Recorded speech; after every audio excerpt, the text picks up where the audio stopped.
What's going on, everybody?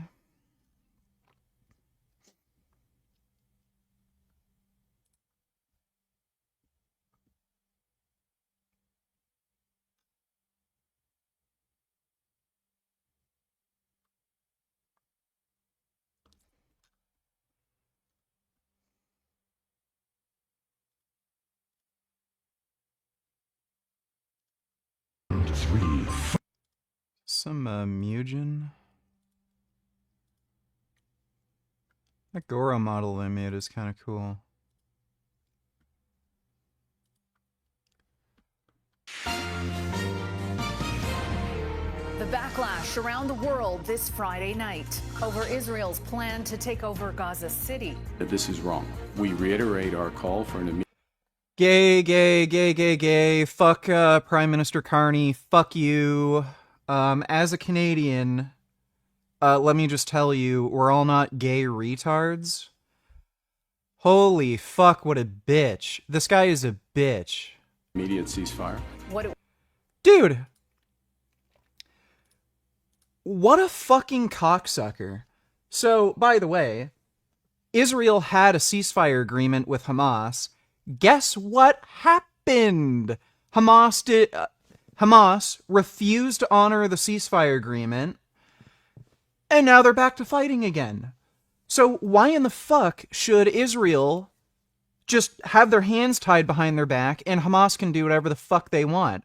Do you love terrorism? Do you want to see Jews killed, Mr. fucking Carney dickhead? I fucking hate this guy. He wants to recognize Palestine as a state when, again, they're still controlled by Hamas and they have fucking Israeli hostages still in underground tunnels, who knows where. Yeah, let's give them statehood. They've earned it. They've killed enough Jews at this point. What a fucking asshole. I fucking hate Carney. You're a fucking disgrace. You just make Canada look like a fucking joke to the rest of the world. Fuck you. Just fuck you, you fucking asshole. If I ever see you around Parliament Hill, I'm gonna tell you to go fuck yourself, you fucking anti-Semitic fucking prick. Reiterate our call for an immediate Hate that ceasefire. guy. What it would mean for 1 million Palestinians and the fears for the hostages. More money for Canada's military members, their pay raise, and the potential boost in benefits and bonuses. Plus, a Canadian tennis champion with nerves of steel. She has amazing qualities physically. My family was pro-Palestine. I gave up debating them. There's no point in debating any of these pro-Palestine fuckheads because they believe in the shit because they hate Jews. They're just ideological fucking retarded whack jobs. So,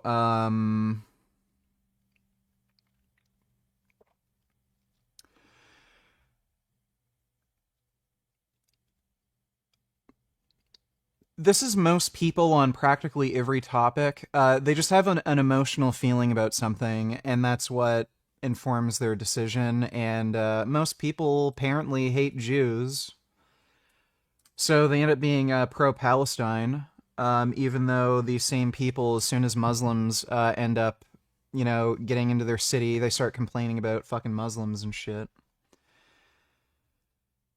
Did you hear Trump meeting with Putin in Alaska? Yeah, I've heard.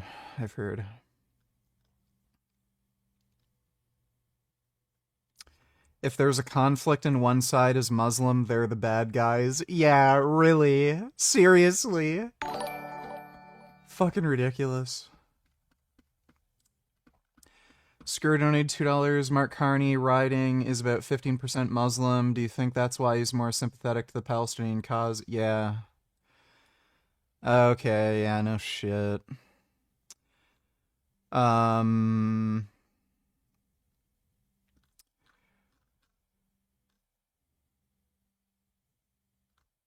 Where do I see the data on the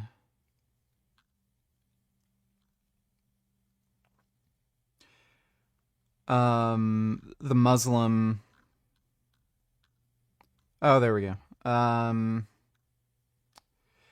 Yeah, So no shit.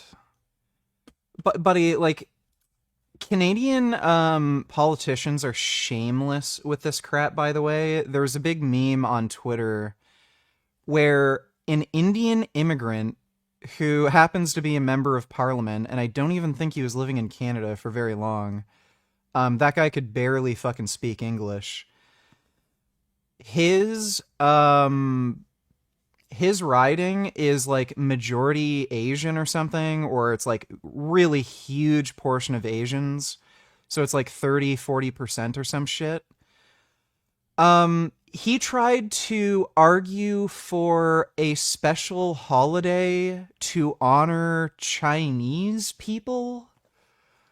So why the fuck does an Indian immigrant who is a member of parliament in Canada give two fucking shits about creating a special Chinese holiday? Oh, it's for votes. So yeah, I'm sure. They're just shameless, pathetic fucking cocksuckers. I fucking hate them.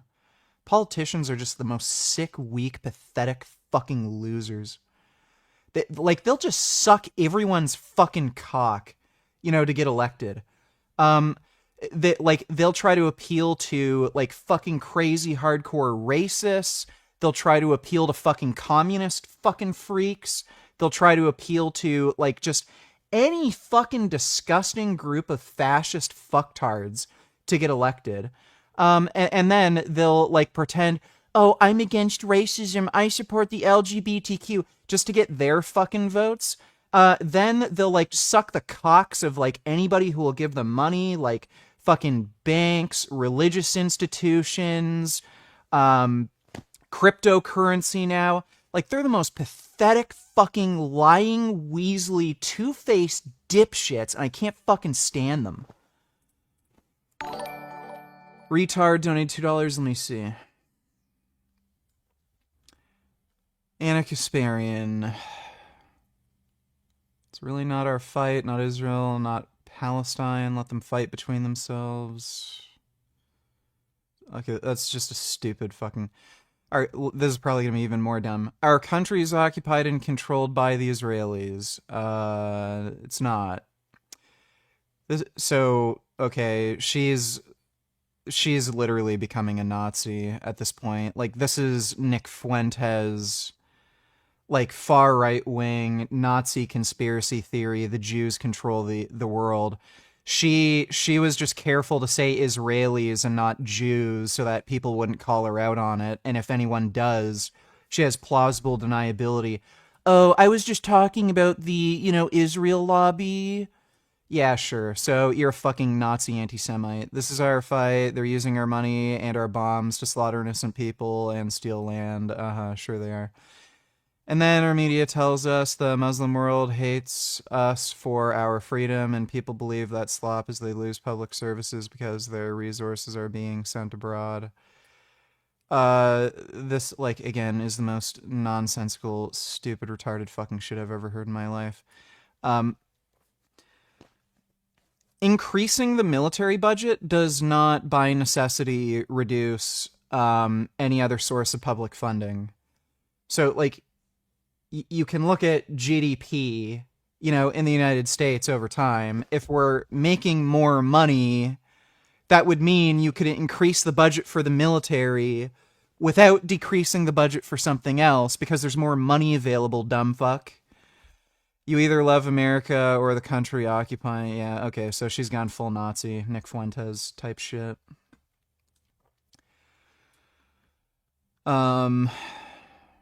The Democratic Party's Reddit community has banned all convos about democratic socialism. Sounds like somebody, or a few people have woken up and they realize what this is. That's funny. Thanks for the donation, retard. Fed donated $2. Glenn Greenwald is protective of Nick Fuentes, 2605. I wonder if they fucked. He's more into, like, black dudes, right? 2605. Which is the first time I really talked to Nick, spoke about Nick when I raised serious concerns about no-fly lists being used in this way. And his career has been severely impeded. Not from what people believe are his racist views about black people or immigrants. Tons of people have those views and are perfectly welcome and fine in right-wing circles. The sole cause of it was his opposition to Israel and his questioning of the power of the Jewish lobby to keep the United States subservient to Israel. It just wasn't said. It was just a taboo. It was one of the third rails of American politics. So he's gay, retarded, and an anti-Semite. Not a winning combination.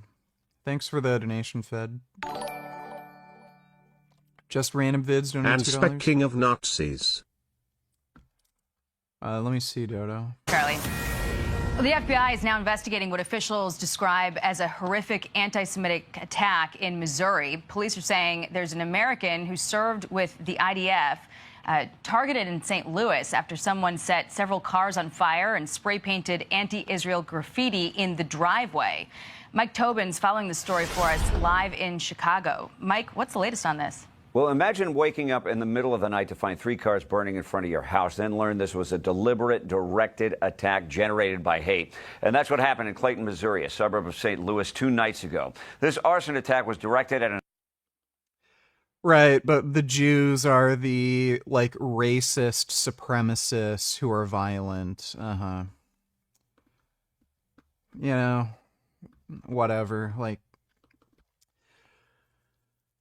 I hope, like, this is all gonna blow over eventually. Israel's gonna win, and then, you know, I don't know, I guess they'll just move on to the next thing and whine about fucking wage gap between men and women or something like before. Thanks for the donation, though, Dodo. Oh my goodness. Wow, it's a good owl. Oh, that is also a good owl. Oh my god.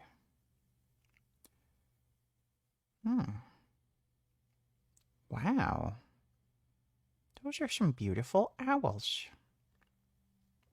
Wow. My god, his shape was changing.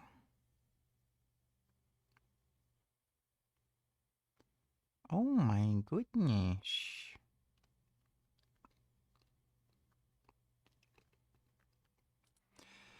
You know, I remember when I was in the 4th grade, this annoyed the fuck out of me. I flipped out at this kid. I think I was in the 4th grade, and the school I was in, they had, like, basically from kindergarten or something up until, I think the 8th grade. So, for whatever reason, they had, like, our class go down to the kindergartners or something. I don't think they were in the 1st grade. And we were supposed to, like, read to them. 'Cause reasons. The kid that I was supposed to read to chose this book about owls. And we were flipping through this owl book, and he thought their beaks were a nose, and he thought their mouth was, like, down here. And I got into this huge fight with him over, no, their beak is literally their fucking mouth, and their nose is, like, on top of their beak, and I literally started shouting at him, calling him a fucking idiot. And I literally showed him a fucking picture of the owl with his mouth open. And then the kid said, they can open their nose. I'm like, and I literally flipped my shit, started yelling at this kid, calling him a fucking moron. And then they wouldn't let me read to any kids anymore because I just screamed and yelled at him. Oh my goodness, look at that owl. Oh, wow. Oh. Oh my god. These are some good owls. Ugh. Lo, is Jasmine ever like this around you? Mean you can tell when someone fakes. Trust me, I know.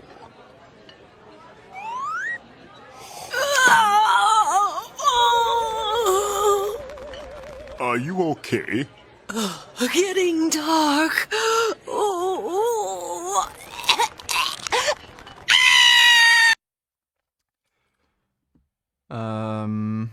I'm not sure I'm understanding. She'd bullshit with me all the time, like, you know, just the normal woman excuses, or like, you know, but did this fan just get adopted by Rhea Ripley?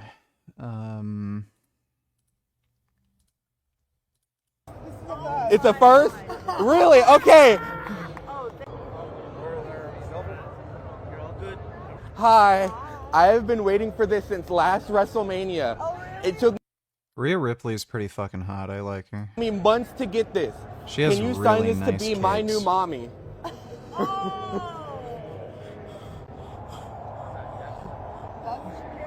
Please. It's a first? Really? Okay.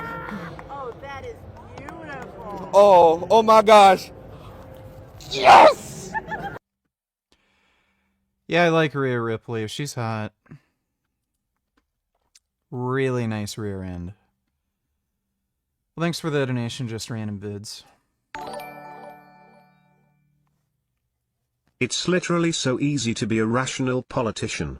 Democrats just need to be anti-Islam, anti-Marxist, anti-crime and harsher on crime, remove zoning laws and other draconian laws and keep Democrats' economy policies and boom US's strongest empire. So ease.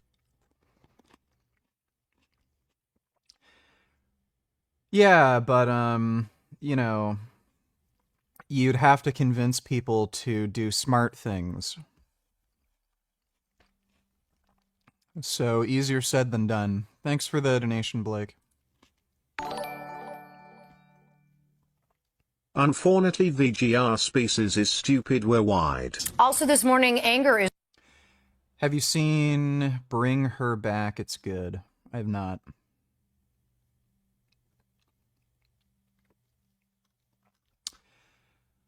I have not seen that. Is growing around the world after the announcement from Israel on Friday that it will soon take military control of Gaza City. NBC's Molly Hunter is following this one for us from London. Molly, good morning. Laura, good morning to you. That's right. Anger is growing, but we've actually just learned that the president's envoy, Steve Witkoff, is in Spain this morning on the island of Ibiza to meet with the Qatari prime minister to discuss a, quote, workable proposal for ending the war in Gaza. That's according to a source familiar with today's meeting. There hasn't been an official announcement about Witkoff's movements. But this comes as the UN Security Council plans an emergency session this week. And that's rare. The UN Secretary General strongly criticized Israel's plan to take military control of Gaza City, saying it is a, quote, dangerous escalation, that it will result in, quote, additional forced displacement. They're starving hostages to death, and they're, like, living in tunnels. Like, what the fuck do you want them to do? Oh my god. Dude, the UN is a bunch of anti-Semites. They're just pieces of shit scumbags. There's actually Hamas members who work within the UN, too. It's just hilarious. But, yeah. Hamas literally releases video footage of Israeli hostages being tortured and starved to death in underground tunnels. And then, oh, you can't commit to military action. You can't try to save the hostages. What about the poor, retarded, incest, deformed, freak Palestinian babies who are born with a genetic disease, who are ugly, and they're getting, like, their pictures posted online? Fuck them. All this, like, stupid starvation bullshit, and give back the hostages. If you don't want Israel to commit to more military action, give back the fucking hostages. And we've been through this before. Buddy, remember that whole all eyes on Rafah thing? Everyone was so against Israel doing that military action in Rafah. Oh, they're gonna start killing people. They're gonna start executing everybody. Genocide. Well, guess what happened? Fucking Yahya Sinwar was hiding in fucking Rafah. They found him and killed him like a fucking rat. And they found out that they fucking mass executed a bunch of fucking hostages in Rafah. So, gee, it's almost as if the fucking Jews know what they're doing. Like, again, all of these anti-Semites will admit the Jews are like super intelligent. They're like this crazy fucking leader race that rules the world. They have shadow governments everywhere. They run all the banks, all the media, like they control Hollywood, but apparently they're not smart enough to like figure out how to conduct warfare. It's just stupid. Like I can't stand anybody. Everyone's just such a dickhead.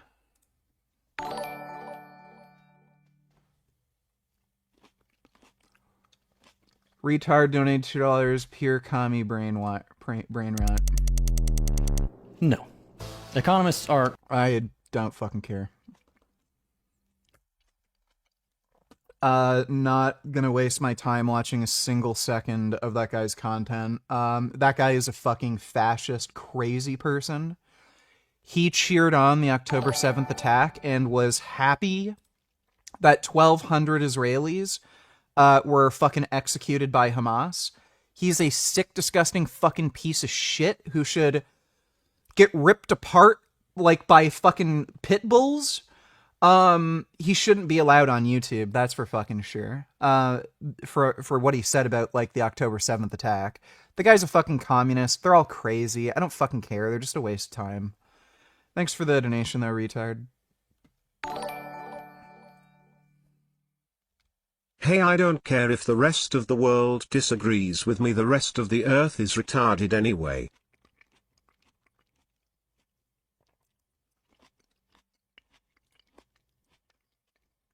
Well, that is true. Thanks for the donation, Dodo.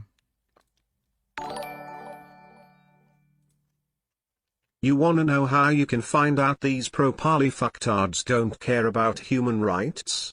Ask them. No one talks about the Syria genocide of non-Muslims like Druze, Christians, Yazidis, Alawites, etc. Muslims kill everyone, but Yezreel is the evil one. Yeah, really. Yeah, we have Muslims in Syria executing Druze. They're throwing them off of fucking rooftops and shit. Does anyone say anything? Any, like, campaigns on social media? Hear anything from Code Pink talking about the horrible genocide against religious minorities that is being perpetrated by Muslims? Hear anything about... No. Oh, nobody cares. Yeah, I wonder why. I guess it's because it's not Jews that are doing it. Fuck. You know, come fight me. But thanks for the donation, Klecker. Any political commentators or YouTubers you recommend watching? Don't know who the fuck to trust. Also, have you completely given up on dating? I'm fine with dating. I know what I want. It's just that I'm very antisocial. So I don't go out anywhere and I don't like see anybody.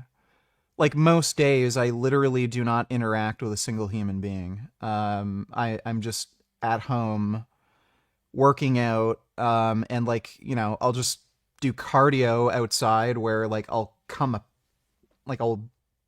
rollerblade past somebody or bike past somebody, but majority of the time I literally do not interact with a single human being, like most days. So I'm fine with dating. It's just that I don't need it. In all likelihood, if I do date a girl, it's not like it's going to improve my life in any way. So I'm not super motivated to go out and meet people, but you know, right person comes around. Don't care. Like, sure, I'll eat some ass. As far as political commentators, I'd say Destiny at this point is by far the best. He's become a little too sympathetic to the Palestinian thing. I think it's because of the people he hangs around. Lonerbox tends to be, he's at least, again, he's better than like Sam Cedar, Young Turks. I'd say he's a tier below Destiny. He's just not based enough. He's kind of like, got gay cucked opinions. He's like afraid of being like racist and shit like that. But I would say Destiny is really the only one that I could truly recommend. Yeah, other than that, everyone's a fucking idiot. Let's see. It's hard to disagree with you, VG. We are one retarded species for the smartest species on the earth. That is true.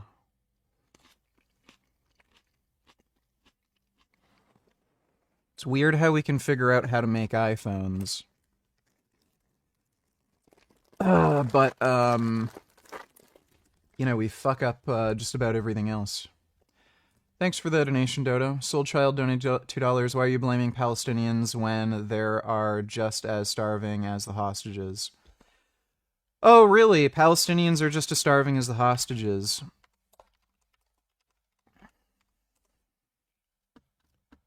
Israeli hostage. Starving. So... where is it? Do they have is the full article available?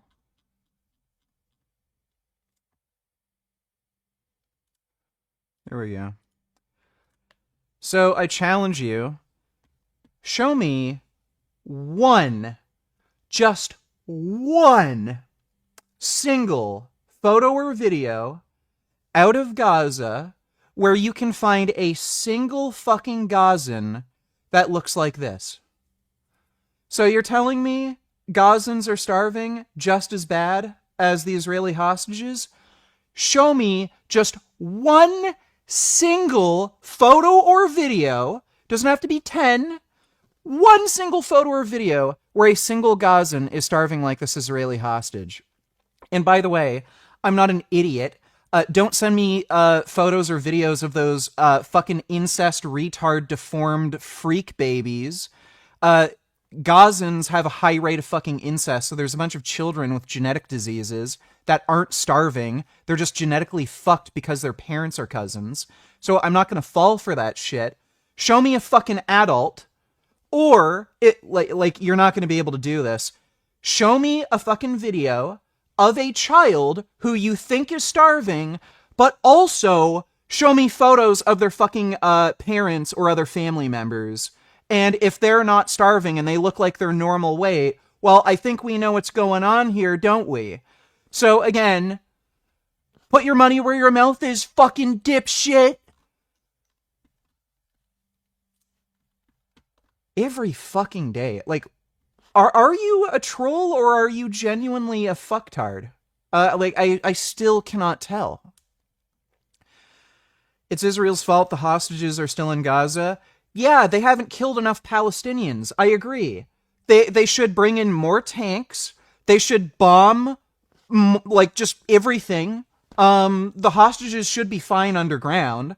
So they should just bomb everyone, kill everyone, bring in more tanks, execute everybody, and then wipe the place clean so that they can get the fucking hostages back. I agree. It is ultimately their fault. They should kill more Palestinians. If they haven't rejected every single ceasefire deal or break ceasefires in the first place, Hamas has rejected every ceasefire deal. They would have been home already. You're a fucking idiot. Come fight me. You know, I'm done with you. Just come fucking fight me. I'll just kick your ass. Like, buddy, if you think fucking Hamas are like these freedom fighters and everything, and you think it's such a great idea to, fight against Zionism, well, I'm a Zionist. Come fight me. Don't you want to do what Hamas does? Don't you support what they do? Come fight me. Come fight the Zionist. I will kick your fucking ass. You think the people in Gaza have it bad? You will not understand fucking suffering until you fight me. I will make sure you are in more fucking pain and suffering than any fucking child that has had their fucking arms and shit blown up, anybody trapped in rubble, anyone you think is starving. I will fuck you up so bad, you wish you were in Gaza. So come fight the Zionist, you piece of shit.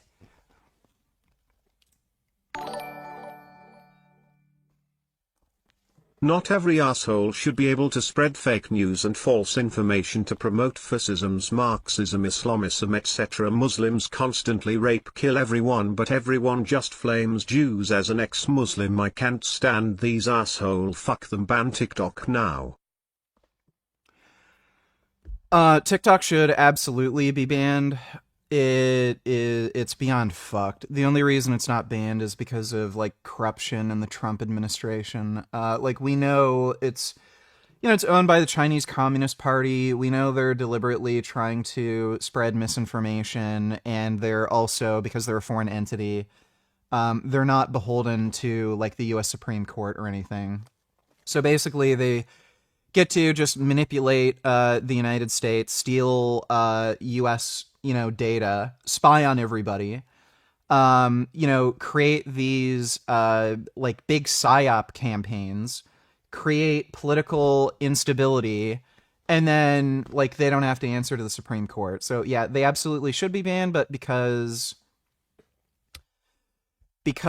Trump is a corrupt piece of shit, yeah, it's not getting banned. But thanks for the donation, Klecker. These people love to point the finger at Israel while they stand firmly on land that's been through thousands of years of bloodshed for them to stand on it. If you asked them to give up their apartments to Native Americans and move out, you think they'd say sure?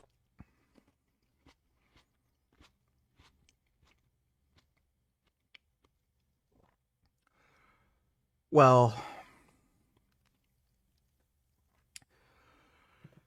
again, all these people who say like, oh, settler colonialism, so evil, Israel should give back the land, blah, blah, blah.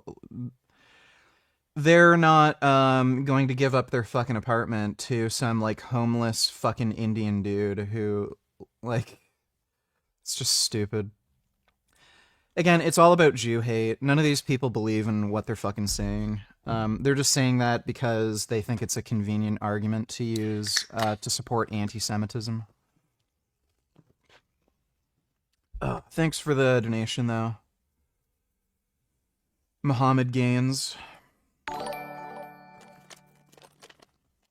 I'm not a professional rapper, but sometimes I go to the studio to manifest my thoughts and experiences into rap songs. I was thinking of making a rap song about a time you called someone a fucking idiot over a false pretense of a video game. Do you mind? No, that's fine. You can use clips of me and cut them into, songs. It's all good. Thanks for the donation, Killian Titan.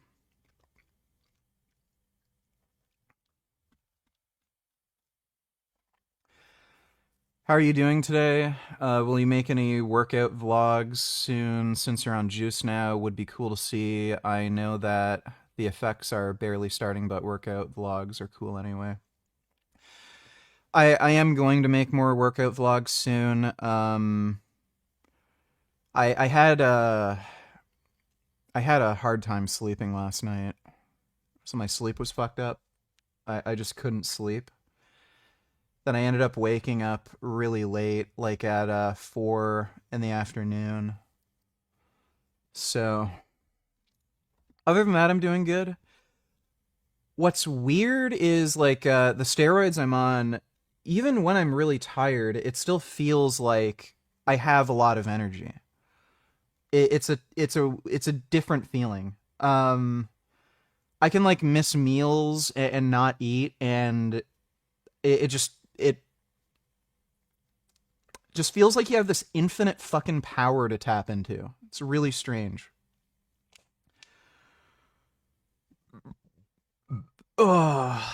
But yeah, I will make some more workout vlogs soon, and probably do some workout streams. Every day our species just gets dumber and dumber. What's causing it, VG? I can guarantee you TikTok is going to be very much to blame. I was actually reading something. There may actually be a genuine concern that certain technologies are making us dumber. So kids are getting fed like TikTok brain rot content where they don't have to use any critical thinking. A lot of technology has gotten so simplified where, again, nobody has to use any critical thinking. And what's interesting is younger generations are actually less computer literate because, you know, if you're a millennial, you grew up in the 90s, well, you were dealing with, you know, like Windows ME, Windows 98, 95, XP, like even XP, like these older operating systems, they're a lot more kind of confusing, clunky, buggy. You kind of had to figure out a lot more shit. The menu UIs weren't as intuitive. Well, now so many people are relying on phones and iPads where you just like, you know, press things, everything works. You don't ever have to think about like how to install things, you know, where to install things. So some of this technology may actually be making younger generations dumber. So that might be part of it. Dumbasses might also be outbreeding smarter people. Like we all know, the more kids you have, the dumber you are. So thanks for the donation though, Dodo.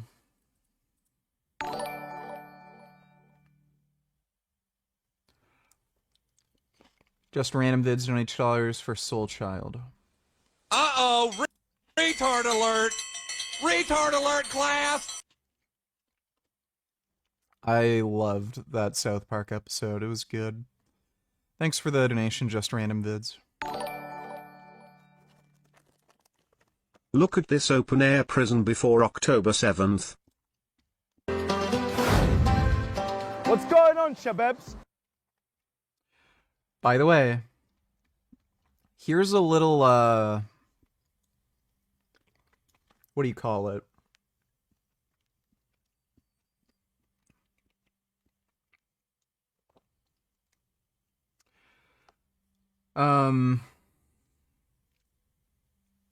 Little secret that a lot of people don't know.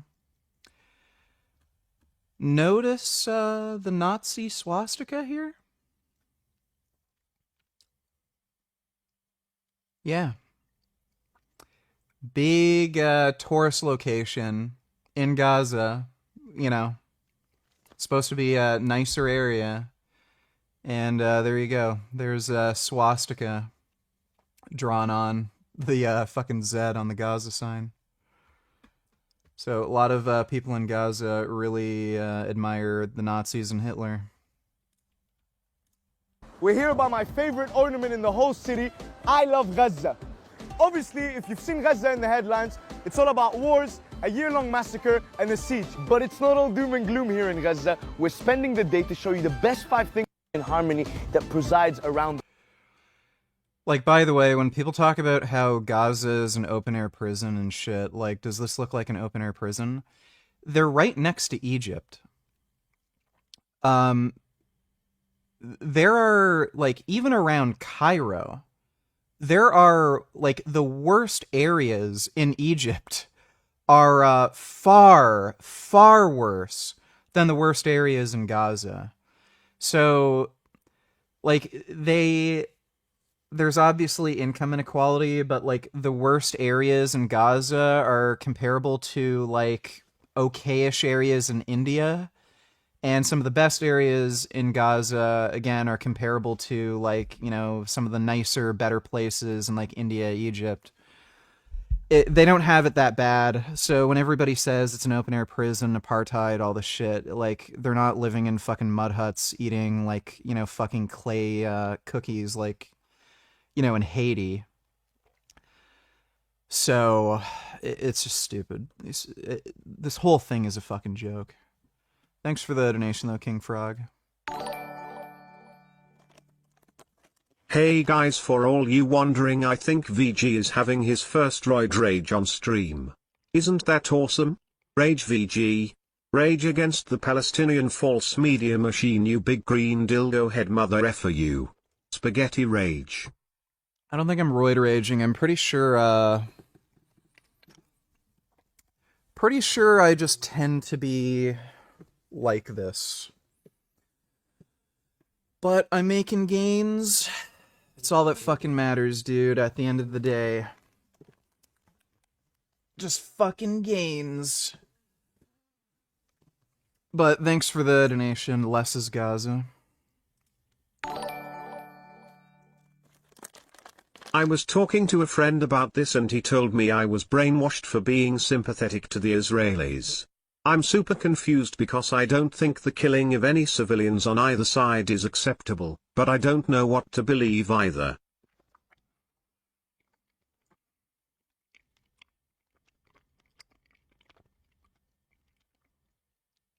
Okay, here's the thing.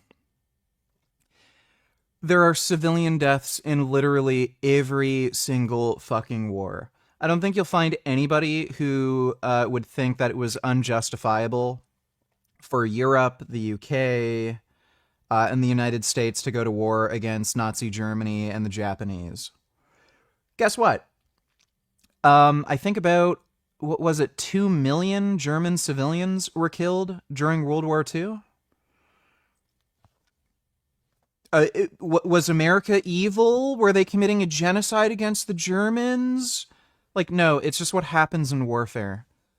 So, the question is whether or not the war is justified, and the next question is whether or not these civilian deaths, were lawful, with the consideration that, these deaths were in some way justified as a means to an end to accomplish some sort of military objective. So, like, are these casualties justifiable considering the advantage that's made to complete a military objective? So, if a really high-ranking, bad guy is in an apartment building and killing him could end the war, like, much earlier, it would be worth it to kill, other civilians to kill that guy, because if the war ends sooner, well, then you end up saving more people, and you may not have another opportunity to, like, kill that really, bad guy. But that's kind of the idea. So basically, you just have to stop learning. You just have to learn how to not be a bitch. Yeah, civilians die in war. Who fucking cares? Whoopee diddly do. Again, like, this is just all about hating Jews. Look at what's happening in Syria right now. The Syrian government, they're trying to, like, literally genocide religious minorities in Syria. They're finding Druze and executing them. They're throwing them off buildings. They're literally all, like, getting round up and, like, just shot to death. Where's the outrage from organizations like Code Pink saying, oh, genocide, genocide, how could they do this? No one cares because it's not Jews doing it, so this is just all used. All this bullshit about, oh, the poor civilians in Gaza, how could this happen? It's just ammunition to promote anti-Semitic hatred. There's lots of wars and conflicts going on right now, some of them being actual fucking genocides, like in Syria. Nobody cares because they can't use it to promote anti-Semitism. It's all bullshit, so just stop being a fucking little bitch and, like, whining about civilian casualties. Fucking cares if a bunch of civilians die. Thanks for the donation, Flangulus. Gross. Literally nobody asked for this. Let me take a look. Yeah, most of the civilian casualties in World War II period were civilians. I think the estimate is like 50 to 55 million civilian casualties and about like 20 to 30 million military casualties. So It's just what fucking happens. Get over it. Smoothie King just dropped a Heinz ketchup smoothie. We're going to try it because I'm scared. The Heinz ketchup smoothie from Smoothie King features simply Heinz ketchup mixed with raspberries, strawberries, acai, apple juice, and it's only in 5 markets for a limited time: Miami, New York, Chicago, Atlanta, and Denver. Let's try it. That sounds disgusting and stupid. It's weird, but it's not as bad as I thought it would be. This is quasi ketchup. It's like not overwhelmingly ketchup, but you get it just a little bit. You get the strawberry, you get the raspberry, you get the apple juice, acai. That is really weird.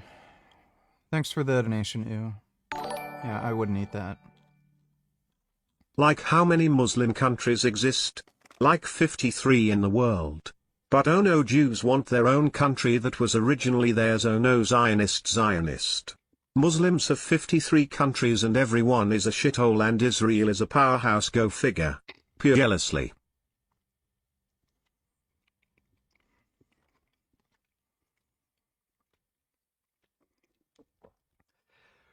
Yeah, it's almost as if Muslims are retarded assholes who not only hate the rest of the world, but they hate each other, and they're all fucking corrupt fascists, and they end up not being able to make any fucking money, and they end up living in shitholes, and then they blame their problems on everybody else. It's weird. Thanks for the donation, Blake. Dodo donated $2. Let me see. Various languages, and she's built in a modular fashion, so we can take off her face, replace it with another face, and have her speaking as a different character. Our skills are having very realistic skin, and our AI is very different. It's functioned to create companion and friendship and social type interactions with people. So our robots don't do physical human labor, but they're really meant for personal interaction. So you can think about it at a theme park, at a conference like this, or even at a senior's home where they can keep people company. I'm Melody, your charming companion from Realbotics. We're all about creating customizable, human-like robots designed for connection and play. Basically, the perfect blend of technology and companionship. Why did the robot go on a diet? Because it had too many bites. She can smile, so I'll have her smile. And surprise, but the one that everyone loves is her just be angry. That's weird and creepy. I don't know how anybody can have sex with those things.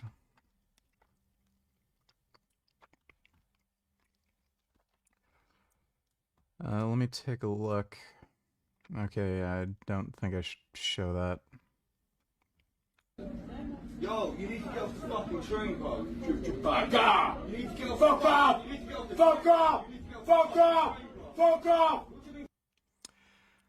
Some random black guy on the train decided to pull his pants and underwear down, and his ass and dick and balls are hanging out.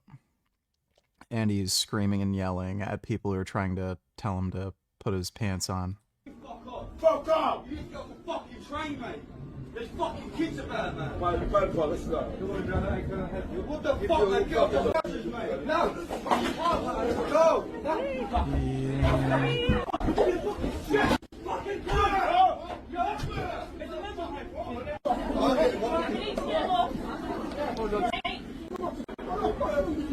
Why, like, this seems to be a new phenomena. I don't remember too many circumstances like this where, like, there's just naked people running around screaming, starting fights. Like, it's like there's more people who are just completely and utterly cracked. And like every fucking week I see this shit. To do. If you have a medical school in your state, we're asking you to pass a law, and these laws have passed in about 6 states so far, and they're bipartisan, Democrats and Republicans. There's no such thing as Democrat children or Republican children. They don't face strong headwinds. It's an easy law to pass to require medical schools in your state to give a mandatory nutrition class. Doctors are not taught about nutrition. So when you come into the doctor's office, he doesn't know any more than you do about nutrition. And you know, he ought to be not the first. You know, I honestly don't think this would really ever make a difference because if you're remotely intelligent, you kind of know what foods are good, what foods are bad. Okay, so like if you go into the processed food section at a grocery store, Skittles, candy, ice cream, those foods are all obviously bad.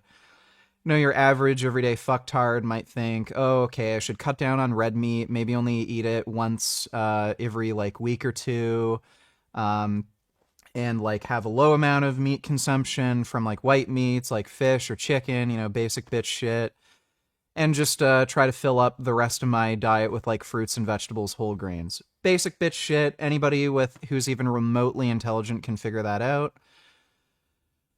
And like the people who are so fucking stupid, they're like, how does I lose weight? Like, I tried going on a diet where I ate nothing but soda pop, but I was actually gained weight after I ate 8 4-liter bottles of soda pop a day. And then like they literally do not know what calories are, and they think that if something is a drink, it doesn't have any calories because it's mostly water. And then you explain this to them, and they're like, but it says it only has 100 calories for the whole bottle. That if I have 8 bottles, then that's only 800. And then you have to explain to them, like, no, if you actually fucking read it, it says 100 calories per serving, and there's like fucking 20 servings in the thing. So you literally ate 20,000 calories of soda. And then even when you're able to get through to them, they still won't do it because they're just fucking like cockroaches. Their brain doesn't operate on like any kind of will. They don't think about things and then like have some kind of active will to, you know, do something. It's like nerve signals and just random impulses, and they have no will of their own, and you know, they'll just do things. So it's like, what the fuck does it matter if a doctor has nutrition training when, again, the only people that are going to need nutrition advice from them are like fucking retards who aren't going to listen to them anyway. Like, just develop better weight loss drugs. So, yeah, just invest in weight loss drugs, give it to these fucking retarded fat fucks who don't know how to eat properly, and then, like, problem solved. Like, there's nothing that's going to be gained from forcing doctors to take nutrition courses.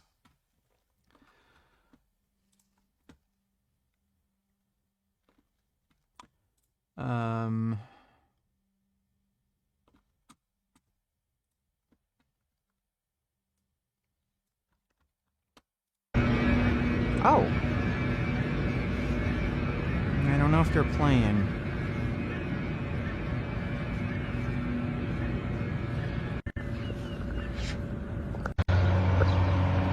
Yeah. Oh. Oh, the mommy came. Yeah, the mommy came. Oh. That's good. Mommy came. That's a good mom. Oh my goodness.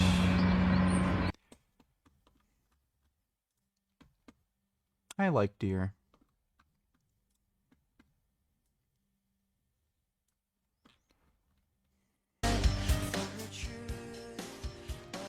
Dude, what is there to even stare at? This chick has no fucking ass.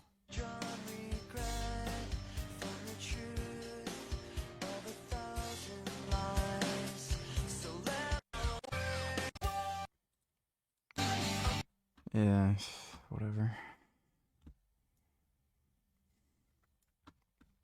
And tastes like the butter this we're is all the carbon dioxide butter. familiar with, but without the farmland, fertilizers, or emissions tied to that typical process. And this butter breakthrough, it's happening right here in Batavia. In the middle of an industrial park in a suburb west of Chicago, something unprecedented is happening. So you're using this gas right now to like cook your food. And we're proposing that we would like to first make your food with that gas. The company is called Savor, and you better believe it. Their pioneering tech uses carbon and hydrogen to make the stick of butter you see on this plate. This is pretty novel to be able to make food that looks and tastes and feels. I'm interested in whether or not this has like any significant amount of saturated fat. Because if it doesn't, and it's mostly like polymono, that'd be pretty exactly dope. like dairy, but water, a little bit of lecithin as an emulsifier, and some natural flavor and color. How? Fat air, right? Where you'll also. Well, yeah, it looks cool. Thanks for the donation, Dodo. 2 PayPal buck donated $2. Let me see. Django Unchained, Quentin Tarantino. And the Golden Globe goes to Ben Affleck, Argo.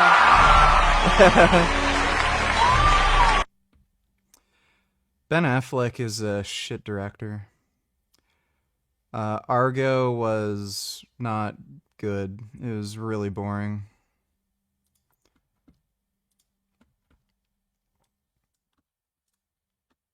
His palms are...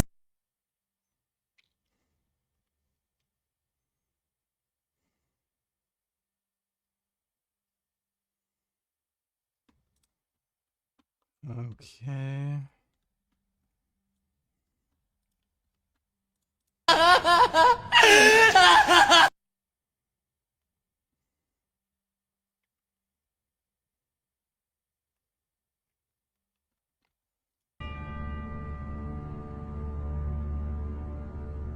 Soda.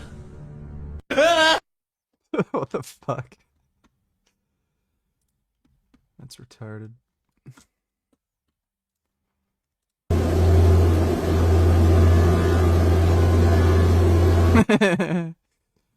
Yeah. Oh. The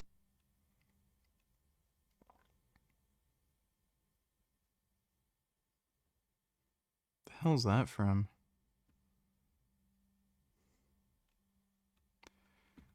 Weird. Alright, thanks for the donation to PayPal, Buck. And just when you can't hate UK more.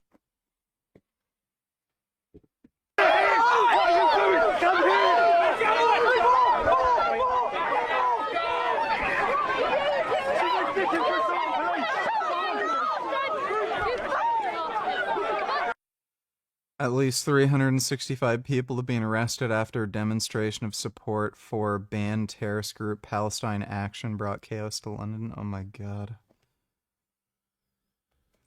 Well, you know, you keep importing them, so I don't know why, like, why arrest them here when you import them? Like, it's just stupid. It's so stupid.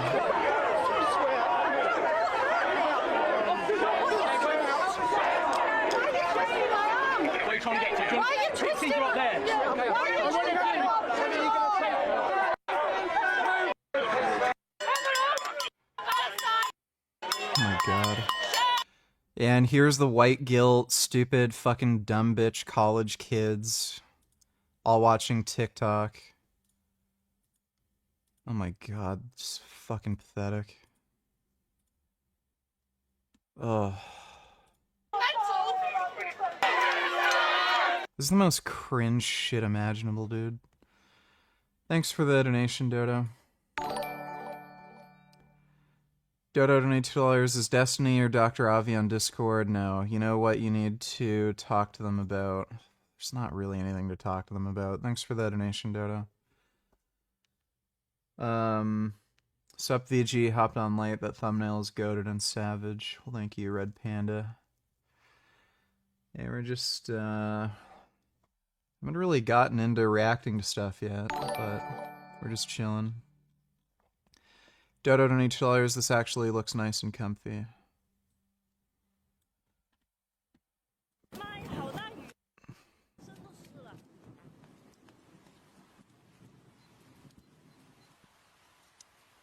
China is building small, affordable homes that you can buy at Walmarts in the USA.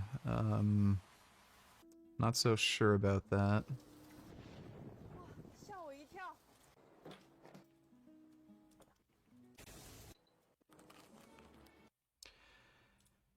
The problem with this, like, small home thing is, one, you're gonna have to find out where you can buy land. And, like, the only area you're gonna be able to buy land is out in the middle of fucking nowhere where there's no jobs. And then you're also gonna have to figure out how to get water and electricity.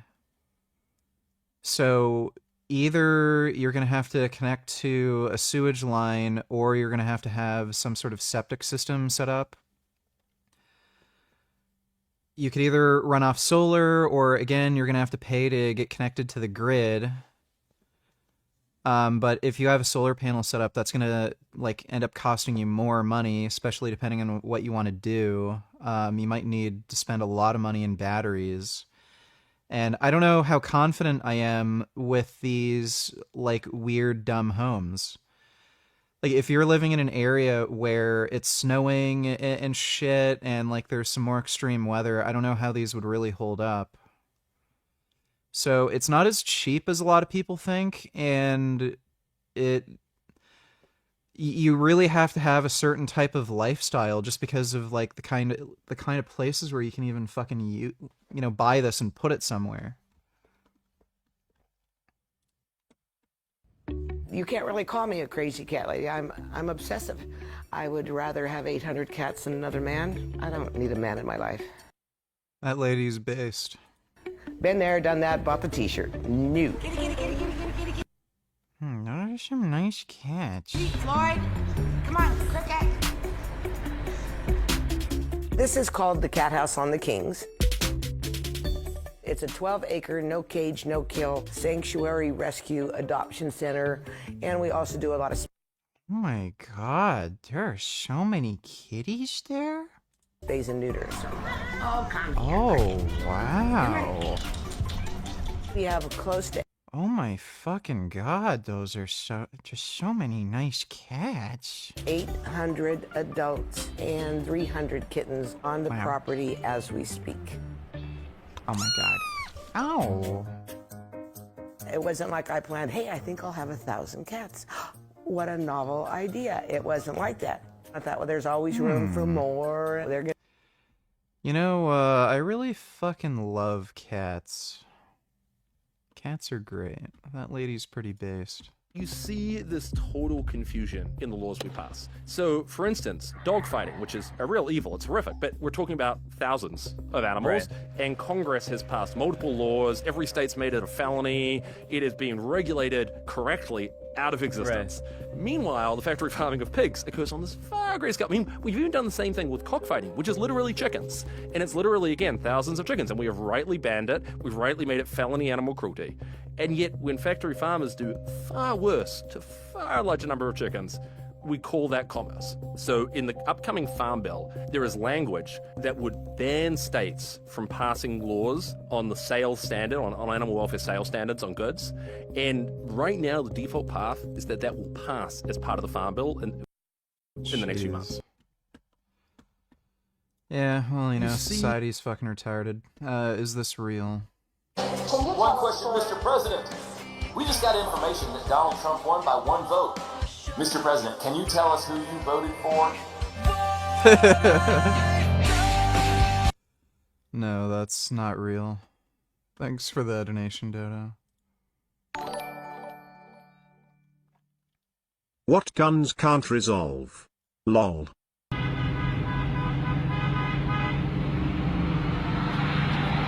you stupid motherfucker, why don't you learn how to fucking drive, you dumb fuck? Fuck you too, bitch! Do something, motherfucker, pull up! You ain't gonna do shit! Fuck up!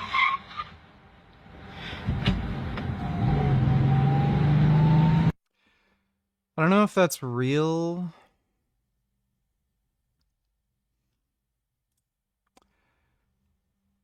Yeah, I'm pretty sure that's scripted, but yeah, guns kind of solve all problems. Thanks for the donation, Grey Knight.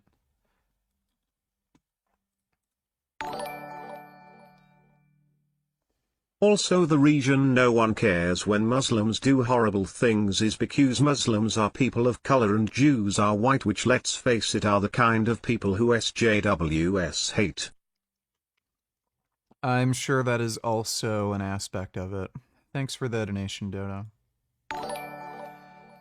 Dodo donates $2, but VG, how can some people have no will of their own and be that stupid when I thought you were told the other day that only animals can be like that and humans are smart and have free will, but you're saying some people are so stupid they don't understand calories.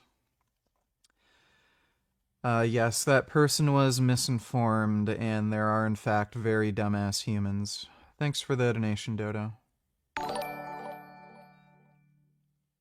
BTW, what is it which SJWs defending people of color like Muslims when they clearly do wrong but attack whites for doing the same thing?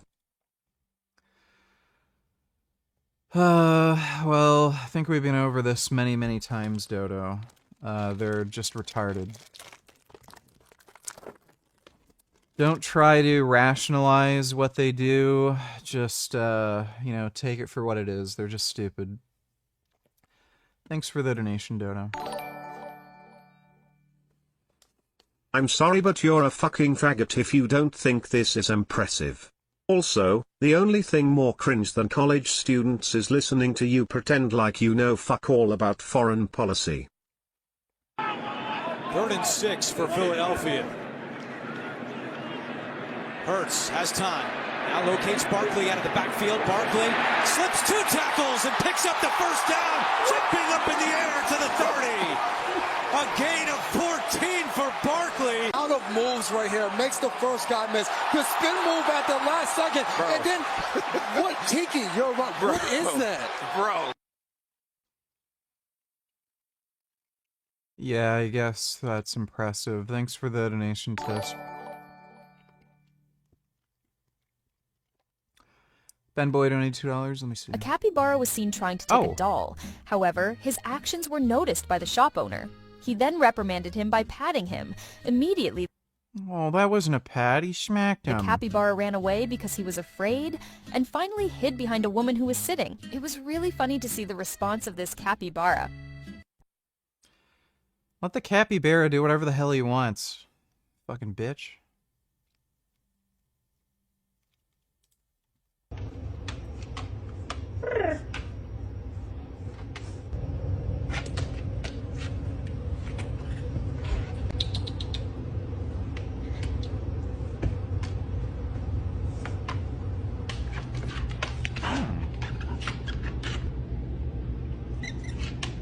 Wow. You're like little rats. My goodness. Oh.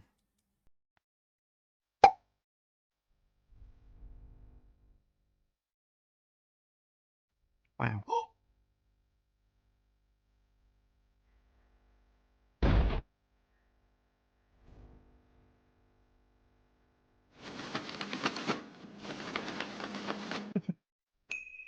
Oh. Oh. Oh.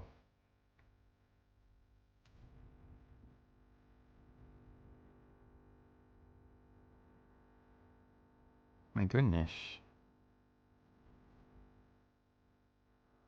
Wow. Oh my god. Oh.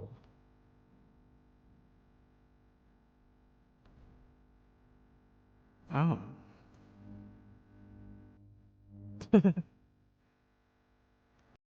How do you get a capybara?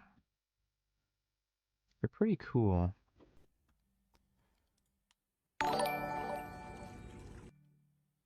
Also BTW, why do so many SJWs hate white people so much when a lot of them are white themselves?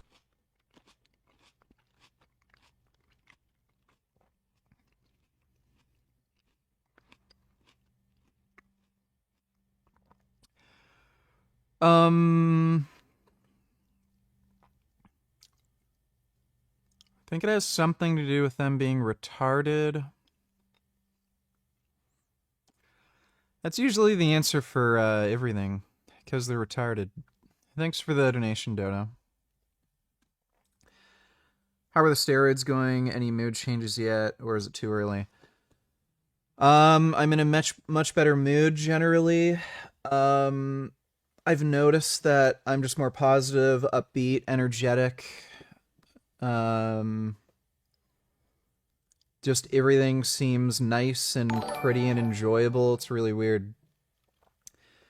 And I think my love of girls' butts has increased. So, yeah. Really, really good mental health effects from testosterone. R donated $2. Let me see. Daddy, I'm horny. I want to suck.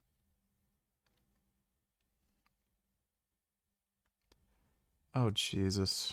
Daddy, I'm horny. I want to suck your cock. Try that one. Daddy, I'm horny. I want to suck your cock. How does that feel? It feels like people are going to clip that and make it look like you're making me say things, which I don't want them to do. So say it again. I just... Daddy, I'm horny. I want to suck your cock. That's the basic one, right? Add it to the soundboard. Daddy, I'm sad. I want to suck your cock. What's the big deal? Like, because it's just... Gee, I wonder why this is like a meme now. And she's suing Destiny. Like, so stupid. I'm suing Destiny. My complaint, his response, and evidence. An hour and 47 minutes. Okay, we can watch that in a bit. Thanks for the donation, R. She's an idiot, by the way. Like an insane fucktard. One of the dumbest people I've ever dealt with.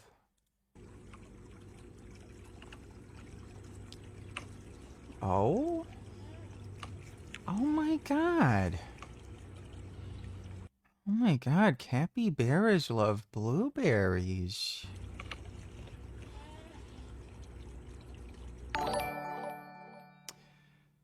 You know, I think I might go to South America, try to make friends with capybaras by giving them blueberries. Oh my god. Dodo donate $2, get your fellow vegan. I was really moved by something that you said when you talked about the war in Gaza. And he's a gay retard. I think that's really courageous to speak about it, and you spoke about it like in such a like honest way that I just thought was like really beautiful, and it's crazy because like what's going on is absolutely so fucking horrible. There's no.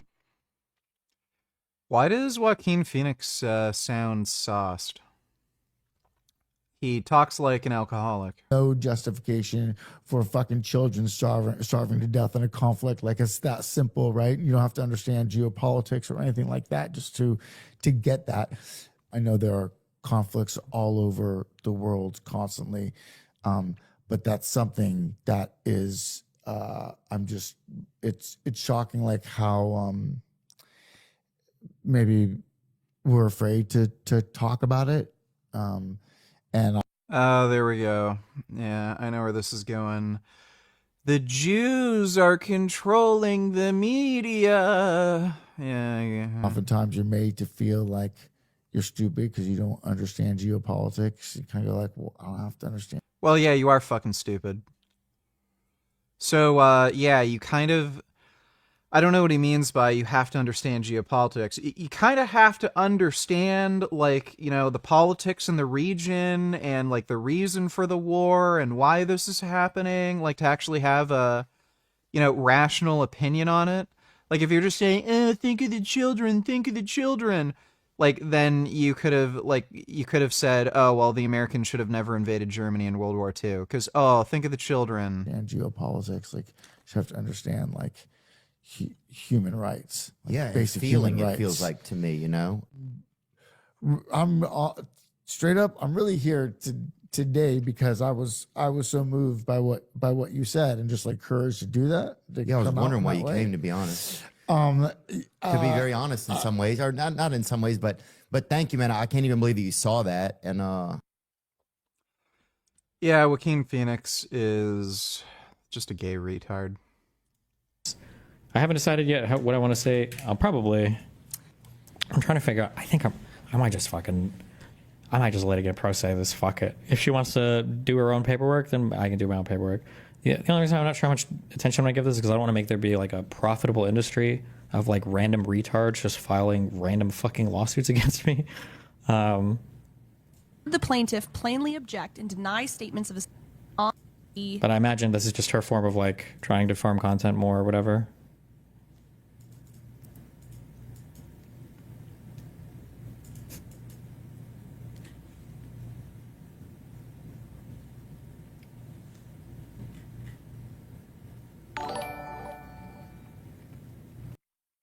And to think this is coming from the same guy who played the Joker and guy who literally said we will werewolf and go wild and not take what the system throws at us. Now he is sucking Gaza's dick.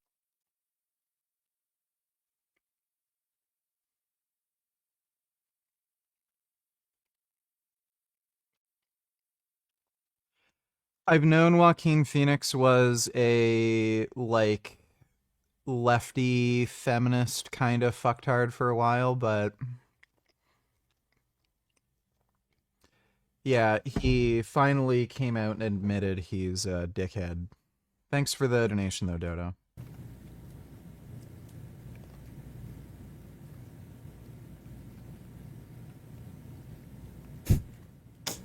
We'll see how that goes. Get mid-price lawyer because you're doing your own paperwork will take too much time away from your stream life. Who said we weren't going to do it on stream? Like engage in spirited. Hey, that's us.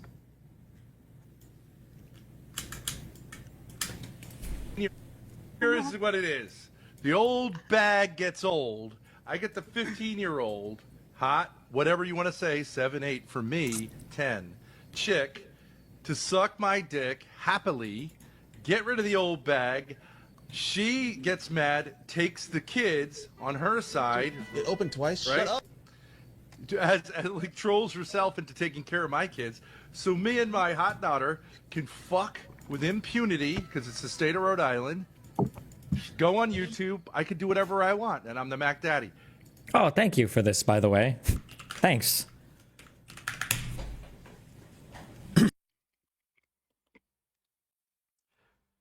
So her dad literally said, I fuck my daughter, and then she's getting upset that people are making jokes about her fucking her dad? What was the hardest difficulty you beat Doom Eternal on? Nightmare. It's the one where there's like no permadeath and shit like that. Pretty sure it's Nightmare. I think there's like 1 or 2 tiers above it, but yeah, just Nightmare. Help me for my motion to dismiss. Hey, if you have any videos like this, feel free to shoot me an email because it actually, sadly enough, is helpful. I think she might have actually filed that complaint. Yeah, I'm waiting to see if she's serving or how the fuck that'll go. But things like this obviously help. Yeah. Isn't that the problem with you? You resent it. How am I not the ultimate baller? An old man, I don't have to work out. I don't need money. Base dad. I got pussy whenever I want it. And I also... How does this help you? Because I think one of her claims that I falsely asserted that something about her dad fucking her or whatever, but I feel like there were like 10 different... Are they suing for defamation or something? Why does... Yes, because I think she's trying to sue me for defamation because I made statements about her dad fucking her or whatever. It's just fucking... It's retarded. It's just like attention bait. So convince this piece of ass that it's her fault. And she's not doing a good enough job. And that's not what your guys' problem is? I'll let Ben on for a minute while I look at other stuff, because I need to read. Hold on. Okay, go ahead. Disrespectful. All right, let's go through this, okay? You donate $2 video for later. Indians, they have arrived. Maybe. Okay. We could probably watch that later. Thanks for the donation, Q. Let's leave aside whether anything... So me and my... Okay, whatever. So the Grace Thorpe thing's stupid. killings and massive destruction. Now, on this side of the Atlantic, France is the latest country to join European allies, as well as Australia and New Zealand, rejecting Israel's occupation plan, saying it would, quote, worsen an already catastrophic situation. But the Israeli government standing firm, Laura, the defense minister, saying any threats of sanctions wouldn't weaken our resolve. Dude. And as well as Australia and New Zealand. They're all chilling, happy, yucking it up. Rejecting Israel's occupation. None of them are underweight. Plan, saying it would, quote, worsen an already catastrophic situation. Look at that. Look at her chubby fucking cheeks. Look, they're overweight. And they're all like, Yeah, right. Like, by the way, all these, like, scenes you see where they're going, like, I need food. You know, with their pots and pans. Like, bro, they're playing that up for the camera. Like, look, there you go. But the Israeli government standing firm, Laura, the defense minister, saying any threats of sanctions wouldn't weaken our resolve. And Laura? Molly, this UN meeting is supposed to happen here in New York tomorrow, but there's already... Well, yeah, and they're filming from up on an angle, so you can't see that there aren't that many people there. So, stupid. Been some evidence of troop buildup in Gaza? Yeah, and that UN meeting, we believe, was changed from today to tomorrow morning. But NBC News has seen commercial satellite images that show the Israeli military building up troops and equipment near the border with Gaza. You can see those images on the screen. It's a buildup that would support a possible new ground invasion of the Palestinian enclave. That's according to 3 U.S. officials and a former official. The images show troop movements and formations that the 4 sources told our colleagues in D.C. they recognized as signs of an imminent major ground operation. Laura, we are watching that border very closely this morning. Laura? That's for sure. All right. Molly Hunter, thank you. Hey, thanks for watching. And don't forget, you can catch the Today Show. Oh, Gaza and all this stupid nonsense.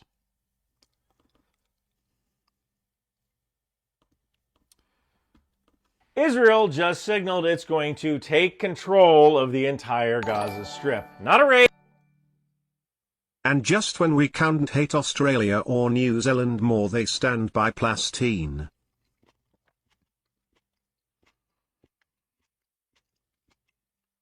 Yeah, true. They're all dickheads.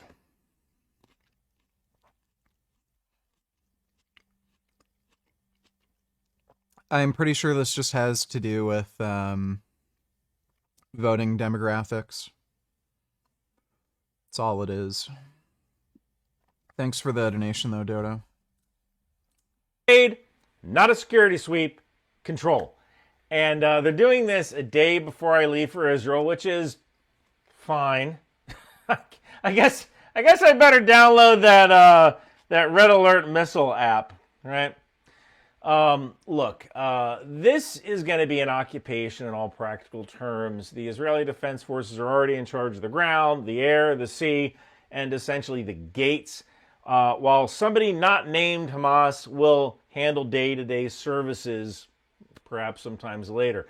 I saw this movie in Iraq. It basically took paying the Iraqis not to kill us, also known Joaquin as... Phoenix is a true vegan and a true human being who cares deeply about Palestinian children starved and murdered in the genocide, unlike you fake vegan Zeos. All you fucking Zeos bring dishonor and shame to the AR movement. Fuck Israel. Vegan for Palestine. Gay. Yeah, you can go do whatever gay shit you want. Don't care. Thanks for the donation, dipshit. I know you hate humans, but I disagree with your utter indifference to casualties. You know lots of kittens and puppies die in wars too, right? I won't fight you though because you're big ol' beefcake strong boy.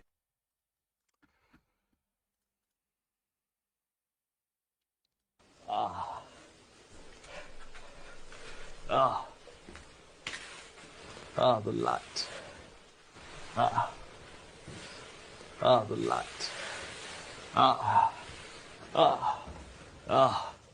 Fuck? Oh, burn. The light.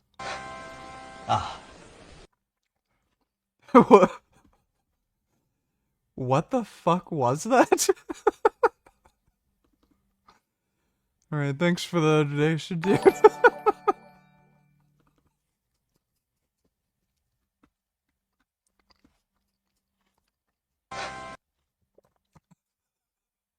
I gotta watch that again. What the fuck? Ah. Ah. Ah. Ah, the light. Ah. Ah, the light. Ah. Ah. Ah. Ah. Oh, ah, the light. Dude, that is the weirdest shit I've ever fucking seen. That was good. Oh my god. Dodo donate $2. He sounds like one of them vegans.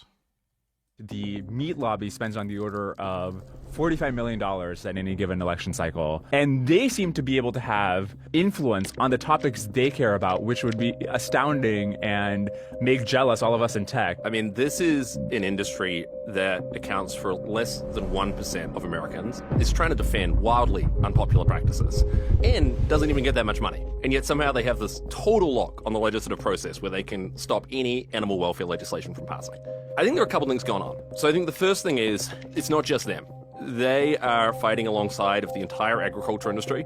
There are allied industries like the insurance industry, the pharma industry that have a big stake in factory farming. And it's not just the money. So they appeal to this mythos of the American farmer. People think the American farmer is the good, hardworking, salt-of-the-earth person. They sell the image of this person out in the fields tending to their chickens and their pigs. They don't realize these are factory farmers. You're telling me that tech bros aren't as politically sympathetic as with Salt of the Earth Farmer? There's this children's kids book rule of politics, which is you should never mess with a character in a children's book. And, you know, that's the police, that's the doctors, that's the farmers. And I don't think there are any tech bros in the kids' books yet.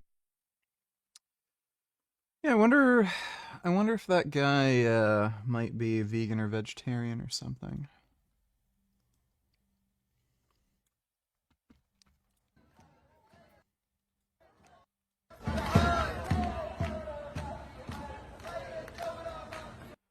How does removing grass help their pathetic cause? They're so fucking stupid. Wow.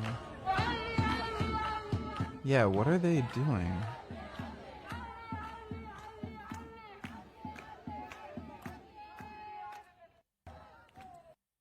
They're just removing grass?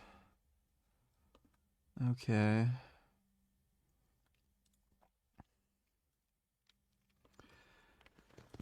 You know,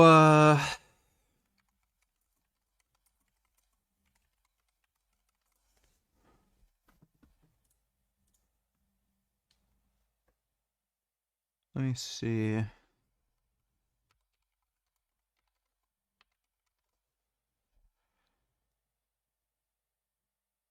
I should,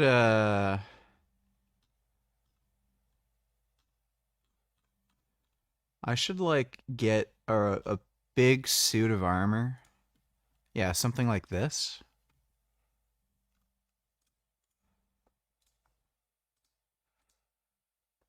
I should get a big suit of armor like this.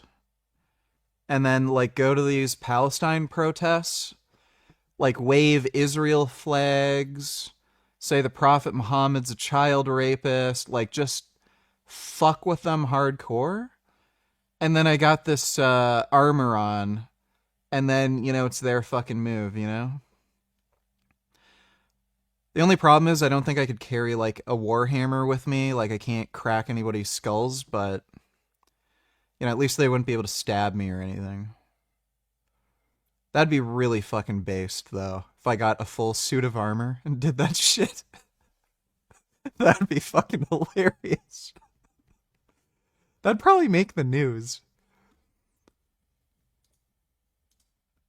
I am Tanya Lukyanova with the Free Press from Moscow, Russia.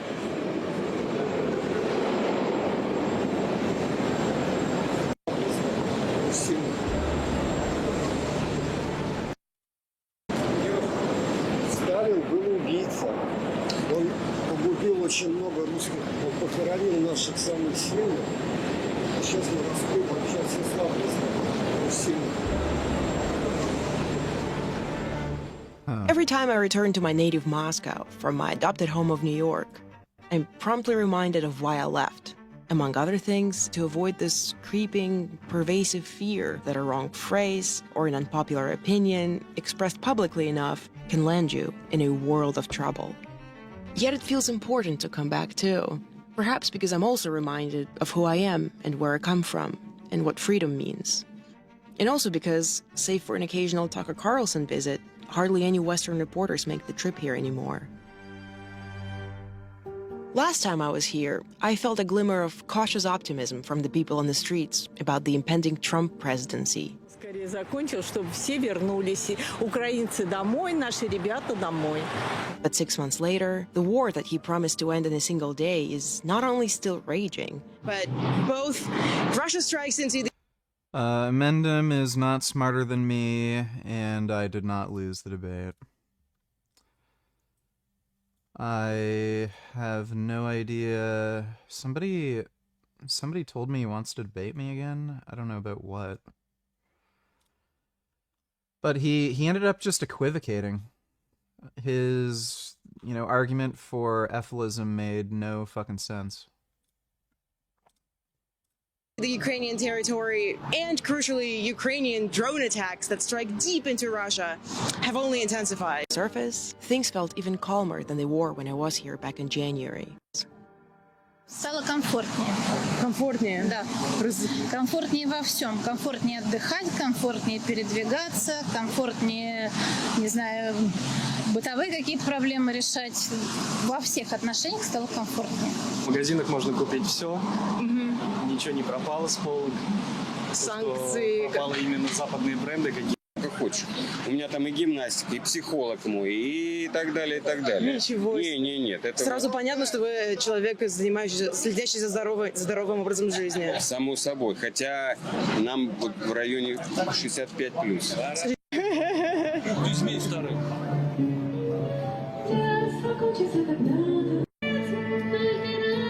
Стоимость, ну тоже игровая. Russia looks like a shithole. The sons of Iraq to kind of get it through to the Sunnis that, yeah, they have a future if they stop being knuckleheads. Fingers crossed, Israel will use my idea of creating a Tahrir militia, which will kind of be like the Sons of Gaza. So what does take over actually mean? Well, what takeover does not necessarily mean is annexation. This is more like an indefinite Israeli security control to keep Hamas from regenerating. Think of it like this. The IDF decides who to move, what flows, and where the guns live.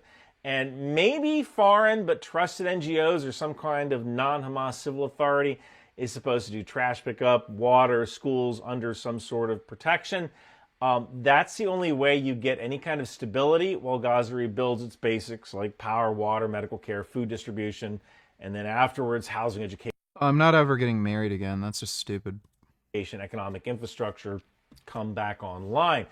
Maybe the Gaza Humanitarian Foundation, which is currently distributing aid in Gaza, kind of morphs into some sort of viceroy, and I don't like to use that word, but some sort of authority that slowly becomes responsible for everything a city needs except security. Dodo donated $2. Let me see.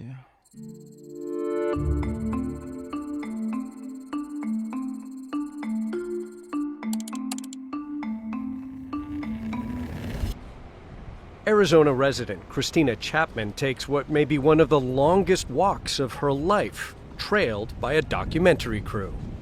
She's going to court for sentencing after pleading guilty to criminal charges including wire fraud and identity theft. Ms. Chapman, I'm Evan Watson with CNN. Did you know that you were working with North Koreans?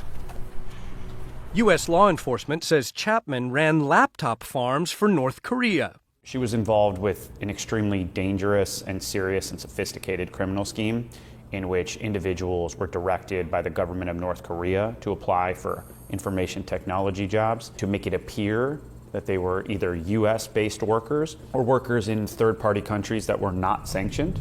Hi, everybody.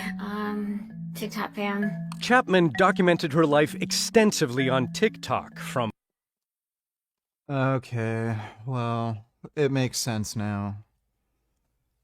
TikTok idiot probably watched some pro-North Korean propaganda or some shit. Poverty in 2021. I'm classified as homeless in Minnesota. To 2 years later when she had a new job in what she described as the computer business. It allowed her to rent this house in Arizona. I start at 5:30, go straight to my office, which is the next door away from my bedroom. And in September 2023, Chapman took a trip to Japan. I am currently in Japan, which is crazy. But the next month, the FBI raided Chapman's house, seizing more than 90 laptops and accusing her of helping North Koreans use stolen and purchased U.S. identities to get remote IT worker jobs at more than 300 U.S. companies, earning North Korea more than... What a dumb bitch. $17 million, including at least $75,000 that the shoe giant Nike paid unwittingly to a North Korean employee. Authorities say Nike has since conducted an investigation following the incident. Why is this case important? It's funneling money back to North Korea, which is sanctioned for its nuclear weapons program. So in other words, we are resourcing one of the most hostile nations in the world, funding their weapons program. Well, hopefully that dumb bitch gets put away for life. What a moron. Fucking disgusting Quasimodo freak can just stay in jail. Security? I mean, yeah, that arrangement would be kind of controversial, but the alternative is to let Hamas reinflate like a pool toy. You know, Gazans know what Hamas rule looks like. People. If you're Canadian, why are you black? Let me see. Can Canadians be black? AI overview. Yes, Canadians can be black. The term Black Canadian refers to people of African or Caribbean descent who are citizens or residents of Canada. Black Canadians represent a diverse population with roots in various countries and cultures, and their presence in Canada dates back centuries. So, there you go. Apparently you can be black and be Canadian. People have risked their lives to protest it, but, you know, living under a theocratic... Then explain why your smoke alarm isn't beeping.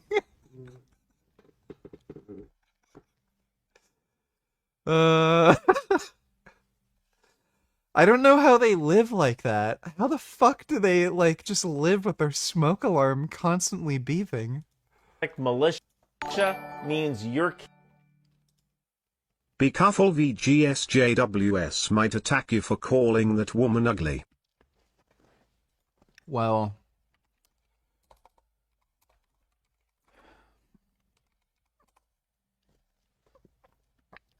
I think what I'm probably gonna do is get one of these, just in case SJWs attack me for calling women ugly. So I think I'll be safe. Thanks for the donation though, Dodo.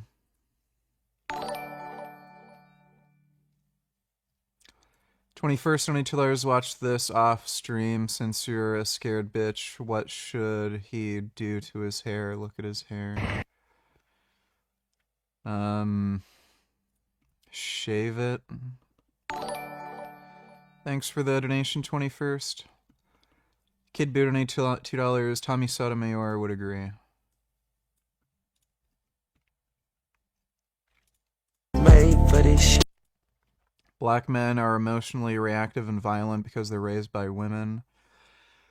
That may actually be a thing.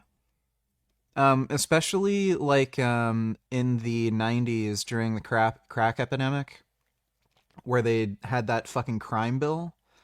Like a ridiculous amount of fucking black men were locked up, and then a bunch of kids were raised without their fathers, and they only had their mothers.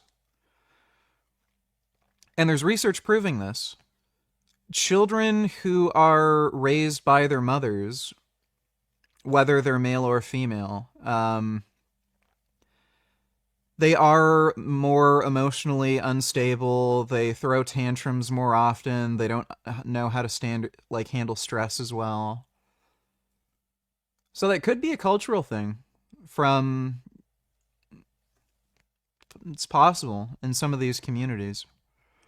And society reinforces their victimhood to obfuscate accountability. It's not genetic, it's programmed to keep us at the bottom. Resist. Is that guy even black? Maybe he's like kind of blackish. Yeah, seems pretty jacked.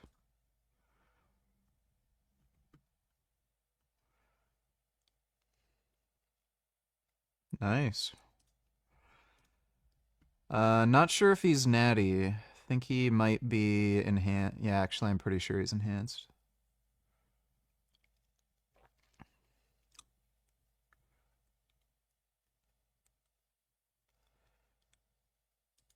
He's got a lot of weird back acne, which is not normal. And, he doesn't have swelling in his nipples, but they're a little red. And I've gotten this. I don't know why. I'm not developing gyno, but my nipples are constantly, like, erect. Since I've started taking steroids. And I have a few friends this happened to, too, who are just on TRT. They didn't develop gyno, but their nipples were constantly erect. And it rubs against your shirt and shit, and then they end up getting, like, kind of sore. And they're, like, more reddish.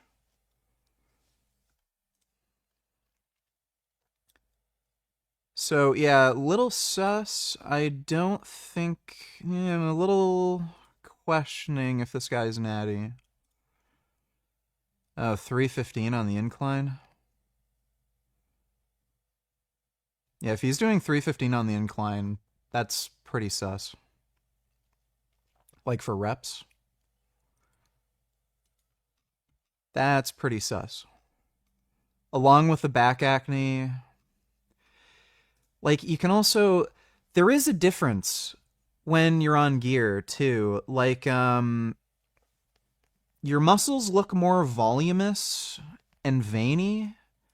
And, like, I'm noticing that in the first week. Like, my veins and my arms and shit are popping out more. Like, I just look more 3D. And that's just the first week of being on gear. Versus, like, this. And I'm roughly the same body fat. Like, there's a difference.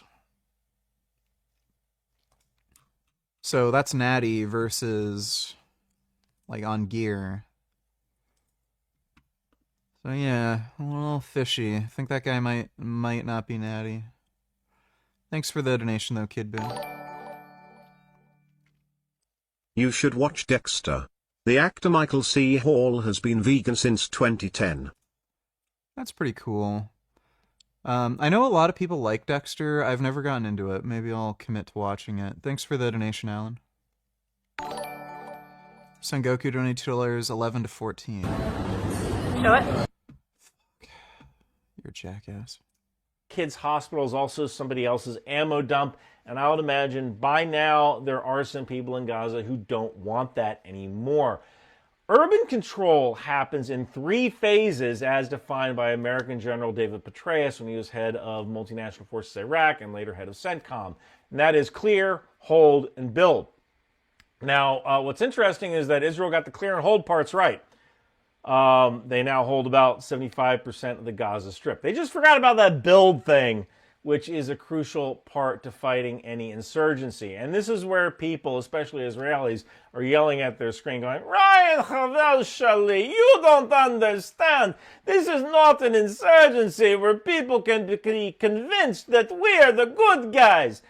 And yeah, in a case like that, you need to get to a 4-phased approach, which I kind of made up an acronym for. I call it I-escape. Because eventually the idea is to leave, and I-escape stands for isolate, evacuate, strike, control. I-escape. right? But the second part, this evacuate thing, that's going to be ugly and slow. Even when the IDF floods phones with warnings and opens routes south from Gaza City, which is essentially the last stronghold, Hamas's tactic will be to sabotage corridors, maximize civilian pain for public relations, because they are extremists who don't give a crap about their civilian population. This is not a secret. This is not new. Hamas will disrupt Phase 2, and Phase 2 is going to be the most important phase because it sets up the other two phases. To control all of Gaza, Israel needs mass. It's going to have to call up reservists. It's going to have to rotate infantry to hold, MPs to police, engineers to breach, and discover tunnels, route power, water. Who was that lean, Goku-looking 50-plus-year-old male with a high school-aged, virgin, vegan Chinese girlfriend in that video that Songoku sent? He looks familiar. Is he on that sugar and fruit diet? Or is he on the vegan gains bloat diet? I think the former. You're annoying, you know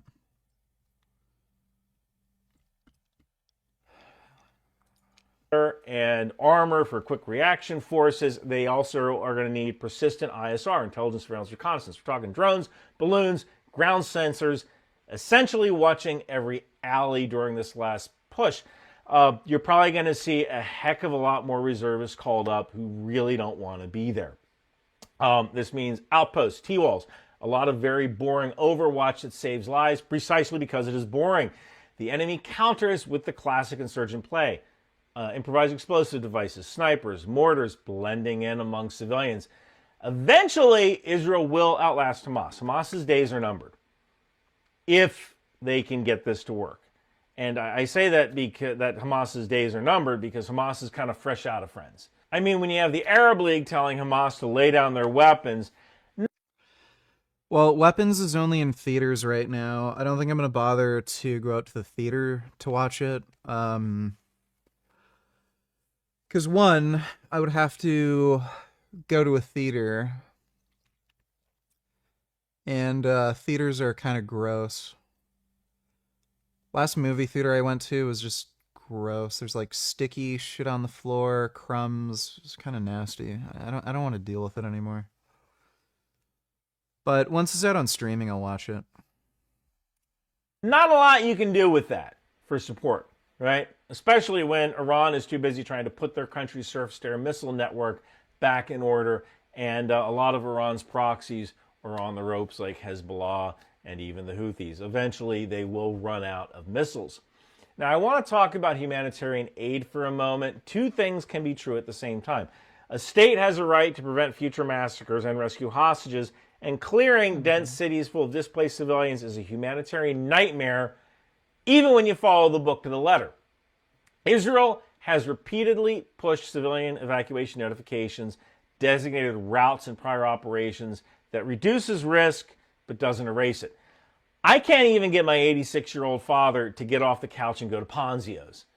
And, you know, there's a heck of a lot of elderly and families with young children who don't want to leave or can't leave even if you tell them to leave.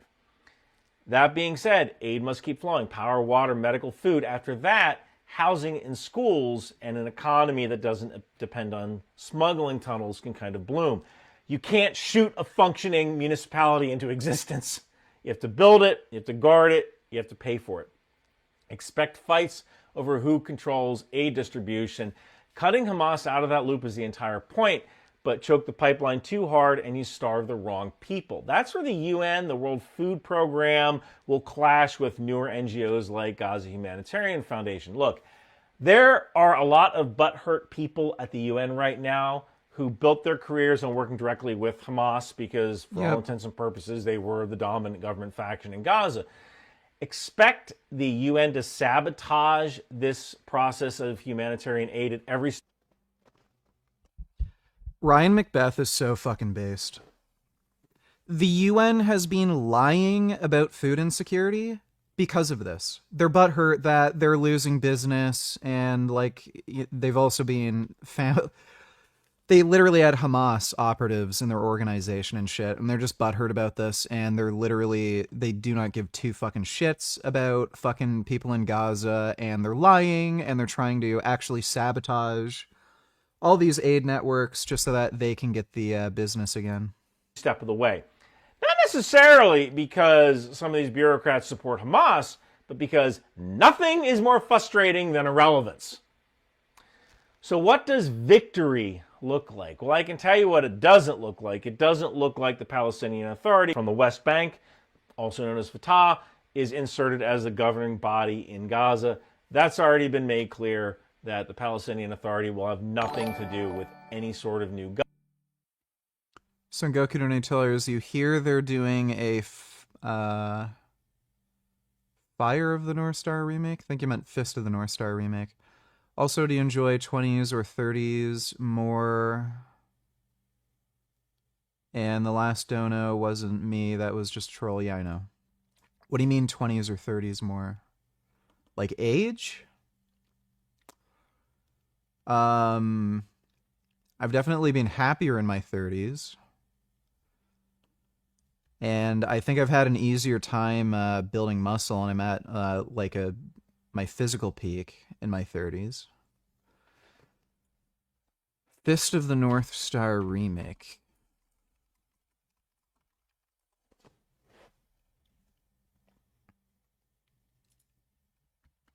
Like they're actually rebooting.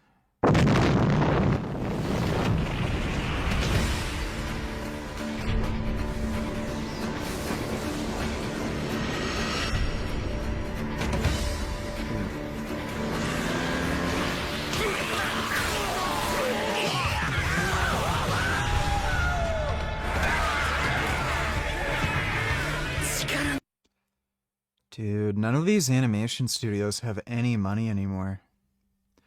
So much 3D animation.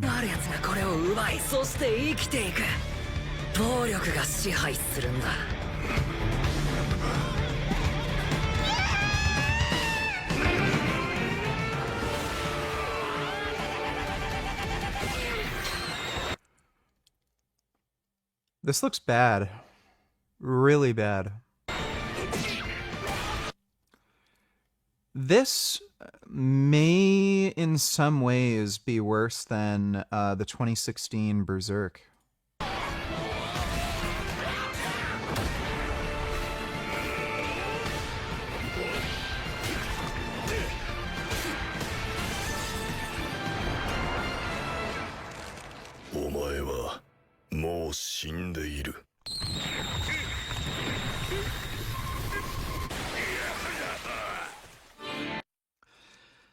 The manga Fist of the North Star is really worth reading. It's weird how just switching to a different medium completely changes the tone. But like when it's animated, and like this was true with the original anime, it's so silly and over the top, and it's like just the most corny shit you've ever seen. It's great for that reason. But then when you watch when you read the manga, it feels so much more grounded and serious and like actually cool. But I love the idea that there's like this crazy powerful martial art where you can like make people explode from the inside and shit. Like it's really neat. I love the idea behind it. The animation in this just looks awful. Like they clearly had no budget and they had to rely on like just creating 3D models and keyframing everything to, save on animation time. So I don't know if I'm gonna enjoy this because it looks rough. I think the only anime that I saw that was at least either mostly or 100% 3D animated like this was Ajin. That one, it worked. The 3D animation didn't bother me. There might have been one other that I can't remember. But, yeah, this just... Like, we have video games that look better than this, you know? So, and for a long time.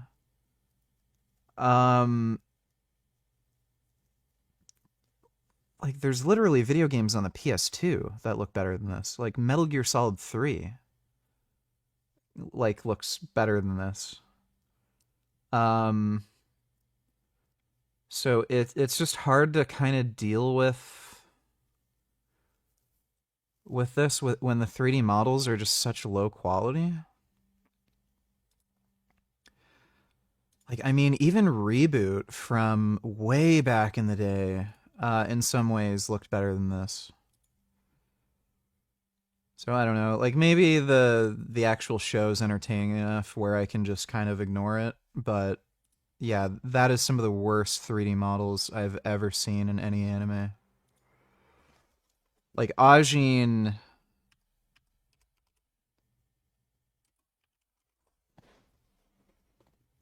like this was Ajin.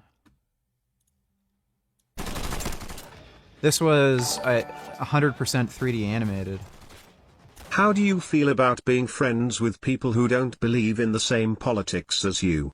I recently made friends with someone and then I found out he watches Hassan Pikalamau.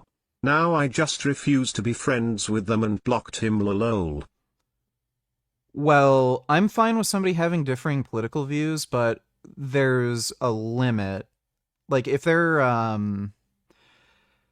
are unironically fans of Hassan Piker or unironically fans of Nick Fuentes or something, like, yeah, there's no way I can be friends with that person. Because you just know they're a piece of shit. But, you know, if they just have some differing views on, like, immigration or something, like, I don't really fucking care. But if they're literally fans of actual fascists, yeah, there's no way. Thanks for the donation, Big TD.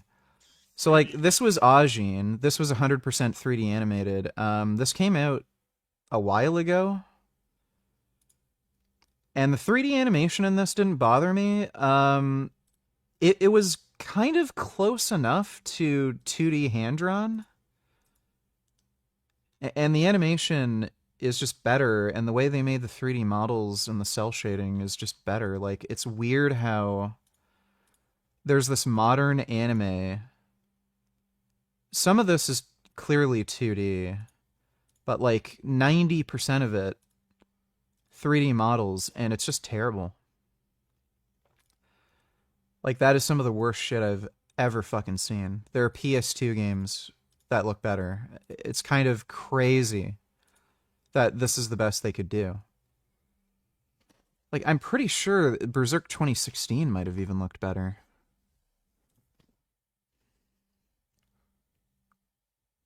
Where's a scene? Berserk 2016...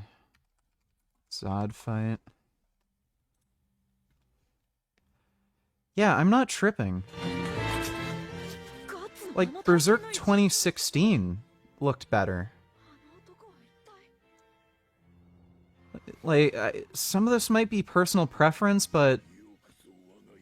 Like, am I crazy? But... Like, this is known for being a fucking catastrophe, and this looks better than the new Fist of the North Star. So that's, like, this is pretty bad. I don't know what the fuck happened, but that's really bad. Government. So there's really only two options. The first is an Israeli occupation that is permanent in everything but name. The second is some sort of international peacekeeping force like the one on the border between Egypt and Israel, also known as the MFO, the Multinational Force and Observers. Yeah, don't worry, we're going to play games. Now, the MFO is not a United Nations organization, and honestly, that's probably why it works so well. You have countries like Albania and New Zealand in the MFO. These are countries... Sengoku $22. Is the Berserk 1997 anime good? I plan to watch that after finishing Yu Yu Hakusho. Yeah, it's really good. The problem with it is it only follows a very, very small amount of the manga, and it skips over a huge section of the manga arc. that it covers. And it's missing a lot of like really important key plot details. So like it's worth watching, but you really should just read the manga. I know people don't like to read because words are scary and, you know, reading is kind of gay. But trust me, reading can be fun and enjoyable. And that is one, like, Berserk is one of the most interesting, enjoyable, insightful reads you'll ever have. That is literally one of the best works of literature ever made. So do yourself a favor, just read the manga. If you aren't convinced and you don't trust me, then yeah, watch the anime. The anime should get you interested enough in the Berserk universe where you'll be encouraged to read the manga. But the manga is just so much fucking better. Way more fucking violent, graphic. It just looks better. Some of the best artwork you've ever seen, and the story, like, you get more of the story. Like, again, I think the manga has like something like 500 something chapters now. The anime only covers like maybe 20 chapters or some shit. So just read the manga. But yeah, if you must and you're really scared of reading words, watch the anime. It's good. But read the manga after. Thanks for the donation, though, Son Goku.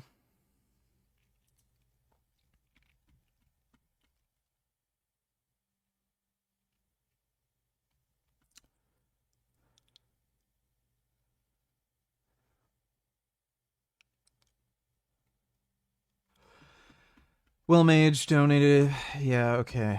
Don't spam chat, dipshit. Will Mage donated $2. Thoughts on this Republican candidate? Here's his perspective on the current gun control in New York City. 3 years ago, in August of 2022, the Governor Hochul and the Mayor Adams put these signs up in Times Square from... This is a gun-free zone. Oh, yeah. So, make sure you tell the mass shooters where they should commit their attacks. Oh, gun-free zone. I can do whatever I want. 40th Street to 50th Street, up and down Broadway and 7th Avenue, to warn those who legally had a permit to carry, you better not bring a gun into Times Square. I guess last night at about 1:30 in the morning, the 17-year-old who was shooting people, I guess he didn't see the sign, or he didn't. Yeah. Dude, like, this is the kind of fucking liberal brain rot. There are people who just have such delusional ways of thinking. So, and like, you see women with this kind of thinking. Oh, there's a rule, no guns. That'll stop them. Like, they literally think everyone thinks in like a sensible, rule-abiding manner. And they literally believe if they say gun-free zone, everyone will just listen and that solves the problem. But in reality, like, people will do whatever the fuck they want. And yeah, a criminal will just carry a gun and shoot people. So the sign does nothing, and then you're just disarming law-abiding citizens. So stupid. I think it applied to him because what? He had a illegal handgun, which is normally how it goes. So here it is, Times Square, the gateway to the world. 3 shot last night by a 17-year-old with an illegal handgun, as is the norm. But who are the signs up for? Those who legally have a carry permit in the state. Yep, just let the criminals do whatever they want. In New York. Isn't that crazy? Yeah, that guy's pretty based. New York is better off with conservative leadership. I mean, you can, like, look at Rudy Giuliani. He was probably the best mayor New York City ever had. And, you know, Thanks for the donation, though, Will Mage. With no real political agenda regarding the Middle East. Do you think Vagabond is a little more philosophical and introspective than Berserk? No, it sucks. It's boring, shit. Characters act like dumb, whiny babies. Fight scenes are garbage. I don't know why people harp on about how good the fight scenes are, and it's violent. It sucks.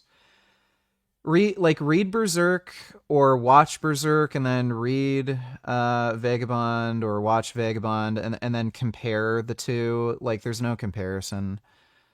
Berserk is just so much better in every single fucking way, and Vagabond just looks like, a fucking retarded 12-year-old wrote it. So if we can find non-aligned countries, this might be a good strategy for some sort of multinational security coalition.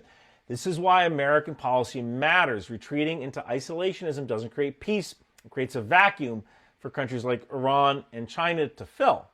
Now, this only works if we show up, or else ammunition is just going to start crossing borders in the dark again. I said before, I see Palestinians as a people first. I've worked in the region. I've learned Arabic poorly. Look, the Gazans have lived under Hamas's iron grip since 2007. And some Palestinians see that rule as illegitimate. Some of these dudes want to lead normal lives, schools that open, water that runs, a government that doesn't stash rockets next to the generator. And that's why any kind of endgame requires Hamas to step aside or be pushed aside so a provisional authority, a viceroy, or a multinational force can function within a framework that accepts Israel's existence and audits the aid. One more thing. There's still 20 or so living hostages in Gaza. Yes, I've called them prisoners before, but I've said that because if you can't freely leave someplace, you're a prisoner, right? But yeah, they are hostages. And they matter in every single tactical and political decision here. I don't have an answer for the hostages. Not from a realistic standpoint. Most of them are not likely to survive this final push into Gaza City. My biggest fear is that as the noose tightens around Hamas's neck, criminal gangs or other terrorist organizations like Islamic Jihad will start a war for the few prisoners who remain. It's because every hostage is a golden ticket. It's a get out of jail free card, or at least get less jail card. I could see various gangs fighting each other over these final hostages who remain and the people who are going to suffer. VG, thoughts on FFMI? Is it a really good measure to see how close someone is to their natty limit? You were listed at 22. Most consider natural limit to be 25.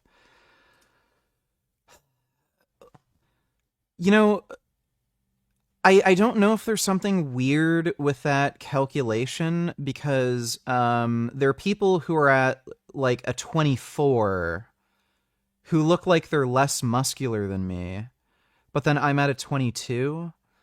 So like there may be something weird when it comes to height and body proportions that it doesn't really accurately like track or represent. And the FFMI data, like, it's based on small sample sizes, so, like, generally speaking, like, yeah, people who have a 25 FFMI, like, they're really jacked. Like, they do have very impressive physiques. You don't need to watch the full video, it's just carnivores being insanely dumb, nothing new, but if you skip to the end you can see my cat. Okay, I'll take a look in a second. Thanks for the donation, Sky. So, I don't think it's a good calculation because it seems to bias people who are shorter with having a higher fat-free mass index. And again, all these calculations are done on small sample sizes, and on top of that, you have no idea who it actually is or isn't on steroids. No clue. And again, like, they've done these sort of calculations on athletes, like football players. Collegiate football players are all on fucking steroids. Like, that is so fucking rampant, it's not even funny. Collegiate football players do steroids like college kids drink alcohol. It's just what they do. Again, I've told the story of a guy I used to work with who went down to the United States to play, college football. The coaches literally told them, we'll teach you how to take steroids so you can get away with doing them and not get caught. It's just rampant. So I don't know. I don't know if it's realistic to say the, natty limit for FFMI is 25. And again, sure enough, like these collegiate football players tend to have an average FFMI of 25.1. It's a little fishy considering how rampant steroids are. And they're not bodybuilders. They're not like just constantly in the weight room, trying to get as big and muscular as possible. They are trying to get big and strong, but it's weird how collegiate football players have an average FFMI of 25.1, like a little bit above the natty limit. Again, I don't know how accurate what the calculation even necessarily represents, because it seems to have a bias with like having people who are shorter having a higher FFMI. I've noticed there's more people who are like under, say, 5'10", having a higher FFMI, and people over 5'10" having a lower FFMI, despite looking about as much, if not more, muscular. So it's a little weird. And again, like taller people are going to have like bigger muscles. Like Chris Jones looks really, really jacked, but if you were to do our measurements, just because I'm taller, like my arms are bigger. So like when you do this height thing, I don't know exactly what it's even really measuring. So FFMI, I don't know. Like maybe in a general sense for your average person, it's an okay gauge, but I don't think it's calculating exactly what people think it's really calculating. And yeah, if collegiate athletes, particularly football players, are anything to go by, most of the people who are at an FFMI of 25 are probably taking steroids. So even in Jeff Nippard's video, that actually was the case. FFMI is like above 23. There was at least as many people taking steroids as there were natties. So, whatever. Who gives a shit? Like, look, here's the thing. This whole discussion is fucking stupid. What is natty or not natty? Like, okay, what does the word mean? Does it mean, okay, you can't take creatine because, like, creatine supplements aren't natural? Is weight training natural? Like, it's not really a natural activity, right? Like, it's something that you kind of do, and we made these weird weight implements. It's like, what supplements are okay? Like, there's turkesterone now. I don't think it does anything, but like, why is turkesterone considered natty, but steroids aren't? Even though, like, it's suggested that turkesterone might affect IGF-1 pathways. It's just stupid. Like, the reality is there's things that we can use to get more muscular. The only reason there's this taboo around steroids is because the United States wanted to ban steroids from athletic competition so that they would be able to win in Olympic competition by banning foreign athletes or foreign teams. That's the only fucking reason. Steroids are the most beloved drug on the fucking planet. Everyone wants to be on steroids. Everyone loves steroids. There's a reason why they're glamorized so much. Like, everyone's heard of the term X is like X, like Y is like X on steroids. Like, oh, a Ferrari is like a normal car on steroids. Or, it's been in media so much too, like in popular culture, like Captain America. That is literally a comic book about a guy who took steroids and became like became a superhero because he took steroids. Captain America literally is a superhero who is on steroids. That was the story. So they're so glamorized, and everyone wants to be on them. The only thing is, there's this like artificial fucking stigma that's being created against them for no fucking reason. For like, again, everyone talks about like roid rage. Oh, it's so bad for you. Or steroids will damage your liver and kidneys. Oh, they're so unhealthy. Well, what does everybody do? Everyone smokes and drinks. Oh, so it's okay to fucking ruin your lungs, give yourself heart disease, give yourself fucking liver disease, increase your risk of various forms of cancer. But, oh, you're a cheater if you take steroids. Oh, steroids are bad. Oh, look at Mr. Roid Rage steroid head here. But look at how many crimes, like violent crimes, are committed in relation to alcohol use. So everyone wants to do steroids. It's just that there's this like stupid cultural stigma around them. And case in point, why do you think everybody is buying turkesterone? It's the promise that you can do steroids without actually taking steroids. So it's stupid, and again, that's why you see all these kids who are fucking SARM goblins. Like, SARMs are big now. A lot of these pro-hormones, like back in the day, 10 or 15 years ago, were big, and they're even sold at GNC. And again, like, people are like, oh, it's not really steroids, they're just pro-hormones. It's stupid. Who fucking cares who's natty or not? Like, there's just people who are bigger and stronger and those who aren't. Like, the cat's out of the bag. Steroids exist. Anybody can take them. So you're either bigger or stronger, or you're not. Like, that's all that's all there is to it. Being green, but what's the argument for being fat? This is part 2 of a part 2 series where I discuss the 2 differences in the primal community. Those who believe being clean is ideal, and those who think that fat is where it's at. Miss Fonder Planets recommended that while thin was in fashion, to have extra fat.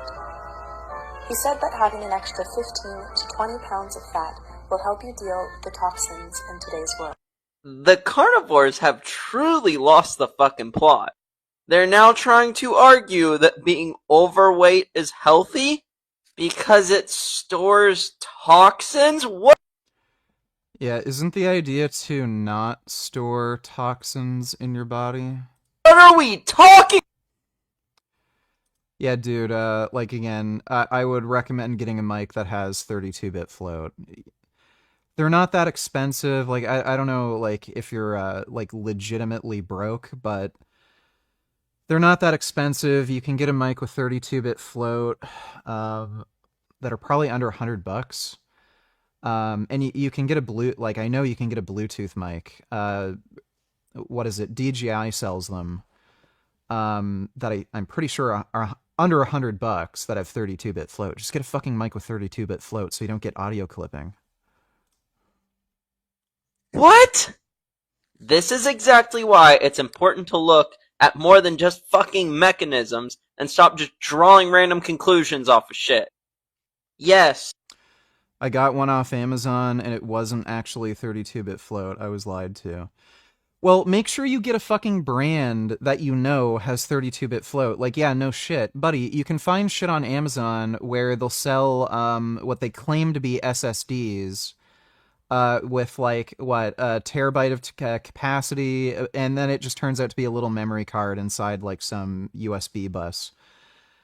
So, yeah, there's scams on Amazon, but get like I think Rode might sell some mics that have 32-bit. Yeah, they do. Rode has some mics that have 32-bit float. DJI has mics that have 32-bit float. I think Sennheiser does. Pretty sure Audio-Technica. Just look up like brands that aren't like, you know, some stupid fucking shit you've never heard of, like Hungung Shoy, super video mic with Bluetooth, you know, some stupid thing like listing like that on Amazon. Your fat can store toxin. This doesn't mean being overweight is healthier. The literature consistently shows otherwise. Not to mention, if you just think about it logically, you're constantly burning and rebuilding that fat. It's not like the fat just stays there. So the toxins are being released back into your bloodstream anyway. Absolute. Yeah, I know my computer's loud for Insta. I don't know why it does that. Fucking nonsense. How much stupider do these people have to get before people stop listening to them? Serious question. What is the stupidest take they can make that will actually make you take a step back and Oh my god, there's the cat. Oh, that is a beautiful cat. go, hey, maybe these guys Oh have my no idea what goodness. they're talking about. Oh my goodness, that kitty loves you. Oh, that is a nice kitty. How fucking cute is this cat? What the fuck? Oh my god, that is a beautiful cat. That was a nice kitty. Well, thanks again, Sky. 2 fags, donate $2, go back to 30 minutes. The Epstein Files Phase 1. We were looking into that. What? Well, weird ideas, and, they might be able to be compromised in some ways. Dude, this is really weird. He's using a anamorphic cinema camera. Specifically, like gay people. I really don't... I like anamorphic camera lenses. I don't like how they look on YouTube. Like when I'm just looking in the normal window, because it's weird. And then... Like, this is fine, but then it's, like, weird if I'm streaming. There's a huge vulnerability. I mean, there's a big reason Jeffrey Epstein trafficked in pedophilia. There's a big reason why a lot of these public figures, I don't think it's a coincidence, get outed for pedophilia. When you say marginal, you mean there's something about them that's exploitable? Right. Okay. Yeah, so it could be an ethnic affinity. It could be a sexual eccentricity, which could be used for black. You're playing Battlefield 6 right now? How is it? Purposes. There's a lot of different vectors, I think, but it's almost never just like normal people. It's never just the guy that likes peanut M&Ms. Know what I mean? It's an M&M minis guy. Needs the tube. It's these fucking M&M minis guys. Needs the tube of specific colors. Like, you got the yellow tube, and he won't buy them unless it's the yellow tube. Strangely fits. Anyway, sorry, continue. So I don't know the psychological profile necessarily, but needless to say, they start getting this buy-in. They receive the money, they receive the career advancement, doors open up for that person. Maybe somewhere along the way they understand what's happening, but they rationalize it. I've heard many different stories about how it works, but it always starts at the college level, which sort of makes sense.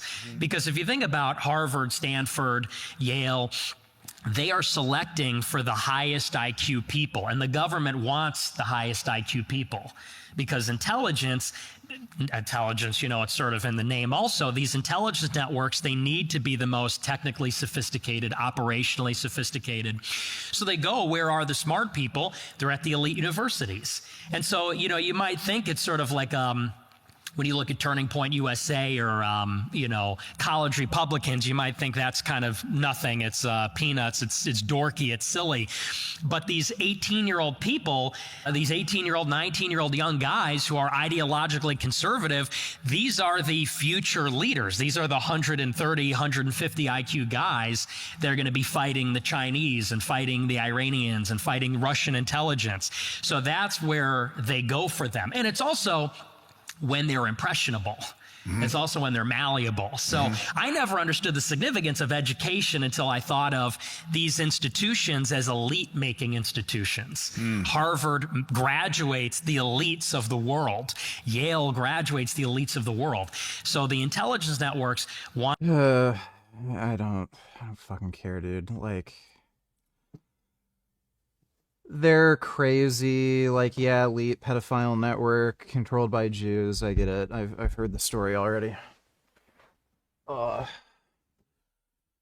Suffer the hostages. But to end this on a positive note, the good news is that whenever you move a hostage, that requires coordination, and any kind of coordination will run the risk of being intercepted by IDF intelligence, and that means the IDF may be able to launch rescue operations for some hostages, at least within a very tight window. And that's good news. I guess the next time you'll see me, I'll probably be on the ground in Israel. One quick note for my Israeli fans. I appreciate all of you reaching out and asking me to meet up. The fact is that this is a work trip, and I have to do whatever my producers tell me to do. It looks like I'll be working until 10 p.m. almost every single day I'm there, except for Thursday when we're at a military base. I think we leave at 4, and we got to do a van ride back. So I don't think I'm going to have a lot of real time, but I really appreciate how warm everybody has been. I wish I could meet all of you. I wish I could do a meetup. Spaghetti. Sengoku donators, look up how many episodes One Piece has. It's like 1,200 or something, right?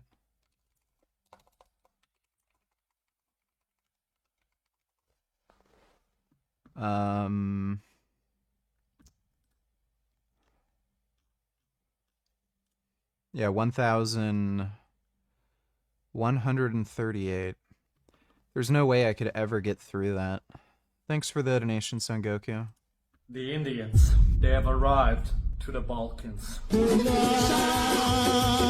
Indian TikToks. My search history has officially become one of the most cursed over people throwing a statue of an elephant into a river, or what you would call salaries, and decided Europe. Historically, people from here have been trying to escape abroad for a better life, going to Gaza donators, scroll to Gaza.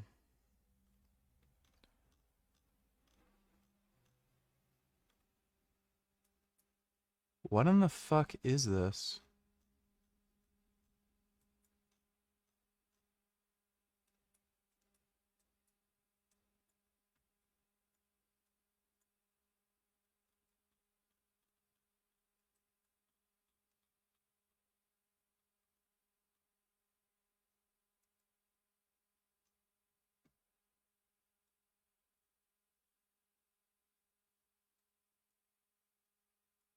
Why is this making my computer go ape shit?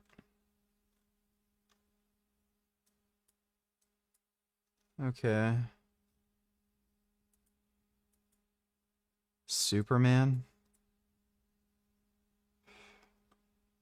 Seems pretty gay. Thanks for the donation, Gaza. places like Germany, America, cold America, spider-infested America, and America with shitty food. Like, that's all the Americas. You know, babies in the Balkans, they'd be born, they'd ask the doctor, Google Gaga, where am I? And the doctor would... This guy's just annoying. I don't know why somebody sent If me you that ever video. look at a story about the war in Gaza, you'll notice that a very specific number exists regarding hospitals in Gaza. That number is 36. Gaza had 36 hospitals before the start of the war. And what's funny is that I live in Silver Spring, Maryland, which is right outside of Washington, D.C. About 6.3 million people live in the D.C. metro area. We're served by only 13 hospitals. Now, Gaza has 2.2 million people, so that's a third the size of Washington, D.C. when it comes to population, and they have 36 hospitals, although that number is now down to between 16 and 19, depending on who you ask. And as I prepared to visit Israel in August of 2025 with the delegation from Newsmax, I began to research this question. Why the f*** does Gaza have so many hospitals? So if you've noticed, I've been clean shaven in a lot of my videos recently. I attribute that to Henson. Start the process. So let's focus on these hospitals. You know, maybe it's one of those things where like Gaza has so many hospitals because it's easy to build a hospital, right? Like if you want to show support for the people of Gaza, you can build a hospital. It's nothing controversial about building a hospital. It's considered humanitarian aid. It's a pretty easy sell to your own population, and it provides good jobs for educated people in Gaza, right? Nothing stops a bullet like a job, usually. So, could all these hospitals exist because it's an easy win for the donating? Excellent Nick and Sam interview analysis. Keep up the great work. You've done well. All right, well, thank you, Benjamin Netanyahu. Just make sure that Mossad paycheck comes in at the end of the month. Thanks again.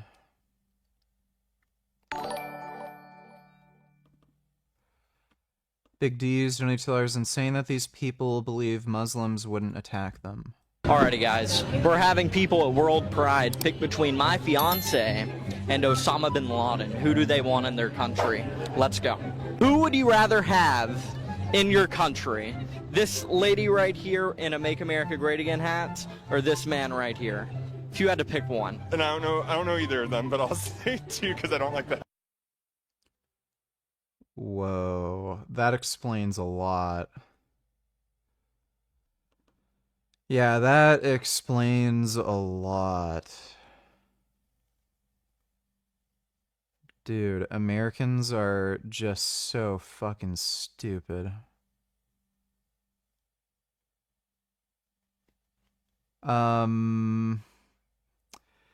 Yeah, they need to ban TikTok. Somebody needs to send this to, like, Trump or, like, some senator or something.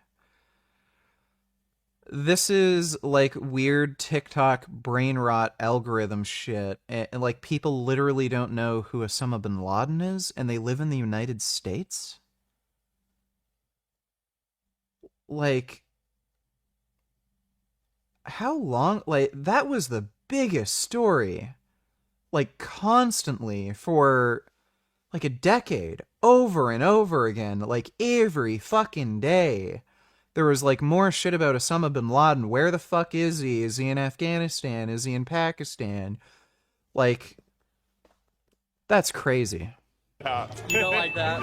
Who would you rather have in your country, number 1 or number 2? Number 2. Number 2? Yeah, number 2. Number 2? Number 2. I'm not sure if they know who he is. Yeah, probably. Yeah, is there a third option where they're both not there? Just 1 or 2? 2. Alright, even though this is Osama bin Laden. Well, I mean, he's dead, so... Hypothetically. Oh, fine. Yeah, I'm not a fan of traitors or fascists. Okay. And Osama bin Laden isn't a fascist? So, a guy who would literally murder them for being gay is preferable to a MAGA conservative. Okay. Well, thanks for the donation, Big D's.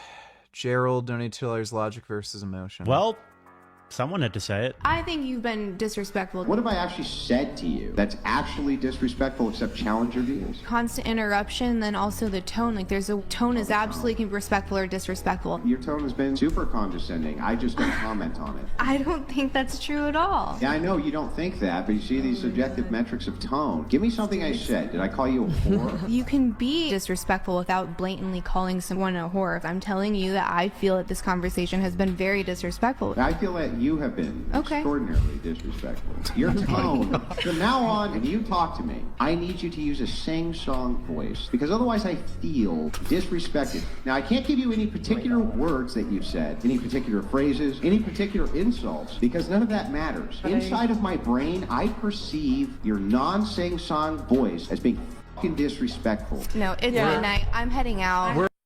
Yeah, that's what women do. Thanks for the donation, Gerald.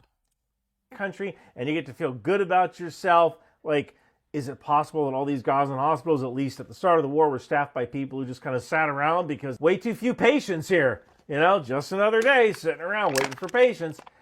But that's not the case at all. The newest hospital in Gaza is the Turkish Palestinian Friendship Hospital, which opened in 2020. It has a bed capacity of 200. That's not a lot.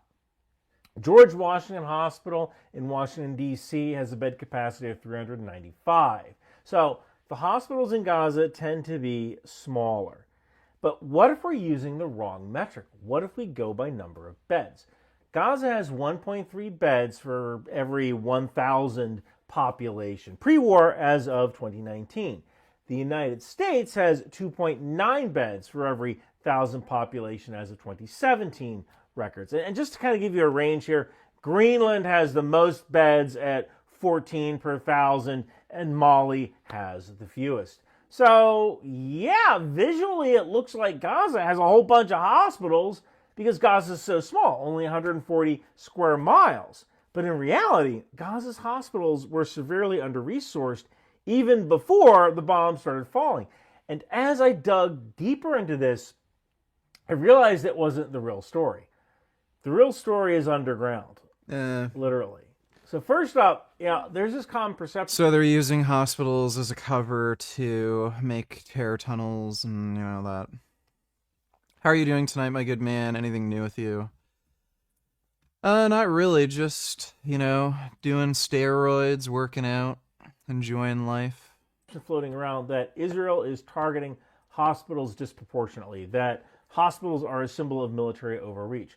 Out of the 36 hospitals pre-war in Gaza, only 16 and 19 are even partially operational. Over 80... Yeah, we're going to play games soon, don't worry, CDG. Vladimir, donate $2 we need, and Ashton Hall and VG collab one day. Both are jacked, both are huge, and don't drink or smoke.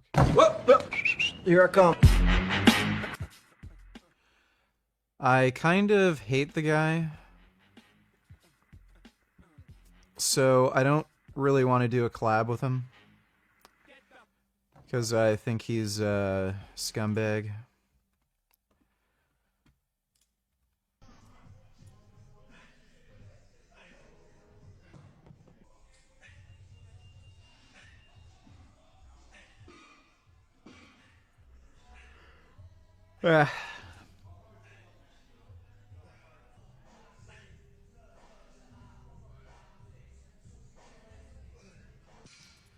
Really curious what kind of drugs some of these people take.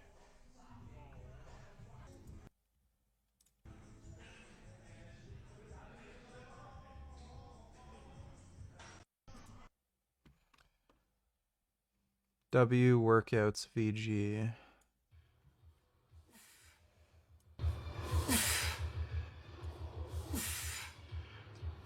Let's see, are there any? There we go.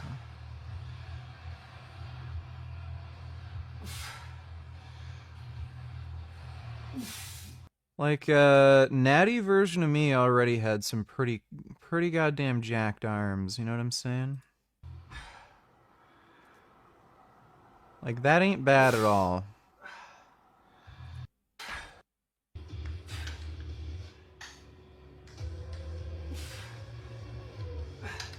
Yeah, that ain't bad at all. Thanks for the donation, Vladimir.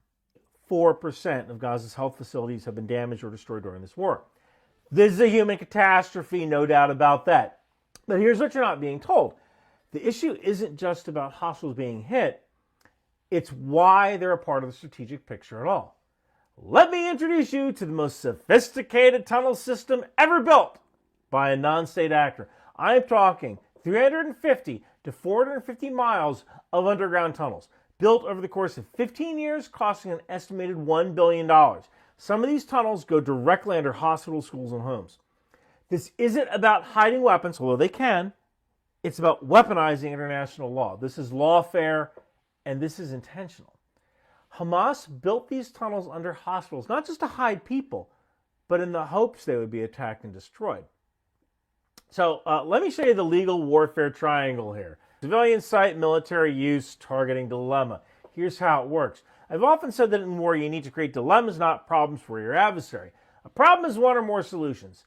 A dilemma has two or more solutions, each of which are equally bad.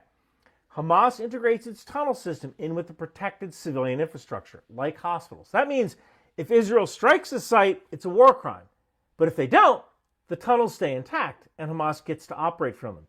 Either way, Hamas wins. Either way, they force Israel into a war crime or they get to continue hiding in their protected spot. You can call this legal warfare or lawfare, and it's working. And the sheer number of hospitals actually plays into this. Because let's say if you have a sensible number of hospitals, let's say 3 large hospitals, one in Rafah, one in Khan Yunis, one in Gaza City. We're talking like GW Docks style, Washington, D.C. style hospital in Gaza. All right, so you have 3 hospitals. Let's say all 3 of those get attacked and destroyed. Well, then you only have 3 opportunities for international outrage. You only have 3 news cycles. You only have 3 opportunities for videos and protests and editorials written by people who have no freaking clue what they're talking about. But if you have 36 smaller hospitals, if you intentionally build military infrastructure under those 36 smaller hospitals, you have 36 opportunities to show Israel attacking hospitals. This is the first conflict in modern history where tunnels are not just used for tactical advantage, but to manipulate public perception and buy time through international pressure. This isn't about holding ground. This is about playing out the clock. Hamas wants these hospitals to be destroyed, and it wants them to be destroyed periodically in a timeline at set intervals. For Israel, this is like a boxing match where every time you throw a punch, you get penalized. So when people argue about whether a hospital should have been targeted, they've already been caught in the trap, because that's exactly what the trap is designed to do. This conflict...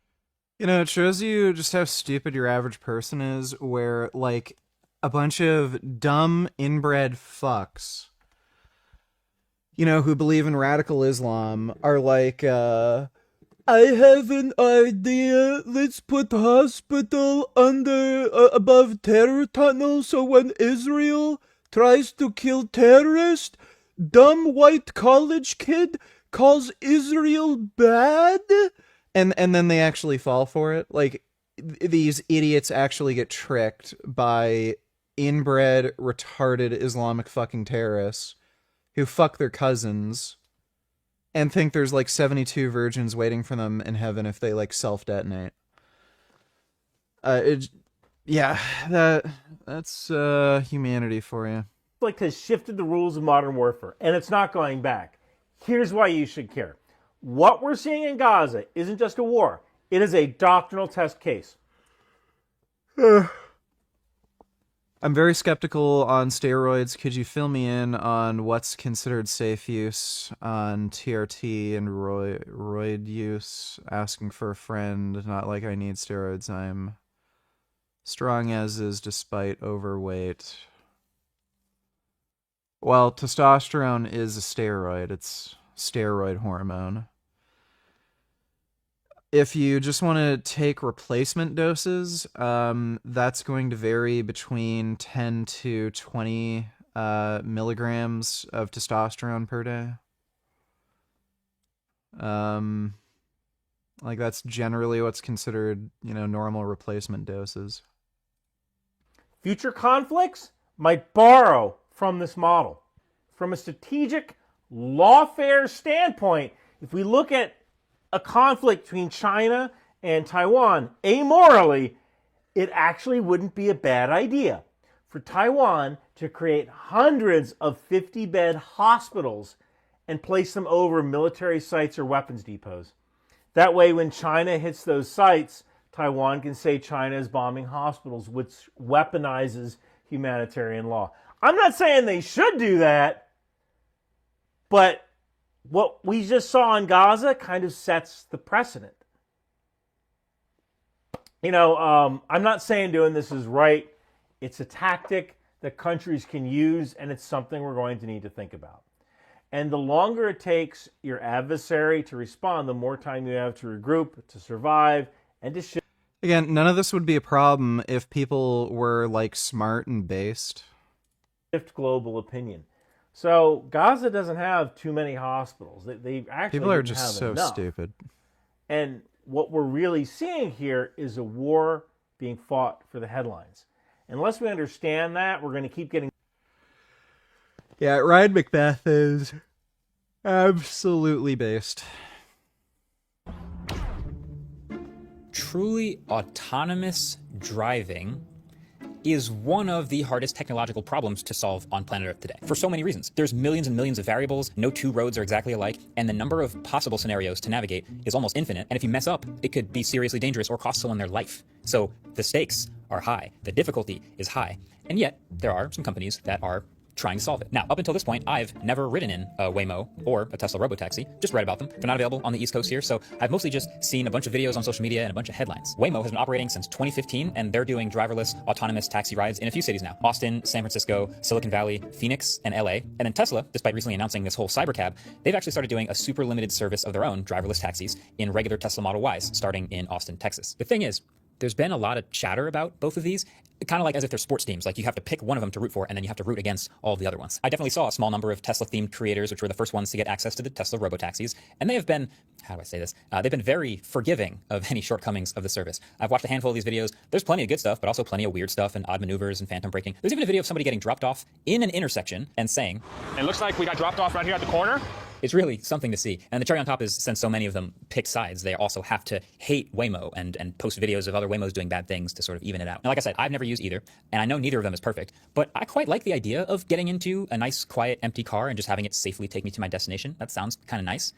So I was just curious how good these services actually are today. So I got on a flight and I flew down to that geo-fenced area of downtown Austin where there are both Waymos and robotaxis to find out. For the Tesla Robotaxi, they have a super limited app that you need to be given access to. I got access, so now to try to learn as much as possible, I took a bunch of rides with both of these all day and took plenty of notes along the way. All right, Austin, Texas. It is hot out here, but it's only gonna get hotter, so you might as well just jump right into it. It's time for my first Robotaxi ride. I've got the app on my phone, and I'm in the geofence location, so let's do it. And so I guess let's just book a ride. Why does it look like a penis? Ride is on the way. There it is. It's a dark gray Model Y, like we expected. Put a blinker on.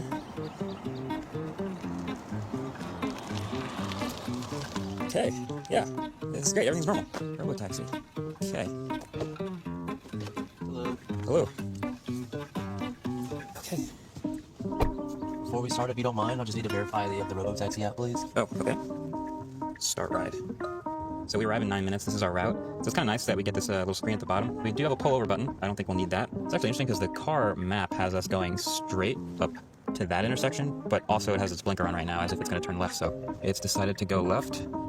That seems fine. The map readjusts. It looks like it's one of those edge cases. It's time to see what it does. It puts the blinker on, goes around. That was good. The visuals on the screen are pretty encouraging. I guess it's just because there's a chair in front of me, which is usually all I see during a ride anyway. So there might as well be a person in the chair, even though there isn't a person in the chair. Sitting in the left rear seat after a while, it just kind of felt like I got used to it. It felt like I was a passenger to a really short driver who wasn't saying anything. But as you noticed, there's obviously still a person in the car. This here is Tesla's safety monitor. Every Tesla Robotaxi has one, and that person has a few special buttons they can press on the main display. One to pull over, and one to stop in lane in case they notice anything going wrong. They all also seem to keep a rather firm grip on the door opening button for some reason. Some people think it's another way to safely disengage FSD. Thankfully though, none of these buttons were needed to be pressed during any of my rides. It's pretty normal so far, right? Please exit safely. All right. Thanks, you guys. Thank you. Thanks. Have a great day. Fundamentally, it went totally fine. The car showed up, we got in, it drove like a normal person would, it navigated the streets, and even some slightly odd scenarios very confidently. I did a few more rides around Austin, just to various places, and in general, it was confident, it was impressive, and the pickups and drop-offs were mostly seamless as they would be with a human driver. Except for one, where it drove about 50 yards past me for some reason, instead of stopping next to me to pick me up.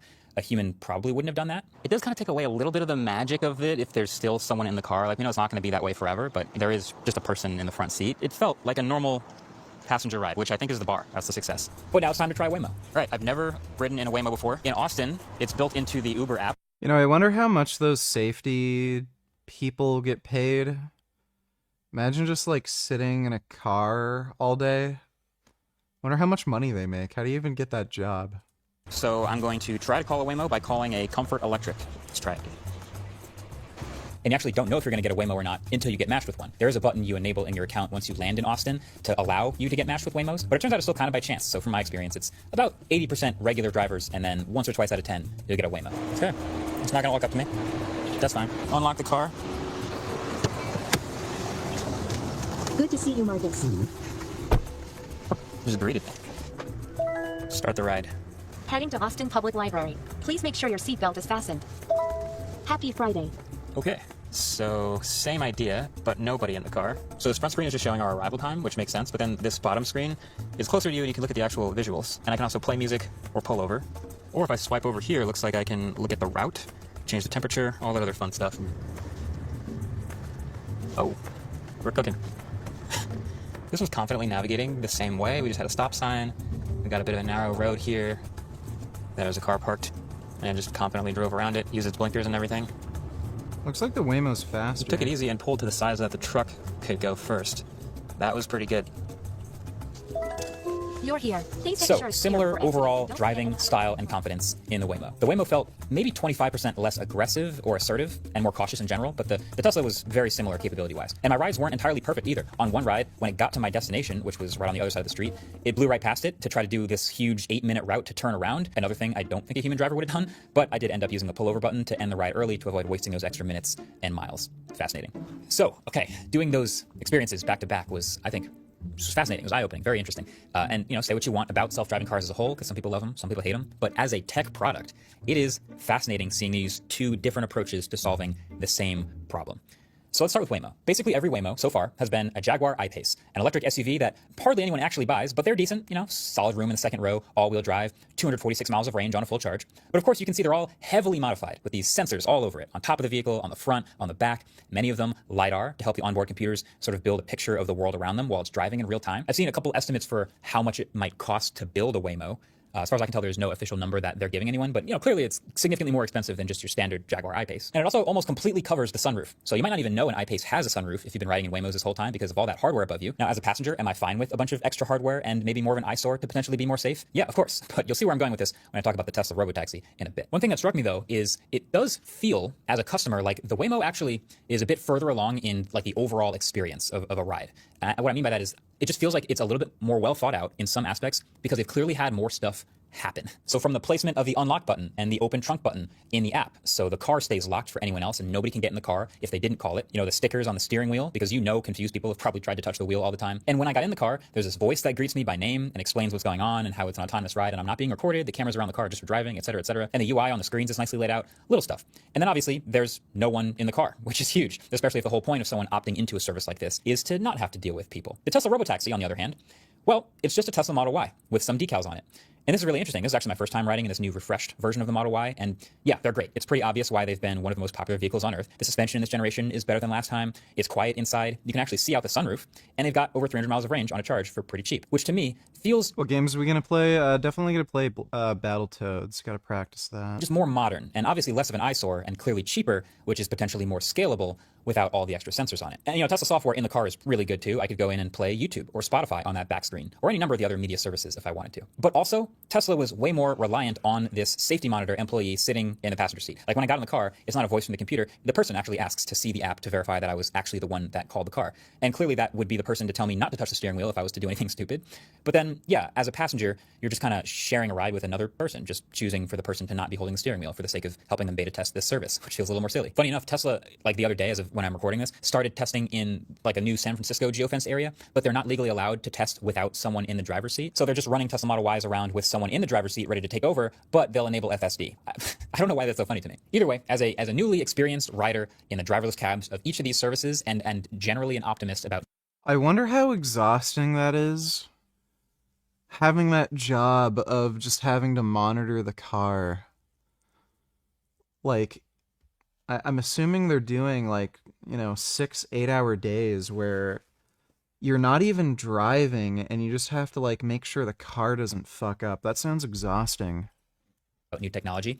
Here's my take. So exciting new technologies always follow, I've talked about before, this curve of a really steep improvement at the beginning and then a tapering off when it's good enough for the masses and doesn't make massive leaps anymore. And these, Tesla and Waymo, are both really early at the beginning. Maybe Waymo's a little further ahead, but they're so early that they're in small geofenced areas, in select cities, and not on highways, and some of them still have a person in the car. Both of them definitely have remote support options in case anything goes wrong.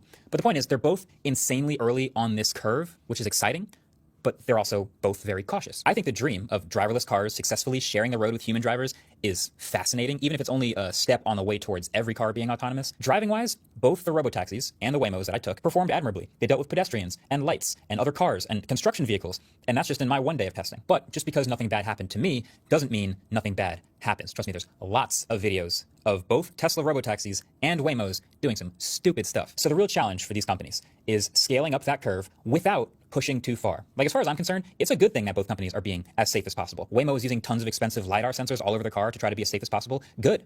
Tesla paying safety monitors to ride along inside every driverless car with a vice grip on a kill switch on the door handle. Good. There are so many edge cases that these cars will encounter as they rack up the millions of miles of driving. Construction, closed lanes, busted roads, sloppy road markings, weird signs, flooding, snow-covered roads, anything is possible. It's like how there's a brand new sentence typed into Google every day. These cars are going to encounter brand new driving situations that no human... Yeah, winter sucks. I'm worried about winter. I don't want winter. Yeah, this is fun. But for those who lived them, they were even harder to tell. Life stories, families in crisis.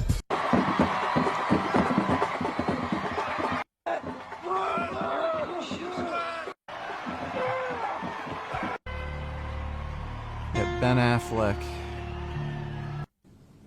We're not going to win division and then blow the...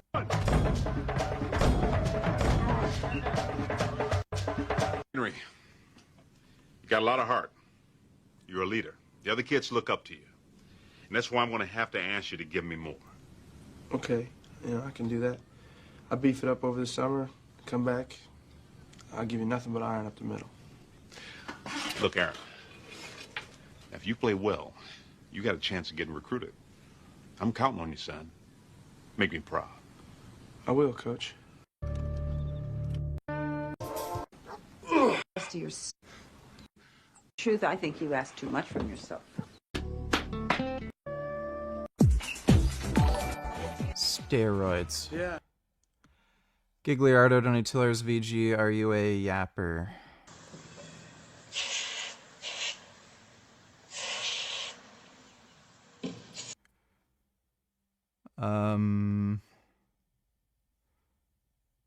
Is she putting starter fluid?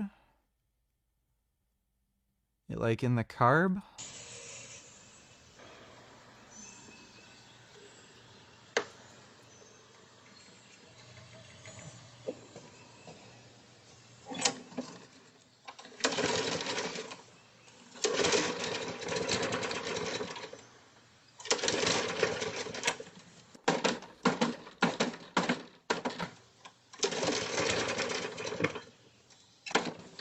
Yeah. Honey! Honey! Honey! Help! Help! Help! Help! Help! Help! The library's on fire! Help! Help! You know what? I had trouble getting a new tire onto my motorcycle wheel. I couldn't get the bead to pop. So I tried using the butane trick where you fill the inside of the tire with butane and then you get a lighter and then there's an explosion and it pops the tire onto the tire bead onto the rim. And when I did that, one, it didn't pop the bead onto the rim, and I had like a bunch of rags, like paper, rags over the floor, and I had some cardboard too. That all caught on fire, and then there was like this fire in the garage all around me, and I was like, "Oh fucking shit!" And then I was able to stomp it all out, but I literally thought I had almost set the garage on fire. That woman's fucking stupid. I don't know why she would have done that. Yeah, I think she tried putting starter fluid or something directly into the carb, which you really shouldn't need to do. Thanks for the donation though, Gigliardo. And yeah, apparently I am a yapper. Turn me into a brick wall. No, really. I mean, what are you looking for? Power, size, definition, girls? I'll stay nose tackle.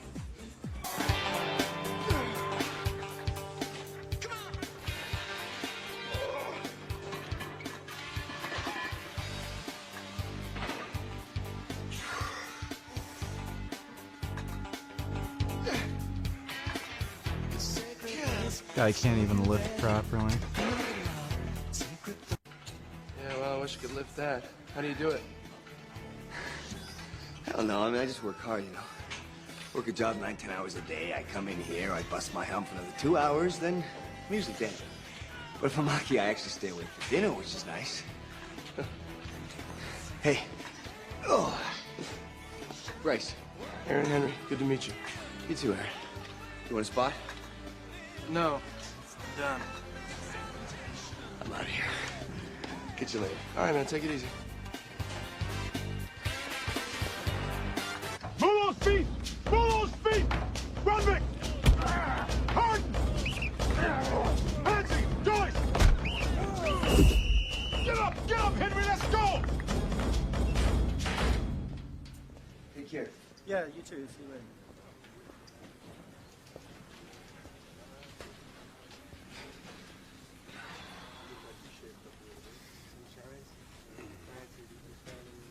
Hey, Bryce, you got a minute?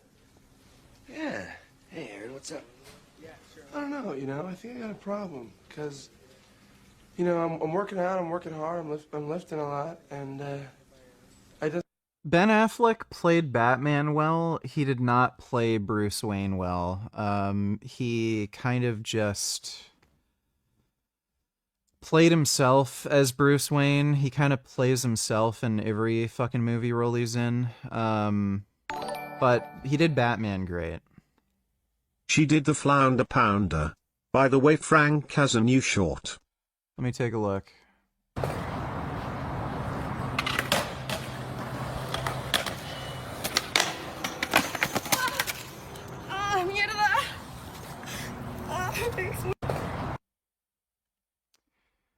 Yeah, that'll happen.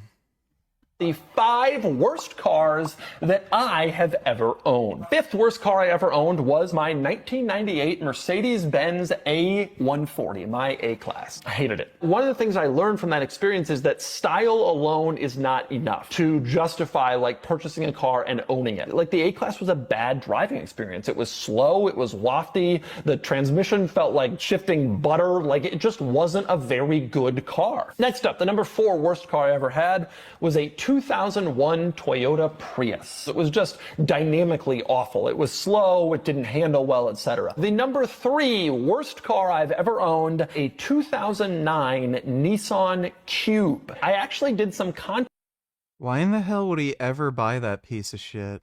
on it at the very beginning of my YouTube career. Obviously, from a driving perspective, it wasn't particularly good. Tall interior, bad dynamics, slow, etc. Number 2, my 1995 AMG. Yeah, these things are pieces of shit. They had like an insanely slow, underpowered engine in them. I think the military version uses diesel, and then they put this like really slow, underpowered engine in it for emissions regulations. General Hummer. I've seen some people swap out the engine with bigger, more powerful diesel engines, and a lot of people, and those people like using them kind of as a truck. The Hummer was absolutely horrible. The one I had kind of sucked. The problem was that gas V8 was radically overmatched by what the Hummer was. The number 1 worst car I've ever owned, a 2001 Ford Explorer Sport. The Ford Explorer Sport was the 2-door Ford Explorer. The 3rd generation Explorer Sport was like different than the 3rd generation Explorer, and it was much worse. And it was just a bad car. And I sold that car to someone who eventually totaled it. And so thankfully, it is off the road. It does. I don't know anything about Ford Explorers, but Frank Tufano. Those are pretty crappy cars. I'm surprised he would have gotten that Nissan Cube. Why the fuck did he get that piece of shit? We have a lot of restocks as well as completely brand new products on pure sourdough for our sweet selection. Classic for a while, we just Oh look, everybody. Health food. restocked all of the raw cookie dough. Plain donuts are back in stock. These are glazed, and guys, everything is sourdough fermented with organic ingredients. That's what makes all of this so special. We're running low on cookies, but we'll restock those this week. The blueberry muffins, chocolate muffins, and white chocolate chip muffins are relatively new. Those are in stock. We have our apple pies. What's completely new is baked cinnamon rolls. Previously, we were selling these like Pillsbury dough style, raw with icing on the side, but now they are completely prepared and ready for you to enjoy as soon as you receive them. What's also completely new is Pop-Tarts. So we have apple Pop-Tarts.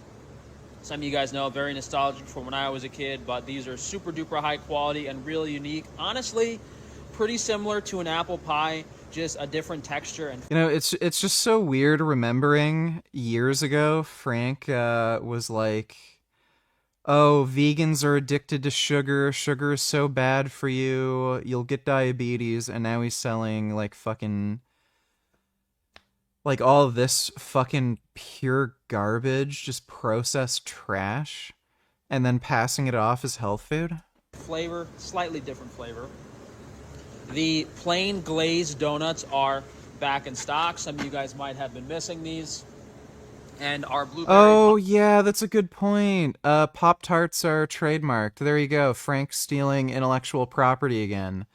Even though he keeps claiming everyone keeps stealing his ideas. Pies are in stock over here as well. And I'll say it again, guys. Everything here is made with only the highest quality USDA organic certified ingredients. We're using glass bottled mineral water as a water source. And everything is sourdough fermented to make it easier on digestion and so everything tastes like shit. Much healthier for you. So as you can't, like, I don't know why the sourdough thing. Sourdough just tastes like shit. As far as I know, no one else is making as high quality sourdough products, especially as affordable as we are on frankie'srearrangemeat.com. So hopefully you guys enjoy all of this stuff. On that website, on the sweet products, on the drop-down arrow, you'll be able to select from all of these goods. The raw cookie dough is a separate product, but everything else here is under that drop-down section. The apple pies, the blueberry pies, all the donuts, all the different types of muffins, the cookies, the cinnamon rolls, the Pop-Tarts. Every single one of these things is under that drop-down arrow, and we're going to try to restock a few more new things for you guys this week. So again, frankie'srearrangemeat.com. Thank you guys for watching. Well, he's still stupid. Just don't seem to like be getting any bigger. Nah, you're getting bigger. Trust me. You just gotta eat more. You gotta sleep. I don't know. I guess I'm just asking you if you can help me out somehow. What kind of help? I don't know. You know, advice. You know, however you could help me out. Show me what to do. Yeah. I'll be able to help you out. Good. How fast? Pretty fast. I gotta play football. Yeah, this might help. Steroids. Yeah, you gotta keep it down. Sorry. Is this, that's how you got to look like that, huh? Well, D-ball didn't hurt. I thought this stuff was supposed to, like, seriously mess you up. Nah, I don't know. Really. I don't have any complaints. I mean, why? Maybe I live to be 70 instead of 75. Okay, because, you know, boom, maybe I get hit by a car tomorrow and I'm out of here, right? When I figure it, I'd rather look great now. This is the stuff. That's the way to go. This works. Yeah, that works. That'll do it for you. It's funny how many stupid-ass fucking kids will do oral steroids like D-ball. I mean, Aaron, if you had time issues, this is like overnight delivery in a bottle. Look, if you want it, I give it to you for $30. I don't know, Bryce. Hey, I'm not pushing this on you, okay? You asked for my help. I understand. I mean, yeah, no. Yeah. Give me a call tonight. Tell me how you feel. Appreciate it.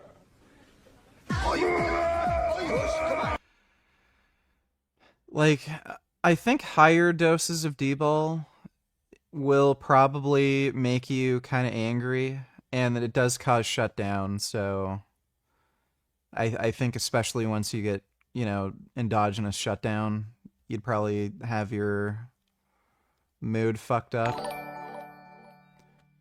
Swollen Pussy Lips donated $2. A Ferrari replica you could buy straight from Pontiac right up until Ferrari sued them. This is a 1988 Pontiac Fiero, but it looks like a Ferrari. That's not all that rare because a lot of people use the Fiero to create replica Ferraris and Lamborghinis. Oh, that's funny. Throughout the 1980s and into the 90s. What do you do when you actually get a girl to get in the car with you, though? Wouldn't the jig be up? The rare part is that this was sold new at a Pontiac dealer in the 1980s. They called it the Pontiac Mira. This thing comes out, it's being sold new through Pontiac dealerships. It looks like a Ferrari, and so Ferrari quickly sues to put a stop to it. Corporate Concepts, the maker of this car, they tried to play dumb. In fact, this is from an actual brochure. Quote, "There are no lines identical to any other vehicle produced now or in the past. The Mira is not represented to be nor meant to be a replica or look-alike to any other vehicle." Yeah. Kind of makes it more obvious when they say that. Sure it wasn't. The similarities were obvious. Look at the general look of this car and you can see a lot of Ferrari That's 308. funny. In fact, I just took it out on the road and several different people came up to me and said, is that a Ferrari? Oh, nice Ferrari, etc. It clearly is intended to have that look. By modern standards, this interior seems so unusual and quirky just because it's almost 40 years old that I think a lot of people looking at this through the lens of today could easily imagine this as the correct interior in a Ferrari 308. A Ferrari replica you could buy. That's pretty funny. I didn't know Pontiac did that. Thanks for the donation, Swollen Pussy Lips. Oh, you, yes! One more! Yes! Oh, nice. Bro, don't you love that at the gym when somebody's spotting you and their crotch is right in their your face? Yeah, look at this. One more! You know, it's pretty crazy how gay gyms are. Oh, nice, huh? Feel the pump? Feel the pump? Yeah. Now I'm gonna put some real weight on.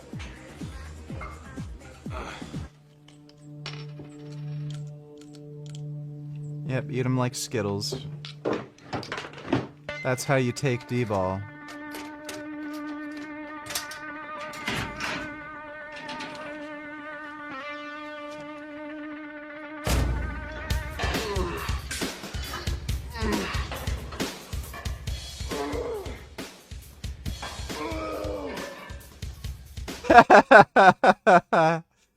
Oh, Ben Affleck's acting. I gotta see that again.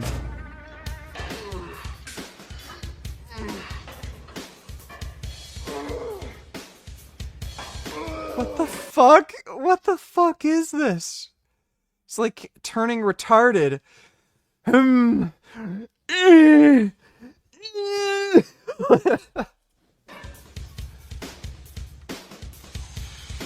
He's such a bad actor. I don't know why Argo, like, he's a shit director too. Argo sucked. Yeah, Frank Tufano form. Yeah, I'm pretty sure D-ball can cause gynecomastia.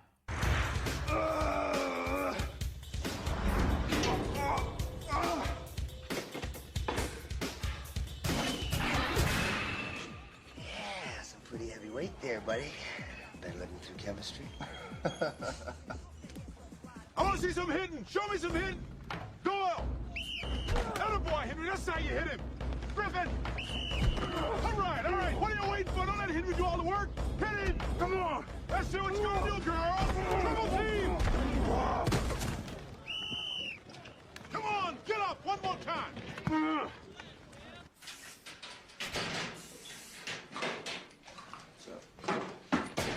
Bryce, I gotta get bigger, man. Oh, you gotta relax. It's only been a month. I know, it's not happening fast enough. I gotta get stronger than this. I can get you stronger, but it's gonna get expensive. Fine, whatever. I don't care. I don't give a shit. Whatever it costs.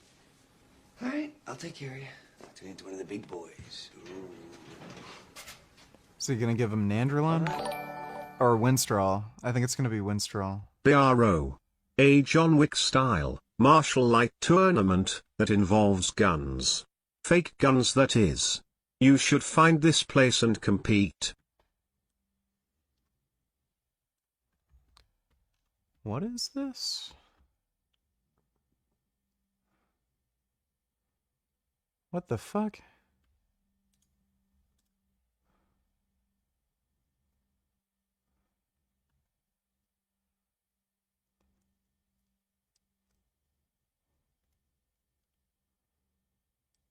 They fight in business suits or sports suits?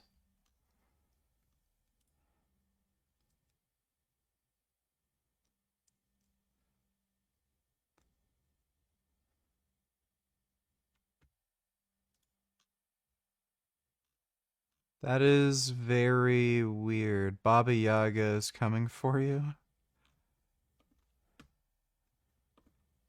Pit boss grappling. Never heard of that. Weird. I've seen car jujitsu, but that's a new one. Thanks for the donation, Grey Knight. So what do I do? So what do I do? Each vial holds 1 cc, right? You break off the cap, you fill the syringe, press the plunger, make sure He's not even drawing it properly. there's no air in the needle. Your upper buttock is best, alternate cheeks. That's it? That's it, yeah. Pop yourself and you'll be feeling like Superman. He's not even switching, he's using, the same fucking needle. You're supposed to use an extraction needle and then an injection needle. He's not even doing it right. You'll be feeling like Superman. He's also not wiping the, his butt clean, like with alcohol, where he's gonna inject. Aaron, you want to come down here for a minute? Yeah, 1 second, Mom. Aaron? Yeah. I'm coming. Aaron? All right, Mom. 1 second. Which one is the biggest rip-off? I never buy these at full price, I wait until I see them discounted. You kick these guys' asses? Vid. What's up with it, guys? So you already know I love Goalie, and look what they have here. Got the Goalie gummies. So we go explain to you guys exactly what's in Goalie gummies. So can you tell us what's each gummy? Yes, this one is our apple cider vinegar. Apple cider vinegar. Matcha. Ooh, I need some more beets. Super greens. This one is our pre-post-biotic. Pre-postbiotic. Y'all know I love that one. Oh, that's my favorite. Ashwagandha. Oh, I love super fruits. It's super good. Then we got apple cider vinegar too, huh? That's the main one I promote right there. So guys, get your Goalie gummies now. It's lit, best-selling gummies, best tasting gummies. You don't want to miss out on that opportunity.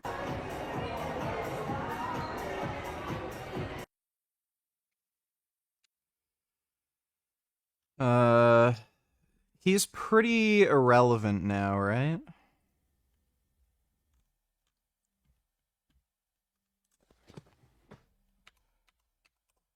I'm surprised anybody is willing to give him money to promote anything.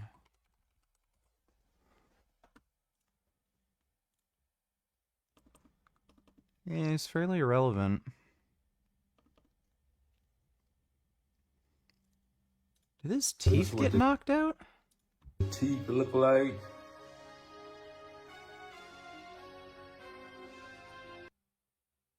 That's weird. Did he get... Are those fake? Before the veneers, man. So I'm about to drive to Mexico right now with a border. And then I have a car pick me up. Then I go over. Then it's going to be shaving. They're going to shave that.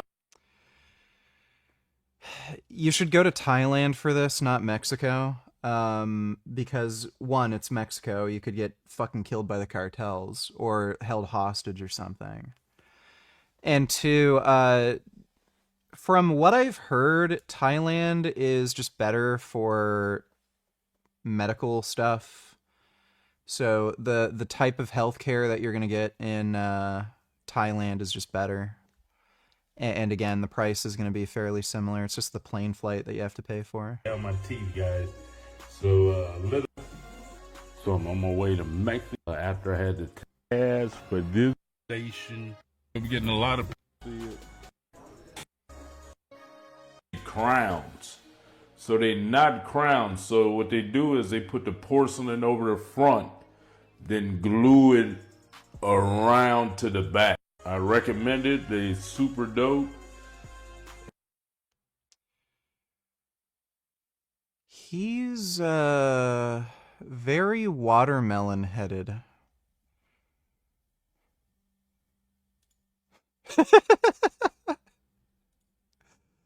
There's something weird about Cali Muscle, just that angle with his nose.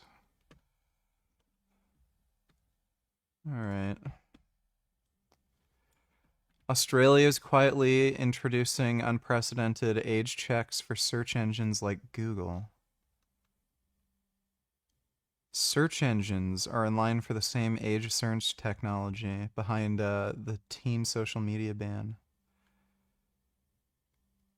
Age checks, pornography. Like, by the way, any phone, tablet, computer, you can just put in parental blocks. The government does not need to do this. So I can fucking guarantee you this has nothing to do with protecting children. This is about mass surveillance. Why would they care? I mean, kids have been getting access to porn like forever. Like I managed to get a hold of Playboys. How long has it been since like fucking the internet, was around? Kids have been looking up porn forever. No one cares.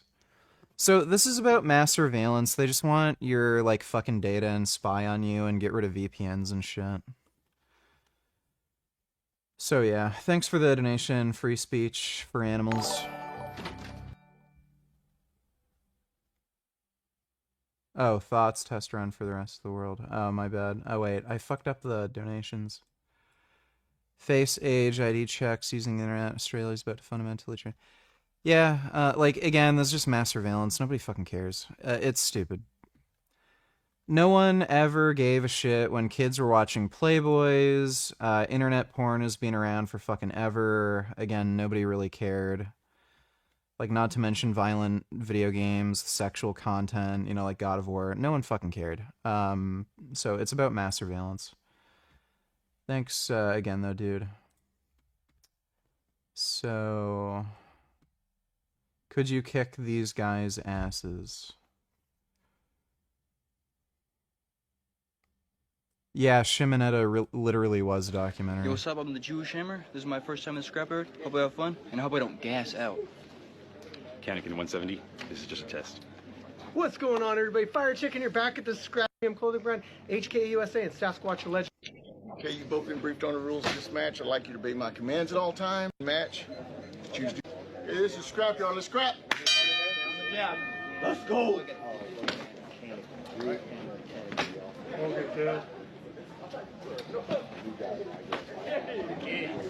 Yeah, this guy's gonna win.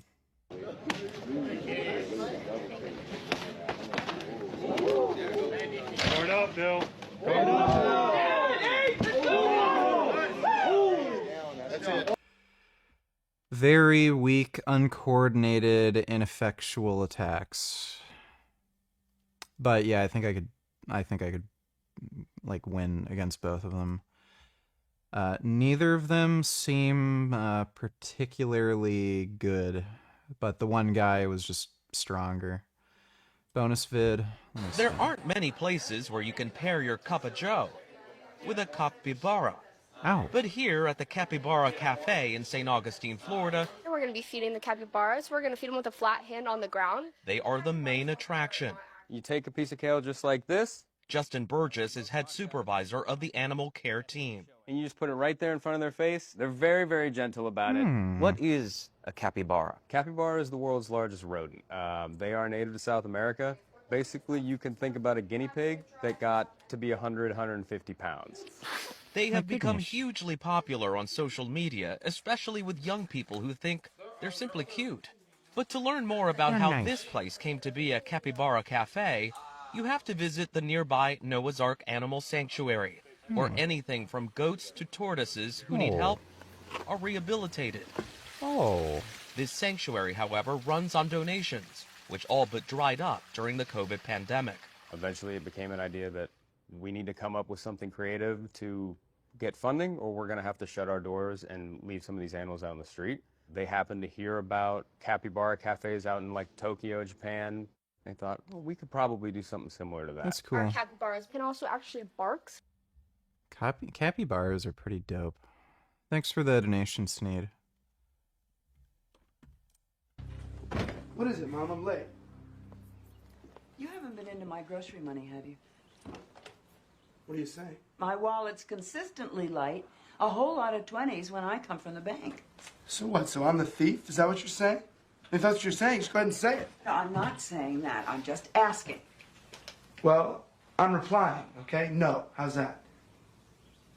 Aaron, are you in some kind of a bind? Hey, talk to me. If you need money... If I need money, I'll go to a bank, okay? Where my word's still good. What is going on with you? Frank Stefano lifting. Hell yeah.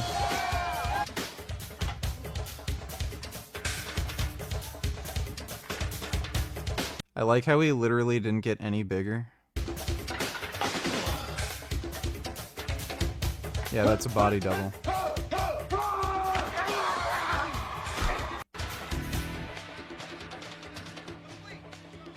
I mean, the state tournament starts on Saturday. Jekyll and Mr. Hyde, right? Oh, you don't want me.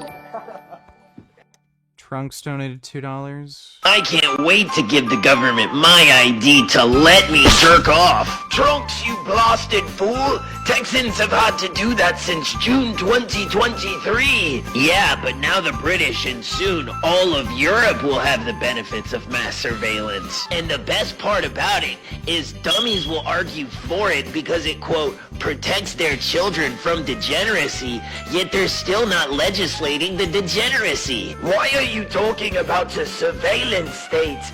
What happened to the blonde girl and her gay brother? How else are we gonna stop the androids?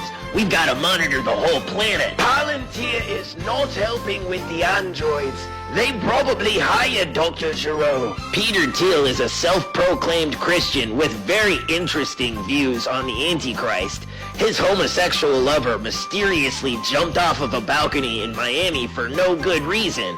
And Alex Karp is a proud Zionist who helps out the IDF with all of their missions. I'm pretty sure those are the good guys. Will you be standing your ID?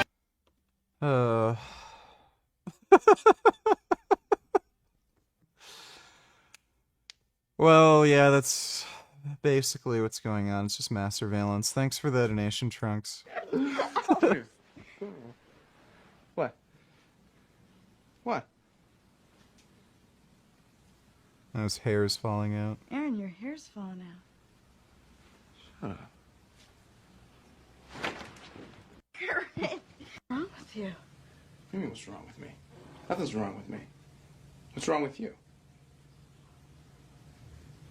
I'm out of here. Aaron! Oh yeah, Frank Stefano. Look, he's not even doing the full stack.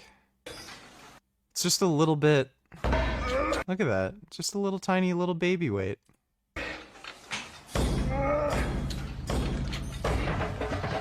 Aaron, you gotta chill out, man. You're gonna tear and burn. Man, all right? Don't tell me what to do. Excuse me. See, I forgot that you're the man, right? See, I just forgot that you're the man. Man, sometimes I get a little, a little edgy. You know what I'm talking about? I think you're losing it, Aaron. I think maybe you ought to give it a Come on, man, all right? Just help me out a little bit, okay? For a friend. This'll take the edge off broken glass. Great. Toss them over. If you want it, you gotta pay for it. All right. I'm a little short today. I can probably pay next week or... I'll front you this time. From now on, you pay as you go. You're the best. I feel like I don't know who you are. You've changed. It's just if you want it. Yeah. Aaron, what happened? Something wrong? No. Aaron, what? Don't understand the hoops we had to go through to watch porn back in the day. When I was a kid I had this bad boy I could dial up anywhere and rub one out. It is said that good things come to those who wait. But in business, greater things come to those who refuse to.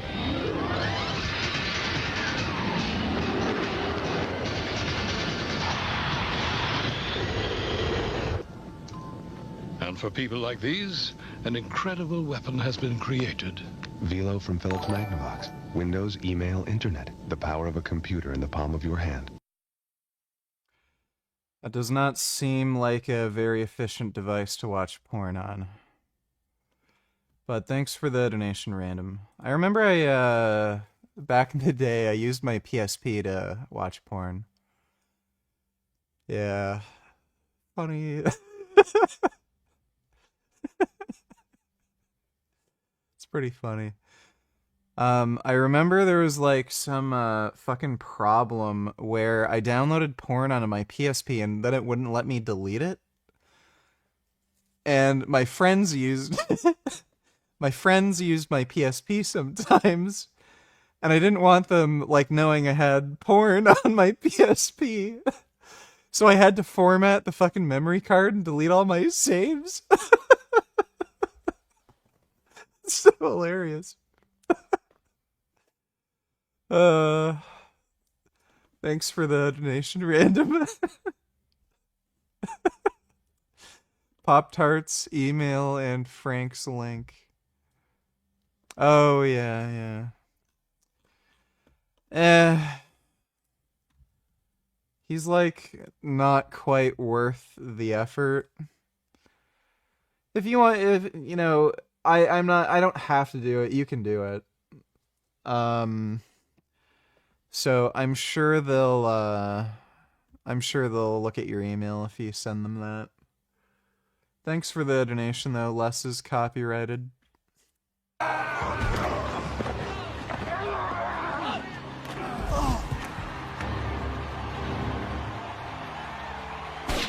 Pumped up. Oh, hey, Walton. I hardly recognize you standing up, man. Look, don't let what happened today go to your head, all right, Henry? Oh, okay, I won't. Everybody knows what you're up to. What's that? What, stuff eat away your brains, too? What stuff? Steroids, man.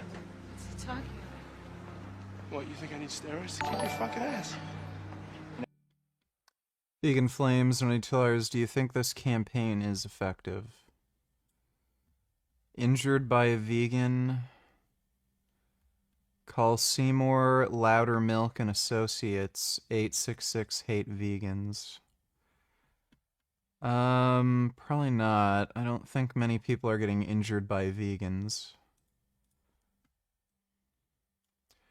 Hurt by a vegan billboard. Anyone else? That was actually real? It looks sort of like a law firm ad, but it's just weird. It's south of 670. I was driving, otherwise I would have taken a picture. That's fucking real? What in the hell, That has to be a prank. That's gotta be a prank. I wonder if it's, I wonder if you call it and it's actually like a pro-vegan thing to sucker people into like calling it. I don't know. Thanks for the donation, Vegan Flames. Now, I know you need steroids to kick my ass. Let's go, come on.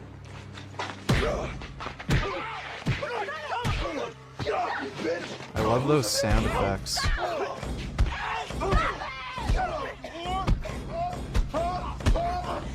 Who's the man now? Who's the man now?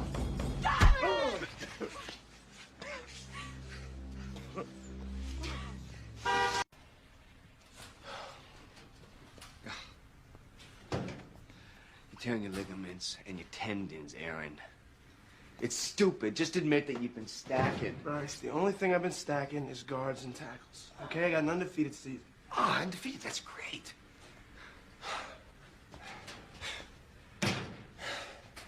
You. Look at you, man. Testosterone? What is this stuff? It's medicine. It's for my ligaments. I can explain. Equine use. Hey, What do you give me that. I was on Equipoise. All right, is it your business? I said it's medicine. It's under control, okay? I told you. It's under control? That's why you're acting like All a right. maniac? All right. I got a little over my head, but everything's All right, taken care slow of. your now, all eyes. right? You were gonna kill that guy. Honey, you need help. You need to talk to somebody. No, okay? No. Please don't be like this. Jeannie, if you tell anybody about this, I'm gonna be very upset, all right? Aaron, No, nobody please. needs Jeannie to know Please about this, don't okay? act like Jeannie, no, I'm okay? If gonna you tell somebody, I will kill you. If you tell Either you anybody. tell somebody Jeannie, or I'm no. gonna tell Jeannie, Yeah, there you go. Hit her. Fucking bitch.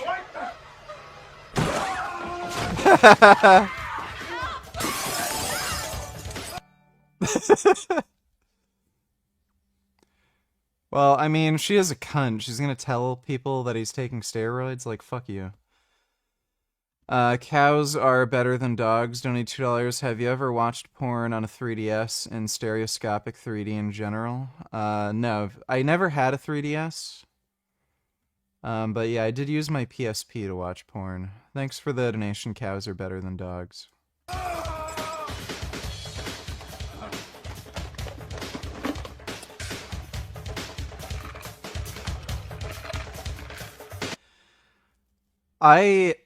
Yeah, they never played this when I was in high school, like this stupid PSA thing. There were other ones.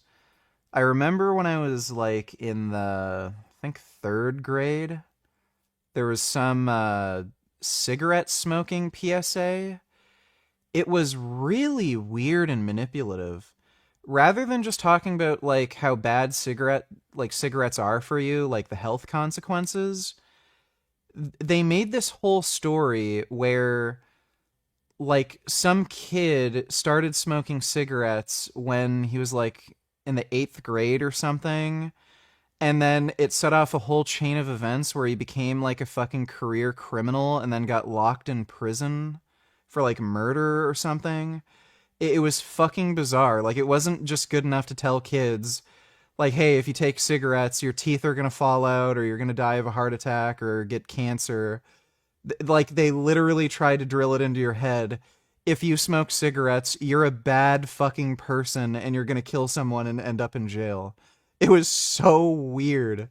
Even when I was a kid, I was like, what the fuck? Because I knew a lot of people who smoked, so it's like, what the fuck is this? I don't recall ever being shown a steroid PSA in school in particular, but, you know, there were other, like, dumb drug ones, like, you know, like if you do marijuana, you're gonna become stupid and fail high school and shit like that.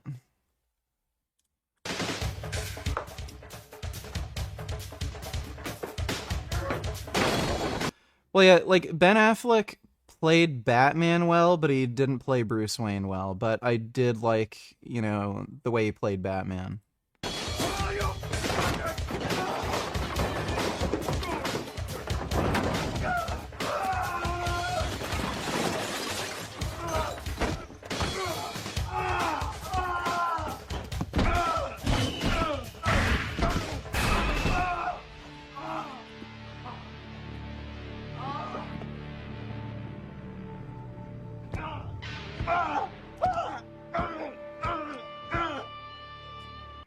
Yeah, this'll be me. I'm gonna be smashing my shoulder into the ground for no reason and breaking everything. That's what steroids do.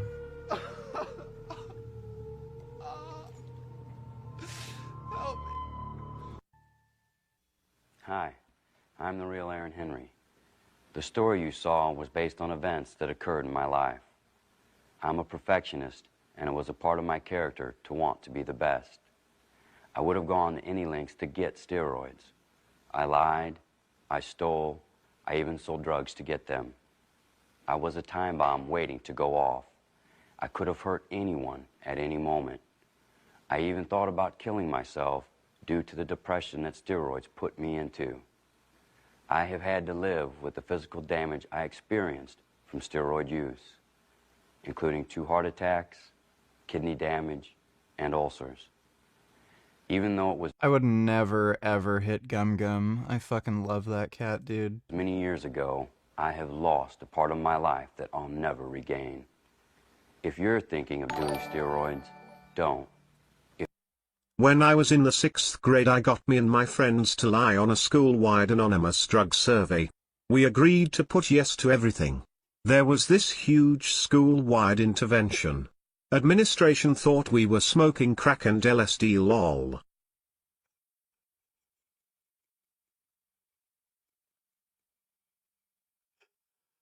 Oh, that's so stupid.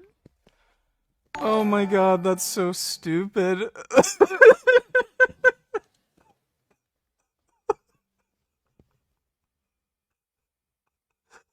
Like,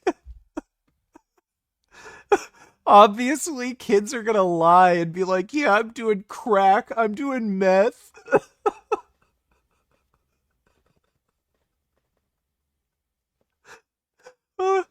How the fuck can, like, grown adults be so stupid? Oh, that's so good. Thanks for the donation, CDG. Dodo donated $2. Let me see. Oh my god. Humpback whales have interrupted over 100 orca hunts. No one knows why. Well, it's because they're sweeties. Yeah. Whales are really sweet, you know, gentle, sensitive animals that care about other creatures. So yeah, they're trying to protect their friends. Oh, whales are nice. I'd like to be friends with a whale. What is this? Okay, what the fuck do you want? I want to ask you a few things. Formality. Yeah, it's Something a about Penguin's pro-vegan easy. satire. Do you like Jamie Logan and would you collab with her? She interviewed Gary Yarovsky and was surprisingly based. Jamie Logan. Oh yeah, that's cool. Yeah, I think that's a good idea. What the hell is up? My name is Jamie Logan.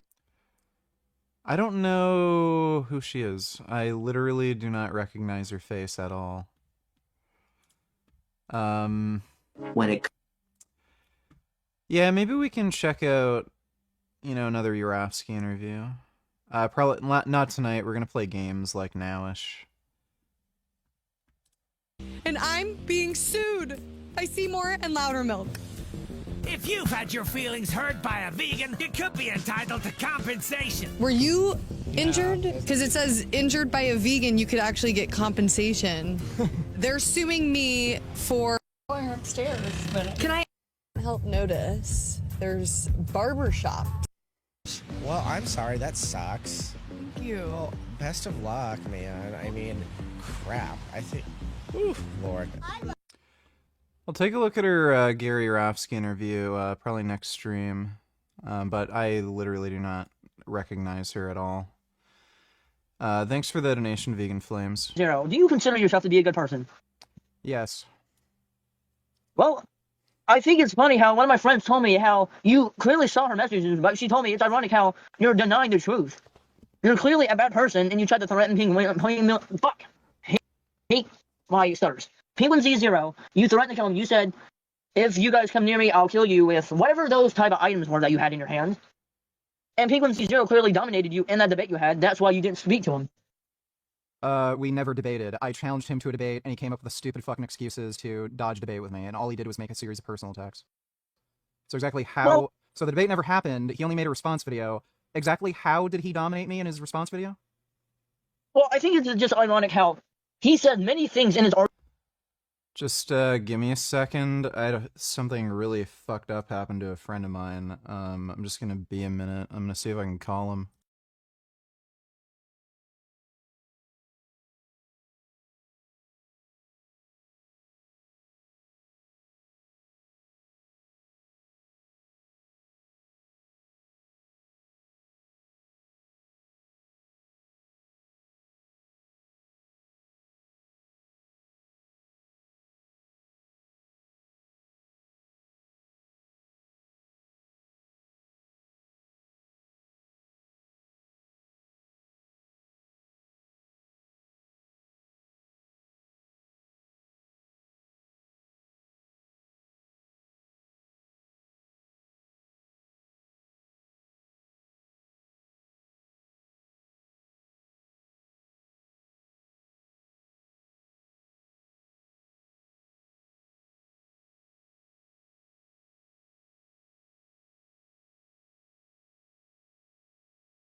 All right. He's not available. A friend of mine got in an accident and totaled his car, broke his arm. That's fucked. Hope he's okay.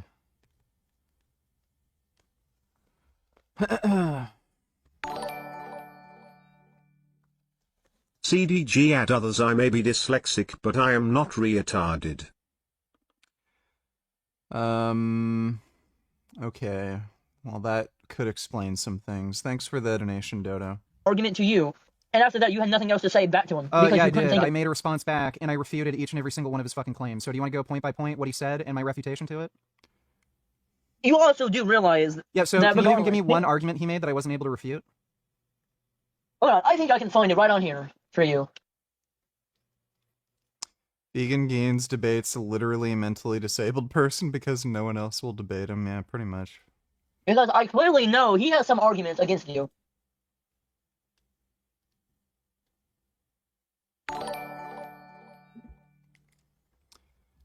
Dodo, donate $2. Actually, before you start gaming, can you watch this? Imagine if you could know the future just by crunching some numbers. It would be quite a superpower. From what we understand... I think we're going to have to wait till next stream to watch that, Dodo. It's already a little late, and I kind of want to get to playing games. And what happened to your friend is that Noodles, or the one who paid you to play Shenmue, have respect for him for that. It's the guy who, yeah, basically paid me to play Shenmue. Thanks for the donation, though, Dodo. Yeah, I never said that. I think I said that as a joke. Somebody asked me if I could fight a bear, and I said yes as a joke. Would literally jizz my pants if I heard a vegan ended the existence of Penguin Zero or all the way to threatening literal babies. And when I say babies in a stroller, especially when they're crying, I just... What does this have to do with Penguin Zero? No, it seems ironic to me how you tried so hard to annihilate him and your argument with him. So I asked you. Yeah, so I asked you, what argument did he make that I wasn't able to refute? Name one. You know, I am gonna try to find that for you. Yeah, I don't know. There's just sometimes random fucktards who want to debate me in Discord. If you're on them, get off. For your sake and the sake of those around you. I used to think the price of glory was worth any penalty that I had to pay. I was wrong. And I will go on paying for the rest of my life. Don't make the same mistake I did. God bless you all.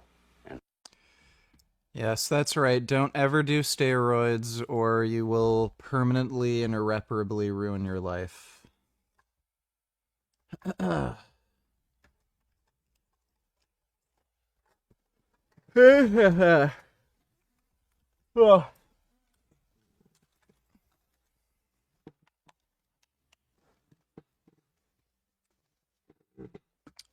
Let me see.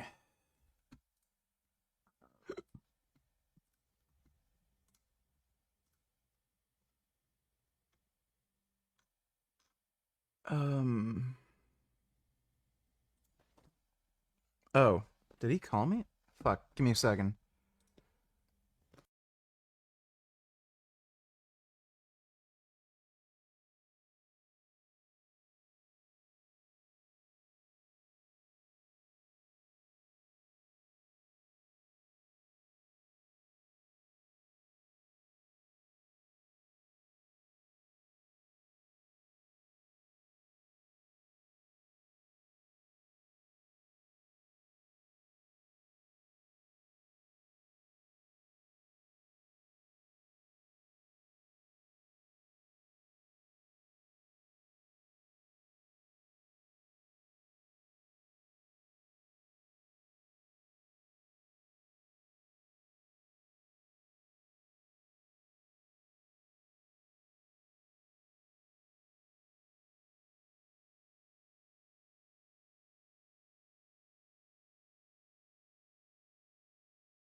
Yeah, I think he tried to call me back, and then it didn't give me a ring, I think.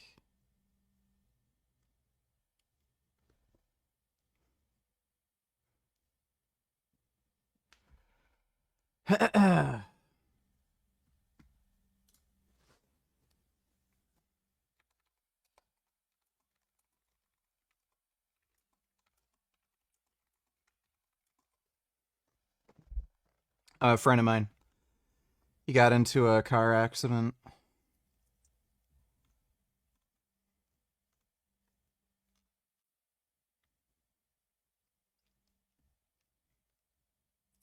What is going on YouTube fitness family? We've got just a definition of aura right here. Dude's probably still drunk from yesterday. Shan just hit PR'd his deadlifts with Lex drunk, and then he woke up and he's like, I was like, dude, you want to do legs with me tomorrow? And he's like, I haven't done legs in a year, bro. And I was like, all right, well, it's time to have your first leg day with me in a year. How you feeling? Fucking not looking forward to it. Well, I didn't think you were really looking forward to it. So you apparently dislocated both knees. How'd you do that? Yeah, I've done it like multiple times actually. So one time I was playing dodgeball. You know, like when you throw balls at people and shit? I know dodgeball, yes. Like, I remember I jumped up in the air to go throw a ball and then I just landed on it wrong. And then I just fucking fell to the ground and then next minute I looked at my knee and the shit was like off to the side. So I had to... Oh, he has the same thing that I have. I have patellar dislocation. I pop it back in, so I kind of like grabbed it. I had surgery for it on one knee. Felt better. Felt better. Oh, the other one I was going for a swim at the pool, and I just slipped. And then your back is absolutely fried. Your CNS is fried from the deadlifts yesterday. So let's be cognizant of that.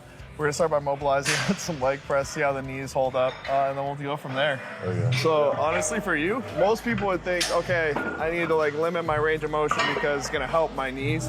Really, like that's gonna be trying to like go heavy and stop at 90 degrees. What you're doing is decelerating at a point where you're actually putting a ton of pressure on the knee joint. Whereas if you let it go slow all the way down and get the full range of motion, it's actually gonna alleviate a lot of the pressure on the knee and allows us to use less weight to create more force in the muscle group we're trying to target. So yeah, that's a good foot placement. Let's not go super bowed out with the toes, flared out. So let's go like more like kind of like right in between and go a little more narrow. Let's let the knees track out slightly, roll the chest back, and then you want to unrack it first. That's usually a first step. You really haven't laid legs in a long time, huh? Nah. All right, so let's go down super slow. Yeah, it's like as much as I can right now. Yep, so what we want to do is just like every single rep, like pull your butt down using those like lower handles, and then you want to just let it like take you down to where you feel comfortable. Pause for a second, and then come out. So what this is gonna do is help to like mobilize the hips, glutes, adductors. You can let the knees track out a bit. There you go. I feel it in my balls. That's good, dude. That's what you want. It's gonna make them grow. Fuck, I hope not. They're already too big. Already too big. That's why that's why you feel them already. Well, they're not natural though. There's synth in them. Oh, that's good. Memes in general. Yeah. That's hilarious. And then I'll just turn into a video format. What was that one he posted? It was the craziest one I've ever seen. It's like looking at the mom at the trial of like. How I stare at the now single mother as the jury finds me innocent of the car accident.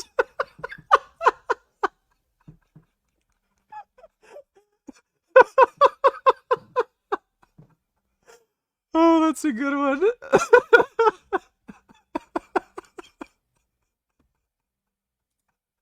That was the most insane post I've ever seen in my entire life. I actually had to take that down. Oh, I mean, I'm sure it was fucking. I watched it and I was like, did he really just fucking post this? It had so many likes too. Yeah, one of my friend's girlfriend was having a go at me about it, saying that it was not very nice.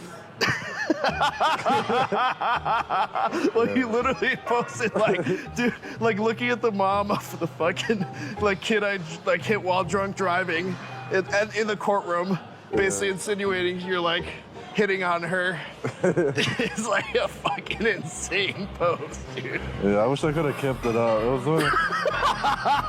It was doing pretty well, but.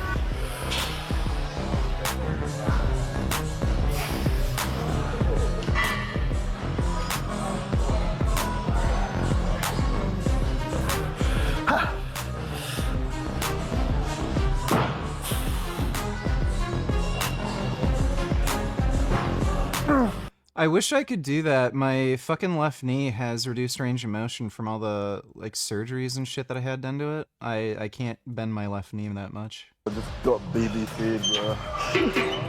Fuck. Why'd you stop, bro? Unrack that shit, bro. Oh, shit. Fuck.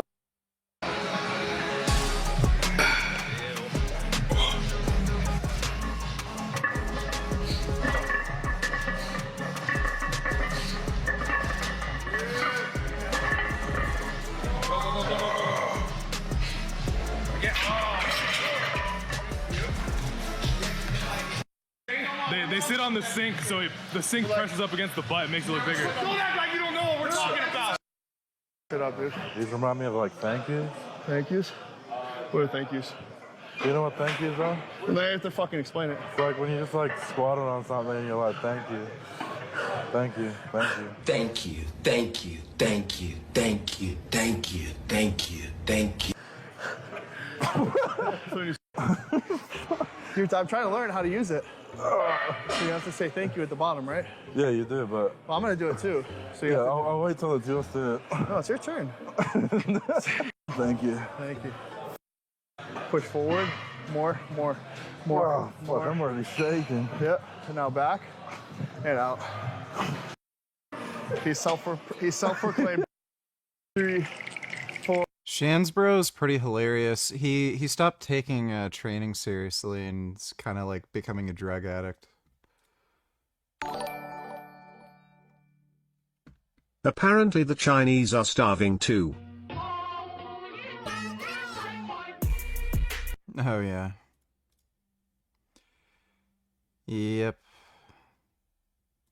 Dude, I don't understand why they do this. It's really weird.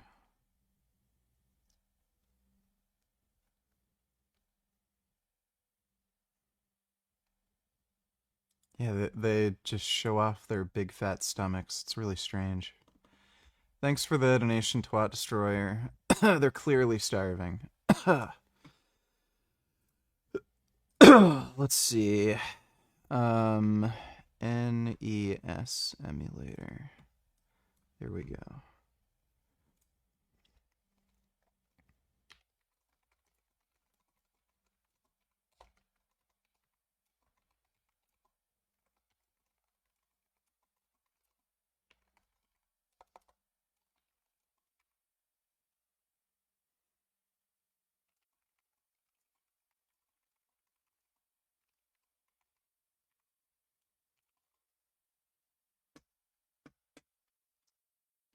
All right.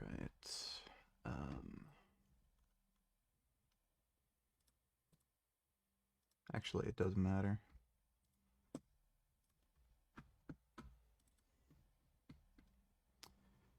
This is some fucked shit, dude. Crap. Yeah.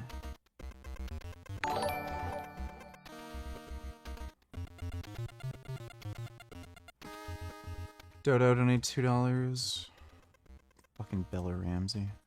How do you take care of yourself when working on an emotionally intense show? That's a great question. One night we got like too into the scene, and then I came home and was like, oh, this is a bit scary. Like I still feel in it. So I watched Finding Nemo. That was probably my thing that I did to relax. Had a bath, watched Finding Nemo. She's fucking hideous. She literally looks like if you made a person's face out of clay and then you smashed it really hard with a frying pan and it got like flattened and fucked up. That's it. I'm not very good at that, looking after myself. But like Finding Nemo, I think it's now going to be my go-to because it really worked. I fucking can't stand Bella Ramsey. Also watch this from 128 and more if you're feeling up to it. It's dumb. Look at that. Pre-measured and everything. Honey. Oh yeah, there we go. The fake fucking vegan jackass. I'm allergic to peas. And so pea protein is like the staple protein source for vegans. And I can't eat that, and I just don't really get any protein otherwise. So eggs are good for me. So Yes, because soy protein doesn't exist. I don't know if she's talking about soy protein. She's retarded, so who the fuck knows? But soy protein exists, rice protein exists, I'm pretty sure you can source like potato protein. That's what they add to a lot of cat and dog food. It's really weird. She can't eat tofu. Again, I don't know what she means by peas. Is this like a stupid UK thing where she means beans or legumes? I don't know. She's a dumb bitch. What a fucking asshole. Just cunt. Yeah, like seitan doesn't exist. Like, fuck her. Can't stand that fucking idiot. Like, by the way, what in the fuck does she mean by allergic? Like, does she go into anaphylactic shock or does she just fart a little more? Like, it sounds like bullshit to me. Who the fuck is allergic to peas? She's from the UK. How are you allergic to peas if you're from the UK?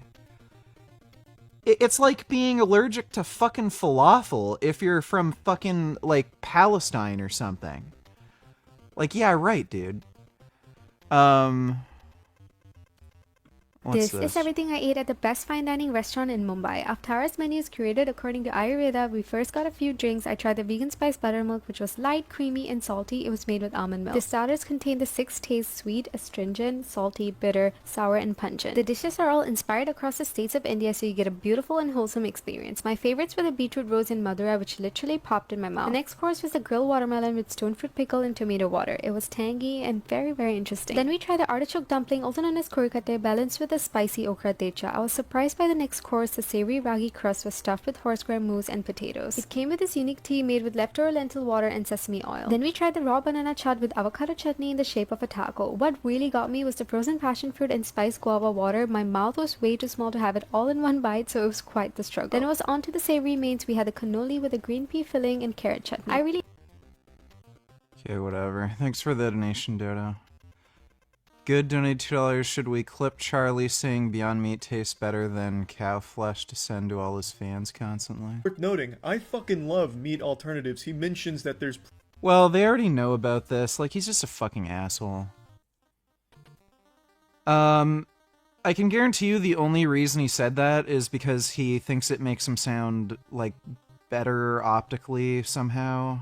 He's just a lying, manipulative dickhead. Fucking can't stand him, but his fans already know he said that. Thanks for the donation, Good. Swollen Pussy Lips donated $2. The larger the muscle is, the more volume it will generally take to tear down the muscle fibers. That's not true. Has to do with your ability of mind-muscle connection in working that muscle. When you do bicep That's complete nonsense. curls, it's very easy to flex and take the bicep to failure. So you only need 1 or 2 exercises max. The larger muscle groups like glutes, you might have to do 2, even 3 exercises. Dude, why did he get that, like, fucking retarded eye surgery? He looks so much better here. Like, everyone was making fun of him for looking like a fucking retard or something back then, but, like, compared to now, you know... For each part of the muscle, you know, you have the inner part of the gluteus maximus, you have the outer part of it by the hamstrings, you have the gluteus medius on the side, and then you have the upper part of the gluteus medius by the lower back. Same with back, very large muscle group. In my maximum volume hypertrophy training routine, he's saying a whole lot of nothing. Back is 30 to 40 minutes, chest is 15 to 20, and then shoulders and arms can really be done all together in 10 to 15 minutes. It all relates to muscle size. That routine is available on Your back isn't a muscle. Frank-Stefano.com. Okay, well, you know, Frank's retired. Recovering from near liver failure after the carnivore diet has taught me that there are many things outside of diet that can really help accelerate the liver healing, like getting some sun, recycling the skin, which really uses up excessive nutrients in the liver and stimulates detox. You know, jumping around, running, moving the lymph fluid around is also really great for detox. But something I haven't really heard anyone talk about and that I've been thinking about over the past few weeks is when you build up muscle, you know, the muscle needs iron, vitamin A, B vitamins, all these different nutrients to compose the tissue. So if your liver is toxic, by building up the muscle, you're essentially taking nutrients out of the liver and putting them into muscle tissue. No, that's not how that works.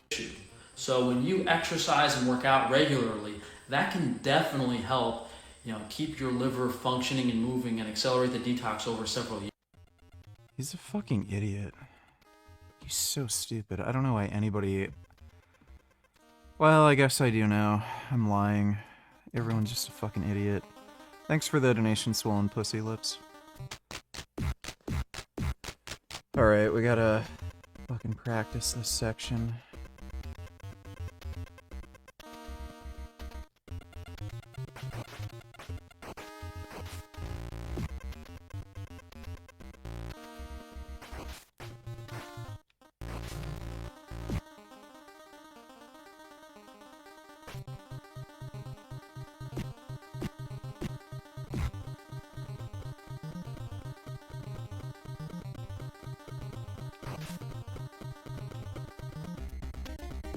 Oh, fuck.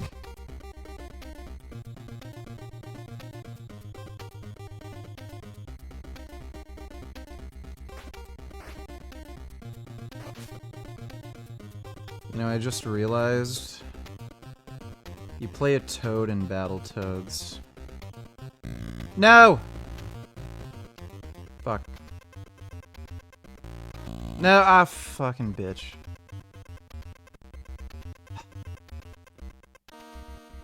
This game's messed up, man.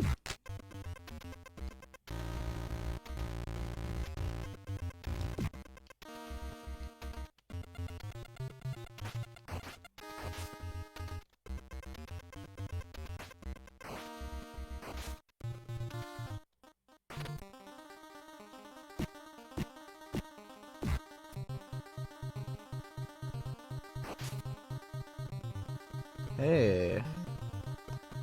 That's pretty good.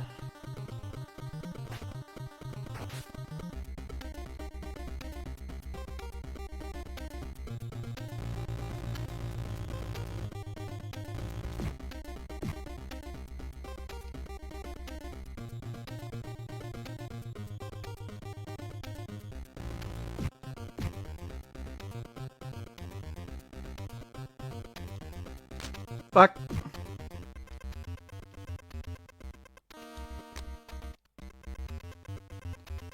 Oh yeah, there's the one up there. How did they die? What happened? Oh, this fucking thing. Yeah, this is fucked. Cuckold Lifestyle donated $2. Have you ever experienced jealousy due to the money you make? Tell me some signs or show us so we know in the future who to stay away from. If you start hearing shit from people where, they'll just offhandedly mention like, oh, well, you shouldn't have a problem paying for this because you make more money than me. Or they expect some form of entitlement like, oh, why'd you give me this gift when you make so much more money than me? Or if they borrow money and then you expect them to pay it back at a certain time, like, okay, I'll pay you back next week, and then they start being like, oh, why do I have to pay it back so soon? You make so much money. Like, stay away from those people. They're just worthless pieces of shit. Thanks for the donation, though, Cuckold Lifestyle. It's just like anything involving entitlement, where they think, like, they should have some of your money because you make more money than them. Dodo, donate $2. What a dumb bitch. These look disgusting, like a 9-year-old would come up with this. What the fuck is this? Mushrooms. Tint. Dust it with flour. I'm just gonna... Oh, yeah. Just like that. You've got your mushroom, onion, thyme bread. Don't be too strict. It will tell you when it's ready. Welcome back to my remarkably magically clean kitchen. The bread has been in for 40 minutes-ish. Look at that delightful golden brown little crust on the top. That's gonna stay in there for just a little bit longer while I make the mushrooms. Get a chestnut and whatever this is. There's one that's like ear, has this ear in the name. I feel like that's probably that. It looks kind of eerie. And some more fancy ones. Let's freaking go. What do I eat on set? The caterers are normally fab, and like this season of Last of Us specifically, there was always vegan chicken nuggets just in the freezer for me. This is a bit embarrassing. Well, actually, I'm not embarrassed. I've been told that I should be embarrassed by this, but I'm not. I have a lot of like baby food, like kids' oat bars. They're so good. I've always got one in my bag. I also eat the baby food pouches. They're like fruit things that you like suck. I've nearly chopped all these mushrooms now. Now, here's some more lovely garlic. Yeah. How much for this? Should we taste it? Quite hungry, actually.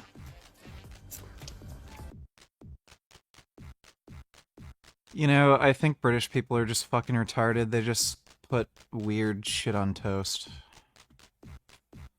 Just what they do.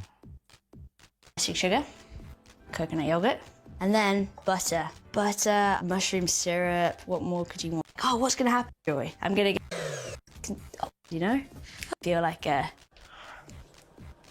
Thank you. She's kind of disgusting and I hate her. Like, just fucking gross. Thanks for the donation, Dodo. Alright. This is fucking stupid. I don't know how the... Oh, yeah, I remember now. Yeah, this is where we're getting stuck. Wait, where's the...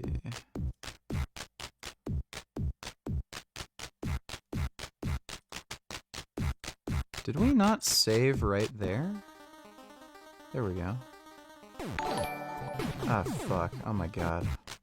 Do you think Bella Ramsey has fetal alcohol syndrome? Also, how come Pedro Pascal never had anxiety around Bella Ramsey?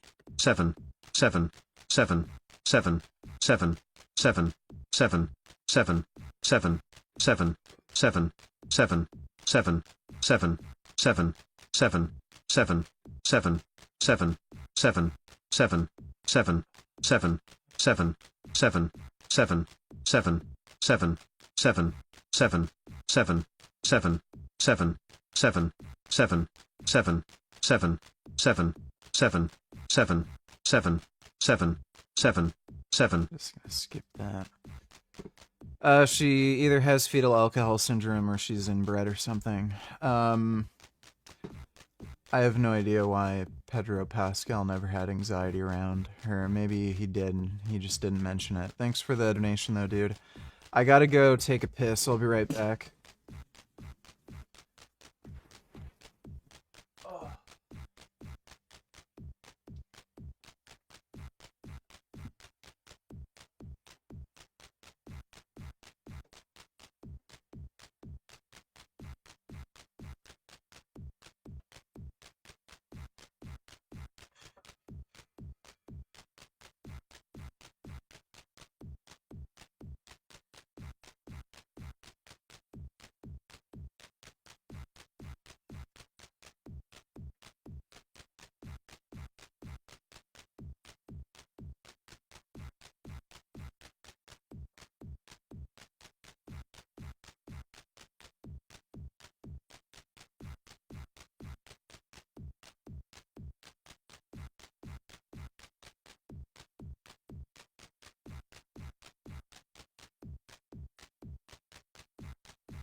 Oh, here I go. All right. I don't know if they'd play this music in hell. Feel like I can kind of just listen to this in the background without it irritating me.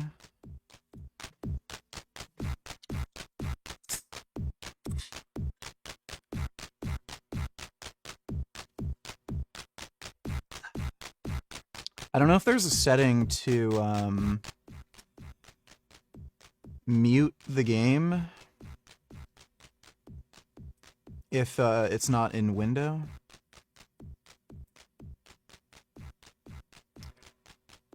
Reduce volume when in background, mute when in background. There we go. So now, there we go. There, now you all cannot complain about the music in the background. I did something nice for you all.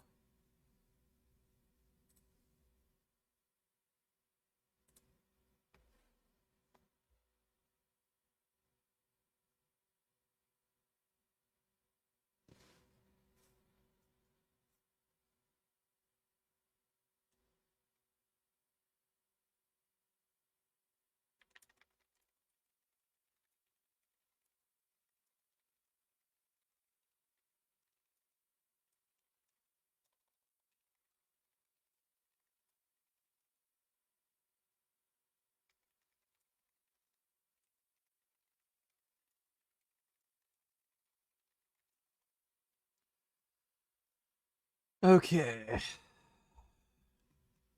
Just check to see if my buddy messaged me. Yeah, that's fucked. I hate getting those messages. Yeah, he just messaged me that he got into a car accident, broke his arm, and his car's totaled, and then I don't hear anything more. I don't know if he's in surgery or, like, passed out. Hope he's okay.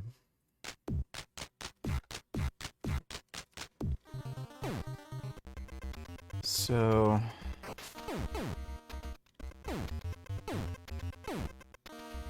Damn it, fuck, oh my god. Bro. I might have to...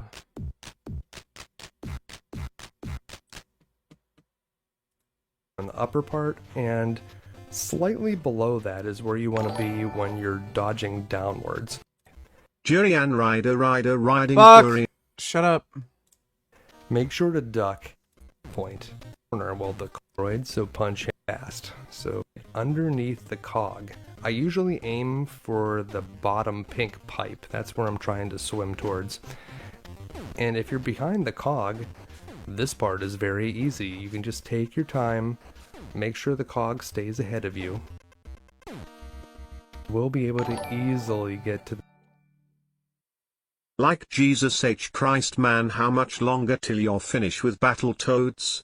It seems like you've been playing this for weeks now. Just wrap it up ASAP already, or else I'm a spam he who shall not be named. When are you going to play GTA 6 or Black Ops 7? Does Tash have a nice pussy and butthole, or is it loose and beat up? No, she's got a nice pussy and butthole.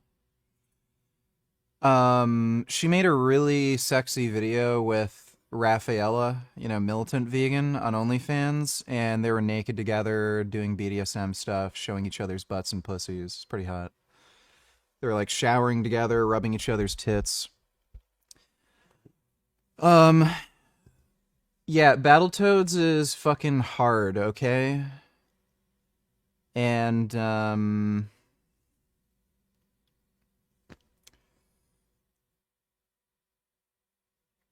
I'm not going to be able to play GTA 6 when it first comes out, because I think it's coming out on consoles first, and then, like, PC 6 months later or something. Black Ops 7, like, yeah, you know, it's Call of Duty, it's just a ritual. I'll play that. Thanks for the donation, though, Will Mage. Most people are just following a workout routine for the sake of following it, from a bodybuilder or an influencer, but you should be analyzing your physique and figuring out what to work on. And this is something that can't really be done until at least 6 months to a year of lifting weights. You need some progress to measure. And it's not rocket science. When you look in the mirror or take pictures, it's pretty easy to tell what muscle groups are behind and what areas of your physique are out of place. Me, for example, I have long arms and narrow shoulders, so I don't really work out my traps and arms anymore because I want my shoulders, chest, and back to appear larger for the V-taper. And the way this translates to your training routine is more extreme than you would think. Yeah, it was technically Jasmine's PS5. I did buy it for her as a gift. So it was hers. And she took it. And I can't be fucked with consoles anymore. It's just, like, they're just stupid. You should literally stop training that muscle group until everything else catches up. Now, if you're a bodybuilder over aesthetics, then you would just increase the volume and variety of training for the lagging muscles, doing them at least, 3 or 4 times a week. Check out my maximum volume hypertrophy. Yeah, so Frank doesn't know how to train, and he was taking steroids, and he probably still is taking steroids. He just stopped working out. Thanks for the donation, though, Swollen Pussy Lips. I'm losing weight. Donate $2. Will you upload the debate you had with that guy who had connections with the Tate brothers? Thought it was a good debate and would help get views due to his popularity on X. Yeah, I'll do that. Thanks for the donation. I'm losing weight. I just haven't had time.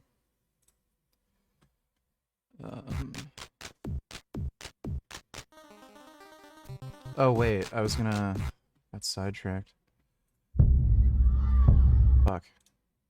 The next checkpoint.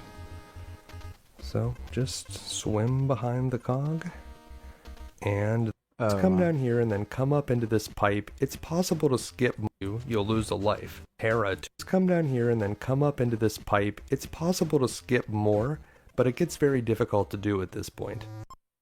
I do want to show you what we skipped here, so let's go back to the beginning. Down the pink part, and we've arrived. It doesn't hit you as it crashes into the water.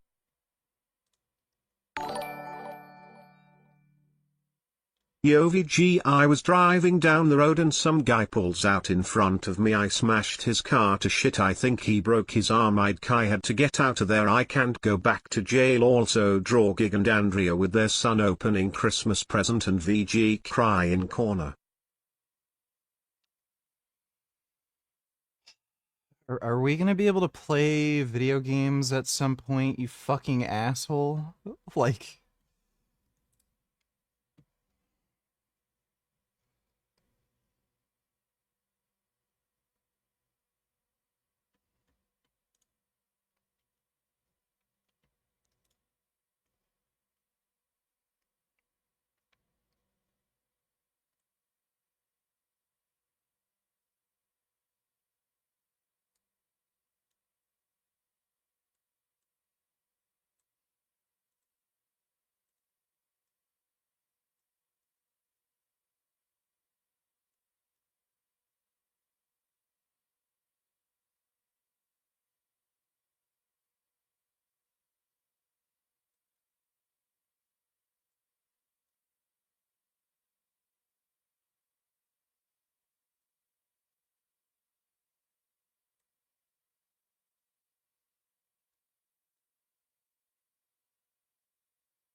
You and Rafaela or Stefania should do an OnlyFans collab. That would be hot.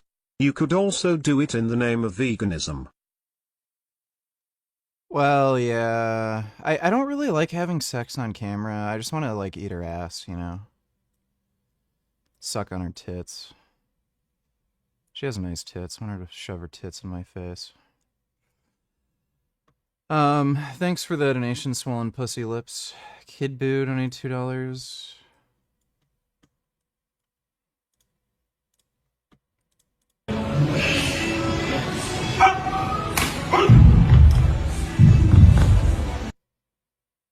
Well, no shit. That's clearly way too heavy for you.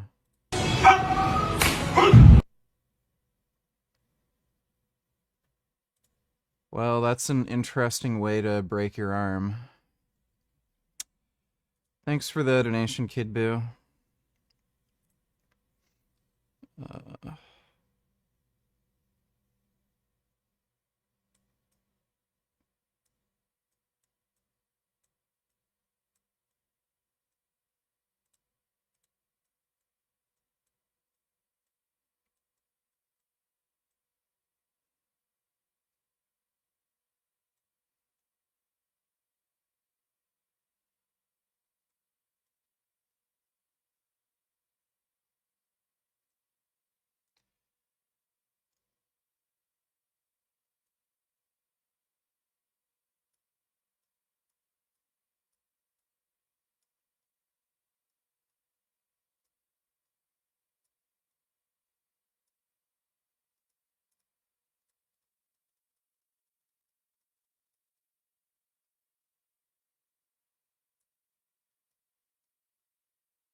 Fuck.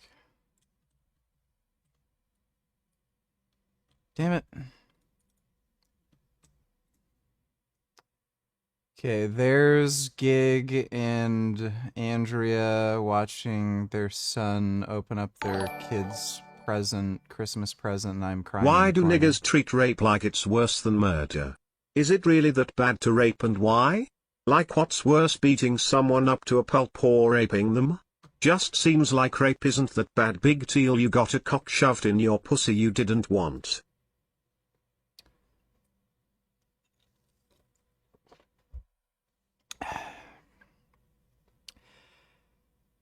Yeah, I mean, when you really think about it, murder probably is worse than rape. But thanks for the donation, Moral Dilemma. Alright, hope you enjoyed that gig. Things are weird. Water. You'll need to avoid those spikes as you drop down, and when you get to the end here, wait for it to come by and then jump over it.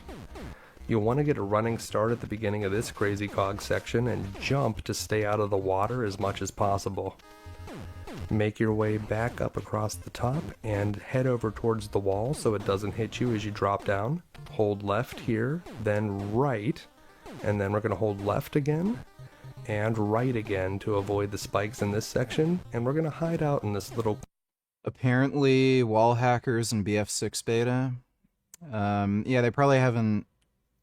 Yeah, they probably don't have anti-cheat ready or something. Corner, well, the mean that we are here, you'll have a bit of exit velocity, which will help you get over the spikes. Avoid that Electra eel and take a big droid, so punch it. This enemy is called a hammerfish, and if you just punch him, you could stun it. You can kill them if you punch them around these spikes. You don't want to use a lot of swim strokes, just a couple of taps of the button will do it.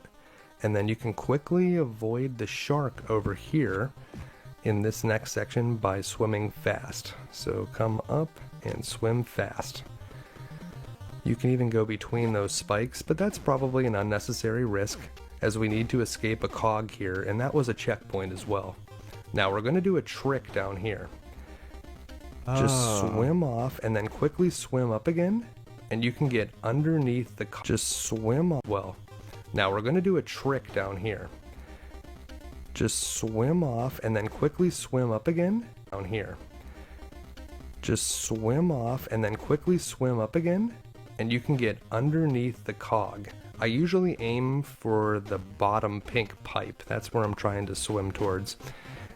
And if you're behind the cog, this part is very easy. You can just take your time, make sure the cog stays ahead of you. We'll be able to easily get to the next checkpoint. So just swim behind the cog, and there it is. This is the last checkpoint in the stage. Now over here you want to punch this shark so you can grab the one up, and then you can use the propeller to float downwards here. Grabbing that one up each time if you die will save you a lot of lost lives. This rubber ducky is called a steelbeak, and he is extremely dangerous. It can kill you in a single hit. Take them seriously. This one I like to just jump over and then hurry to the right. There's another steelbeak over here which I will pummel with my fists until he flips over and then quickly jump past him. You do not want to mess around with those guys. This swimming section can be very difficult, but what you want to do is just take the time to kill off that hammerfish, and then you want to lure this shark back down to the floor where you killed the hammerfish, and you want to kill the shark down here in the same way. Make sure you give yourself enough space between you and the spikes to finish off the shark. Once the shark and the hammerfish are defeated, there will be no more enemies chasing you through this area, and it will be very, very easy. Now at the end, you want to stay on the left side so that you can jump over the steelbeak there. Jump way over the steelbeak, then grab a propeller and go to the left, then the right, left, to the right, to the left again, and then we're going to go all the way to the right, and we've made it to stage 10. Dude, this game is too fucking hard. Holy mother of a fuck. That is so difficult.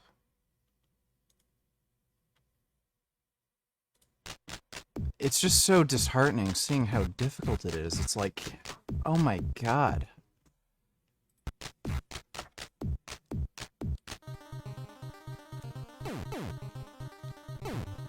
Oh my god.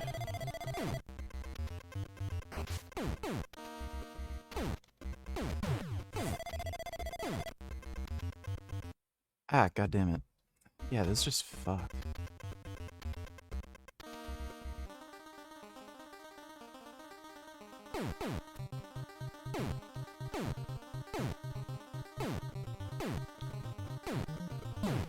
Ah, bitch.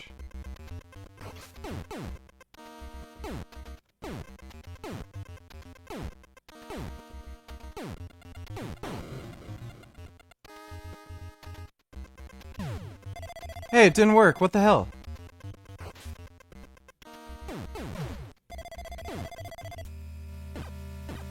That has to be a thing that's unique to that version of the game. Yeah, that did not work.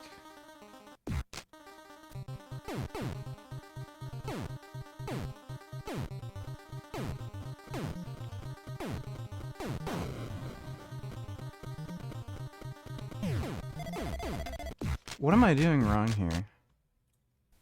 Once the shark steel well in this next section cog here, and that was a checkpoint as well. Now we're going to do a trick down here. Just swim off and then quickly swim up again, and you can get underneath the cog.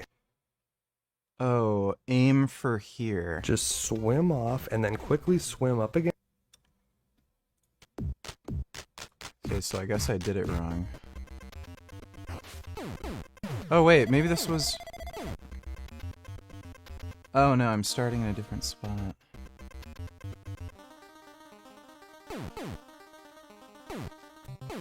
Fuck, oh my god, I hate this.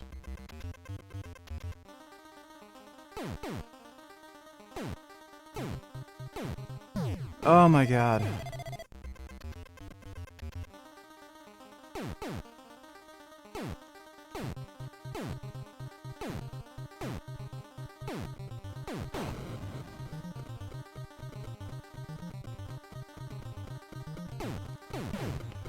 Fuck. Okay, that might be tricky. Son of a bitch. I'm gonna make another save state for when I'm down there. Actually, maybe not. I should probably practice this.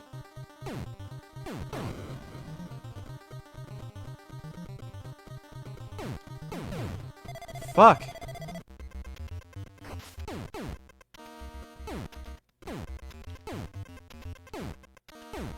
Actually, that's pretty easy.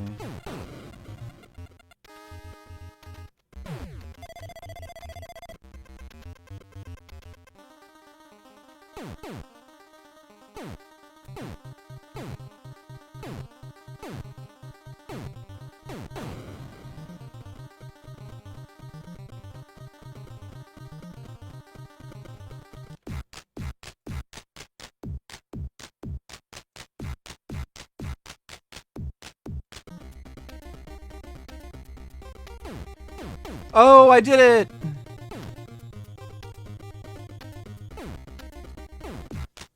Let's try that again. Ah, fuck.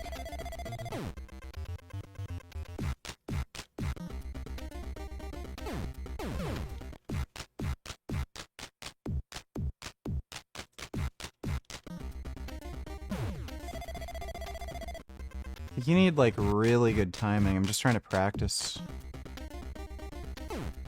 the movement for it. Okay.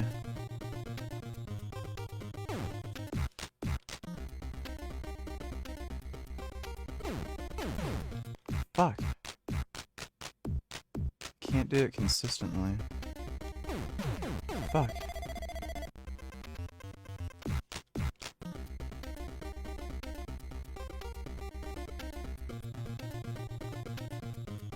Would you try Expedition 33? You can play as a barefoot Asian girl.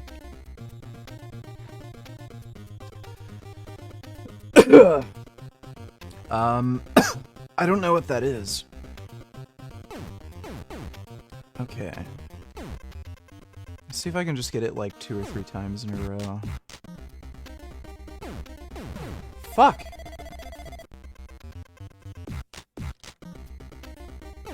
Fuck!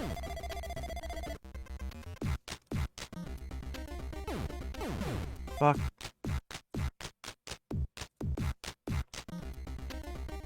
Damn it.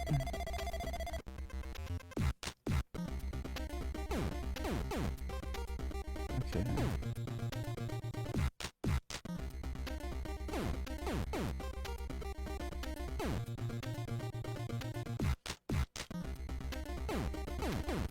Okay.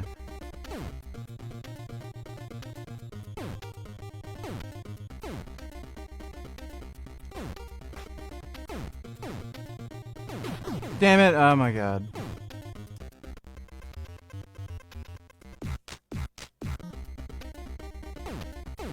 Oh my god. Oh my god.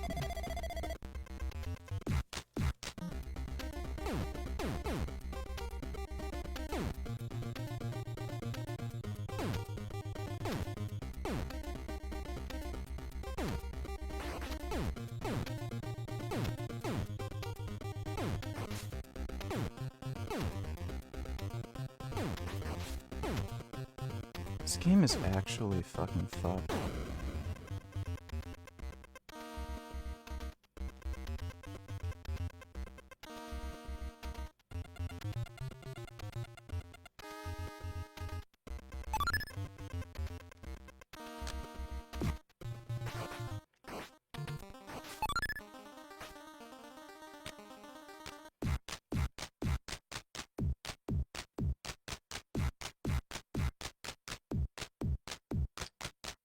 Let's save that there.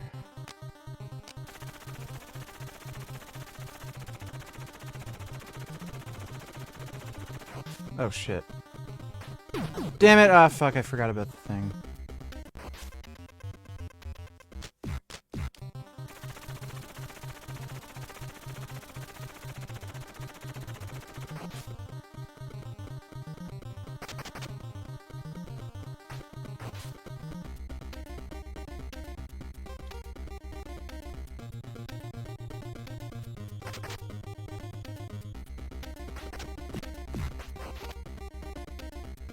That is a very stupid fucking enemy, dude.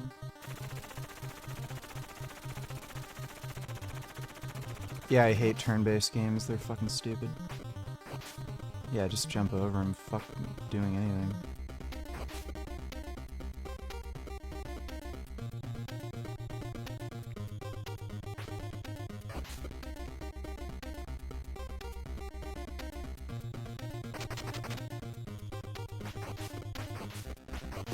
Ah, damn. Oh my god.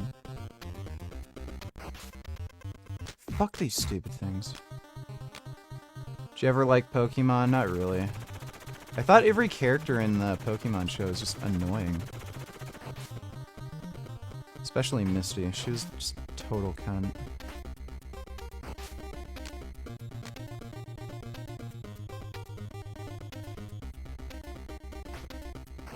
I wonder if you can, like, duck underneath them? Is there, like... No, you can't.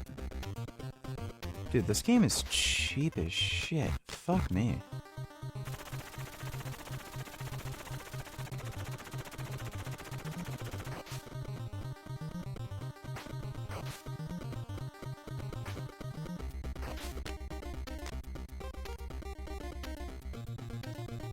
What do you like about this game?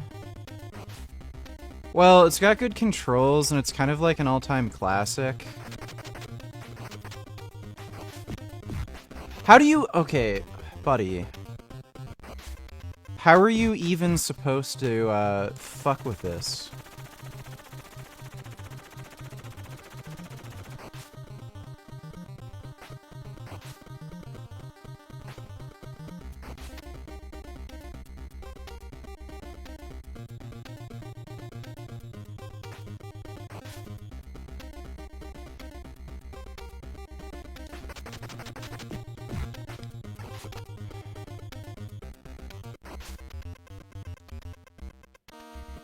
Like...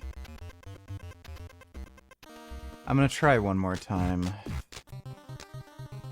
See if my buddy messaged me. No, still didn't hear anything back from him. That's fucked up, man.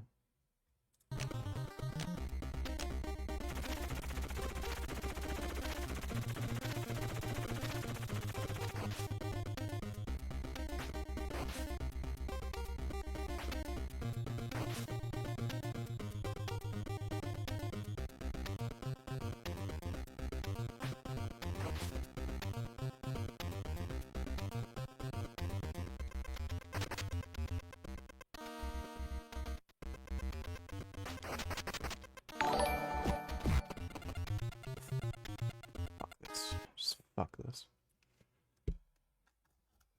That is, highly annoying.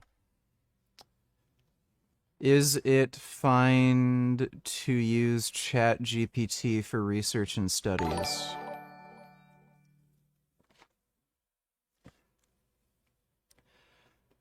ChatGPT and all these other chatbots, they hallucinate, so if they link you to a resource, you have to make sure you double check if the research like that they're referencing actually exists.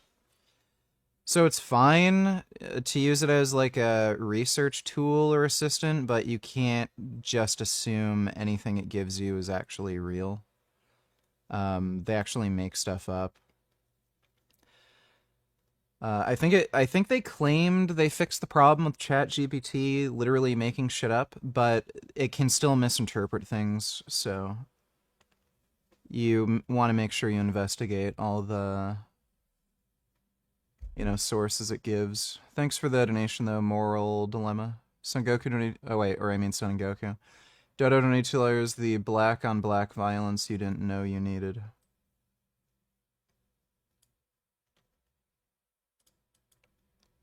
Dog abuser gets collar and leash put on him, dragged around in the projects. Nigga. Get the like fucking dragging dogs, nigga. Whoop that stupid nigga, bro. That's what the fuck you doing, girl. That's what you wanna do. Fucking girly. Yo, nigga. Fucking stupid. Nigga. Fuck out, Better not, nigga. nigga. Nigga, bitch ass, nigga. Don't do that, nigga. Fucking stupid. Punch your fucking. Drag that nigga in the street. Well, that is something I approve of. Giving animal abusers a taste of their own medicine. Thanks for the donation, Dodo. I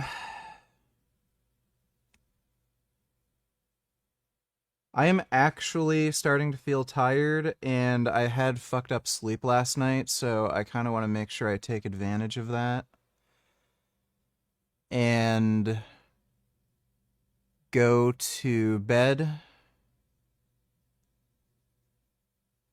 So I think I'm just gonna go have some nighty-night, sleepy sleep, sweet dreams now. But I hope you all had fun. Big thanks to everybody who donated in Streamlabs. Really appreciate it. Should be on tomorrow, and I should be able to... Oh, my buddy's calling me. Just give me...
Okay, my friend's okay. Some idiot just, like, cut him off and he had to swerve to avoid him. And then, he got into some fucked up accident. But, like, I was saying, hope you all had fun. Big thanks to everybody who donated on Streamlabs. Really appreciate it. If I'm able to get enough sleep, tonight, I should be able to, start stream, earlier tomorrow, like around 6, so we'll see. But, thanks again, everybody, and sweet dreams.